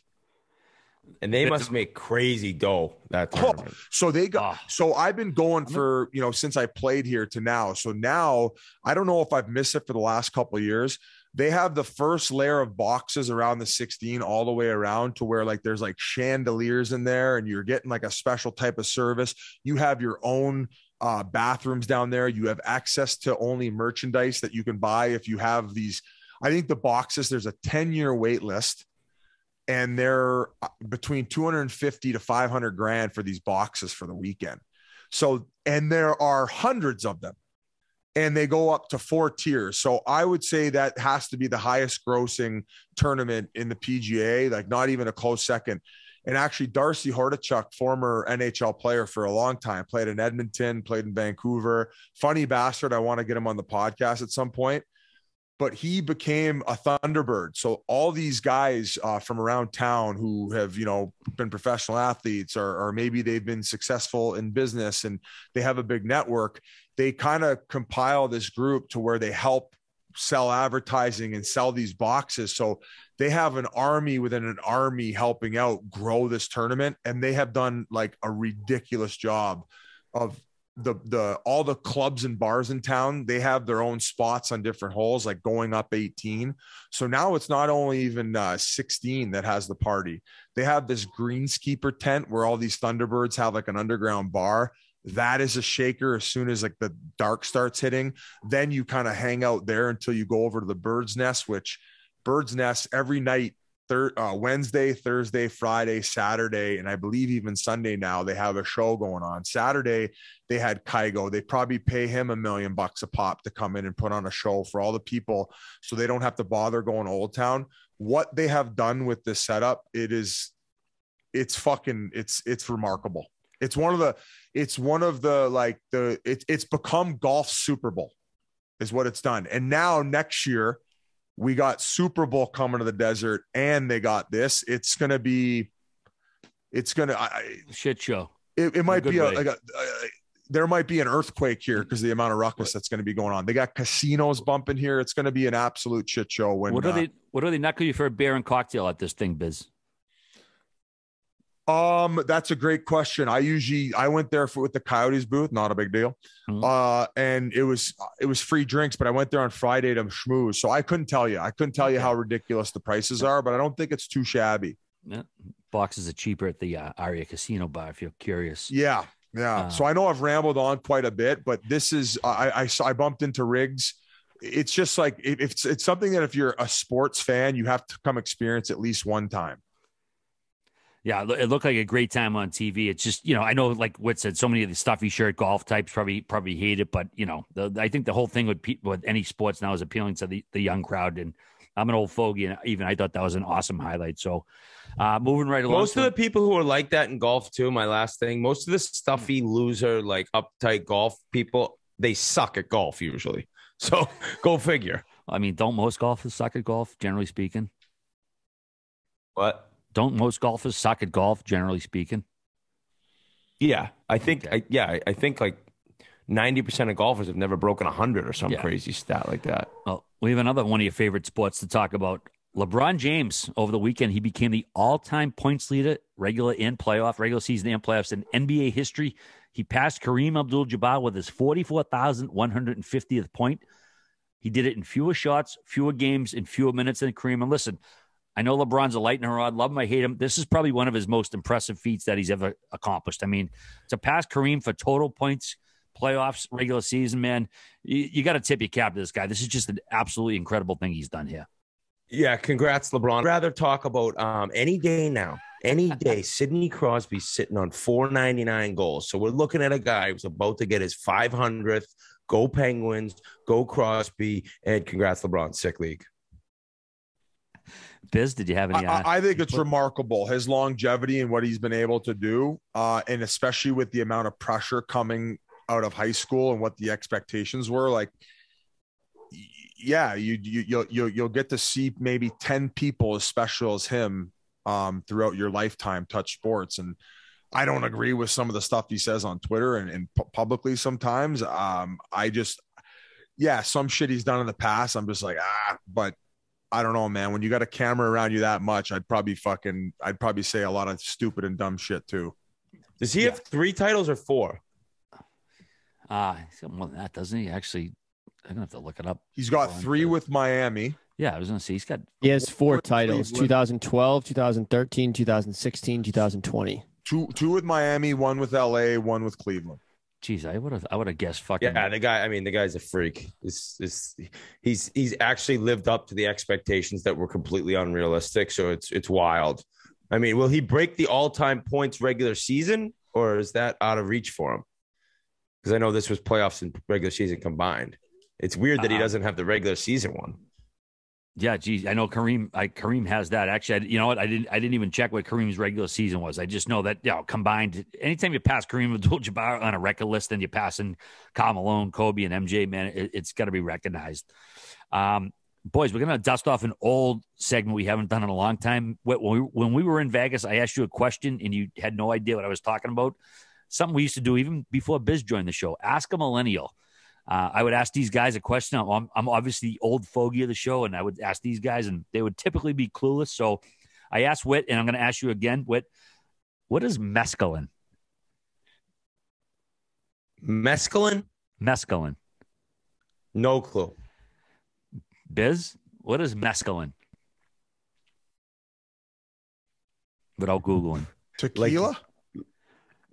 That's not a bad guess. That's mezcal. You're in the ballpark. Oh yeah, fuck. I forgot. Okay, so mezcal. Fuck. All right. That's all right. Wait. Is it a drug? I mean, it is. I don't know if you. Is it medicine? No, it's not. It's a hallucinogenic drug that's naturally occurring. It's basically like peyote. It's a little pebble. It used to be synthetic peyote. No, it's not synthetic at all. It's naturally occurring. I'm sure they make synthetic versions of it, but it used to be very popular in the 70s and 80s. And when we were out in Vegas, what I mentioned, I saw, man, I wish I had some mescaline right now. And you're like, what's mescaline? And I was shocked that you had never even heard of it. I mean, not that you were around when it was around, but, shit happens and you hear about it 10, 20 years later. But, yeah, they're these little – they almost look like nerds, the nerds candy you get. Whit, I'm shocked you didn't know about this drug that was popular in the 70s that is no longer popular. I am fucking shocked. I don't even remember you asking me that question, but I still don't. Mescaline. I don't know. I got no clue. It's only legal for certain religious groups, like the Native American Jews. Like I said, it's basically the same thing as peyote. It's a hallucinogen, but it's also kind of like not really. I wouldn't say an upper, but it's just something you kind of get a little wacky on. It's funny you mentioned that because I was reading a story and remember I read this online, so it's probably not true, but we can talk about it anyway. Dante Wilder, he is before he makes his decision on whether he's going to fight again and continue his boxing career or retire, he's going to go on this like spiritual journey with what's the other stuff called? It's not peyote, but it kind of does something similar. Ayahuasca. Okay, yep. He's going to go to like some ayahuasca retreat in the middle of the wilderness and kind of like figure out what he wants to do moving forward. Now, Whit, would you ever do one of those ayahuasca retreats? RA, have you done an ayahuasca retreat? Grinelli, do you even know what the fuck that is? I have no idea. I have not. I thought ayahuasca was a place. Very willing to do it, Biz. If you find me one, sign me up. So I want to say I was talking to Riley Cote about it, where he goes down south somewhere, but they also do them for like mushroom retreats now too, where you go for these positive experiences. I think that the mushrooms tend to like open up maybe more masculine people to be, to get in touch more with their feelings. This is like a different level. Like some people, sometimes they go and they have these amazing revolutionary experiences where it completely changes their outlook on life and they become way happier with just like, living in the moment. Some people go the other way with it. Some people need to do them once in a while to kind of hit the reset button. So I watched a show on it, RA, and like you said, you got to go to the right place, Whit, because if you go to the wrong place, you got to go to like a traditional one where they know how to handle you when you're going through these wacky phases. Because we're talking like mushrooms times 10 here. You're vomiting. I don't think that's one where you want to cheap out and like use a coupon to go to a special ayahuasca camp. Speaking of that, we have a Biz20 promo code for your next ayahuasca trip in Buffalo in a hotel room, all combined with Chiclets Cup. Grinelli, why don't you let them know more of the details? By RA. hosted by RA. But I would, RA, maybe we do a content piece where me and you go on an ayahuasca retreat. Dude, I would love to, man. I love mind expanding things because, like you said, Busy, it can take. Sometimes it can get dark and maybe somewhere you don't want to go, but like people can really find out about themselves if you're willing to go there and if you have a good like co-pilot with you in case you're not familiar with this stuff. But it expands your mind to places that you can't naturally do, and sometimes it can be real eye opening and quite helpful. I think I would just be so panicked about the stories of bad trips. Like I don't know if I'd be willing to risk this. Like you saw your cock off, soul enhancing opening up. What? Like you saw your cock off or something, or do something like crazy when you're on this wild trip. Yeah, or I find out there that Bunting wins Rookie of the Year, and I got to put a cock ring in with my earring. It's like I'm a little scared, dude. A little scared. Oh, shit. Imagine I don't know if my wife would be down. Hey, honey, I'm going to take 10 days off. I'm going to go to a ayahuasca camp in the middle of the desert with RA and Biz. Don't let Ryder skate on the driveway while I'm gone. Shit. Grinelli, you could bring ravioli. I'm sure she'd be about it. Yeah, and he won't be able to touch his paws on the sand because he's a new puppy. Oh, Christ. All right, boys. Oh, shit. I know we're about to wrap up. I know you teased a little grind my gears earlier, and I did see one since we last recorded. I know we got some snow in Boston, man. I'm walking across the street. I see a car pull in. And listen, I live in a neighborhood right near the Garden. People park here, watch the game. That's fine. It just snowed here. These dudes pull in. They get out of their car and, like, you know, psyched to get a spot. And then after the game, they go. And it was like, and I look, they fucking take 2 spots up, blatantly take 2 spots up. It's snow all over the fucking place. Like, scumbag move.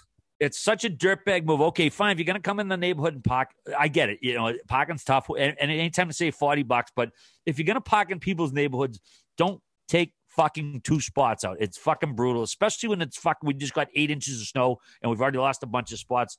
Absolutely brutal. You know what? It grinds my fucking gears, boys. Do you know what? You know what I hate about? So I get so paranoid about not being the guy to park in 2 spots. But if somebody before you parks in 2 spots, then you have to. Then you're like, dude, if they leave, everyone's going to think I'm the asshole. I hate that. You almost force people's hands in the wrong way. If you're the original park in 2 spots guy, everyone else could get blamed for your mishap. All right, I'm on board with the grinding my gears on that shit. Yeah, well, you got to be careful for who you target. And like, because have you ever done something like a note? Maybe you like put a little shit underneath where they grab for the door. Like, do you ever slash a tire? Is there any consequence to this move? No, taking 2 spots. I mean, the worst I would do is leave a note. And, you know, it wasn't my spot. It was just, I just happened to be standing there. I was going to my bar, the Warren Tavern across the street, and they just happened to park right in front of me. And I realized, I'm like, oh, they got a spot for the game. And I'm like, these guys just ate 2 spots, man. It's just like parking's brutal in the city. And, you know, hey, if you're welcome to come to the city and park, but man, just don't take fucking 2 spots, especially in a snowstorm. I'm surprised you didn't bring up the bike lanes, RA, because I saw you firing at people. Oh, we'll have to save that for next week, because that could be a 20-minute. You're going. You should run for mayor. I know that some people aren't happy with the Boston one. By the way, did you see that clip of her the other day? A mayor here in Boston. She's I'm not going to get into politics of it, but not a lot of people are happy with her mandate shit lately. So she was doing like a live stream, and she like 99% of the questions or the comments were like just shitting all over the mandates and when you're going to get, and she was like reading them, like her face is just contort, and she was like trying to like put a spin on it. It was the most fucking painful thing I've seen. I mean, hilarious, but like painful from her perspective, because everybody was shitting all over. Hilarious video. Boston, man, it's like at this point, everybody knows the fucking drill. Just let us go to restaurants. Let us eat. If you don't want to go out, you don't have to. We're fucking sick of it. Anything else you want to get off your chest, all right? Biz, I love that shirt you're wearing. Tell us Woo Train sucks. Yeah, I'll end with that. There you go. Beat it, Woo Train, and your vaccine. Tell us about that beautiful loser. jersey you're wearing. All right, guys. This is my let Grinelli talk about it. I actually got to take a piss in a bottle over to the side here. You guys continue to talk about this shirt I'm wearing, and then we can wrap up the pod. The best merch out there. We dropped tons of Vineyard Vine stuff. It's available right now in the Barstool Sports store. It's our highest selling merch. It's the best quality, lasts a while. We have long sleeves. We have T-shirts. We have Pink Whitney Après Ski. Unbelievable logo design. So go to barstoolsports.com/chiclets right now and buy up some of that gear. Great job, G. Great job, RA. Yep. And as he's not here, we can make fun of Biz, that pigeon. First, he wanted us to trade Jeremy Swayman. Then he wanted the Coyotes to stay in Glendale. Then he wanted the Leafs to win the Cup. But now he wants the Flames, and he's just a complete moron. Biz, you bum, and you'll never even hear this, you piece of shit. Peace out, everyone. Love you guys. More than me. Take care, everyone. Have a great week.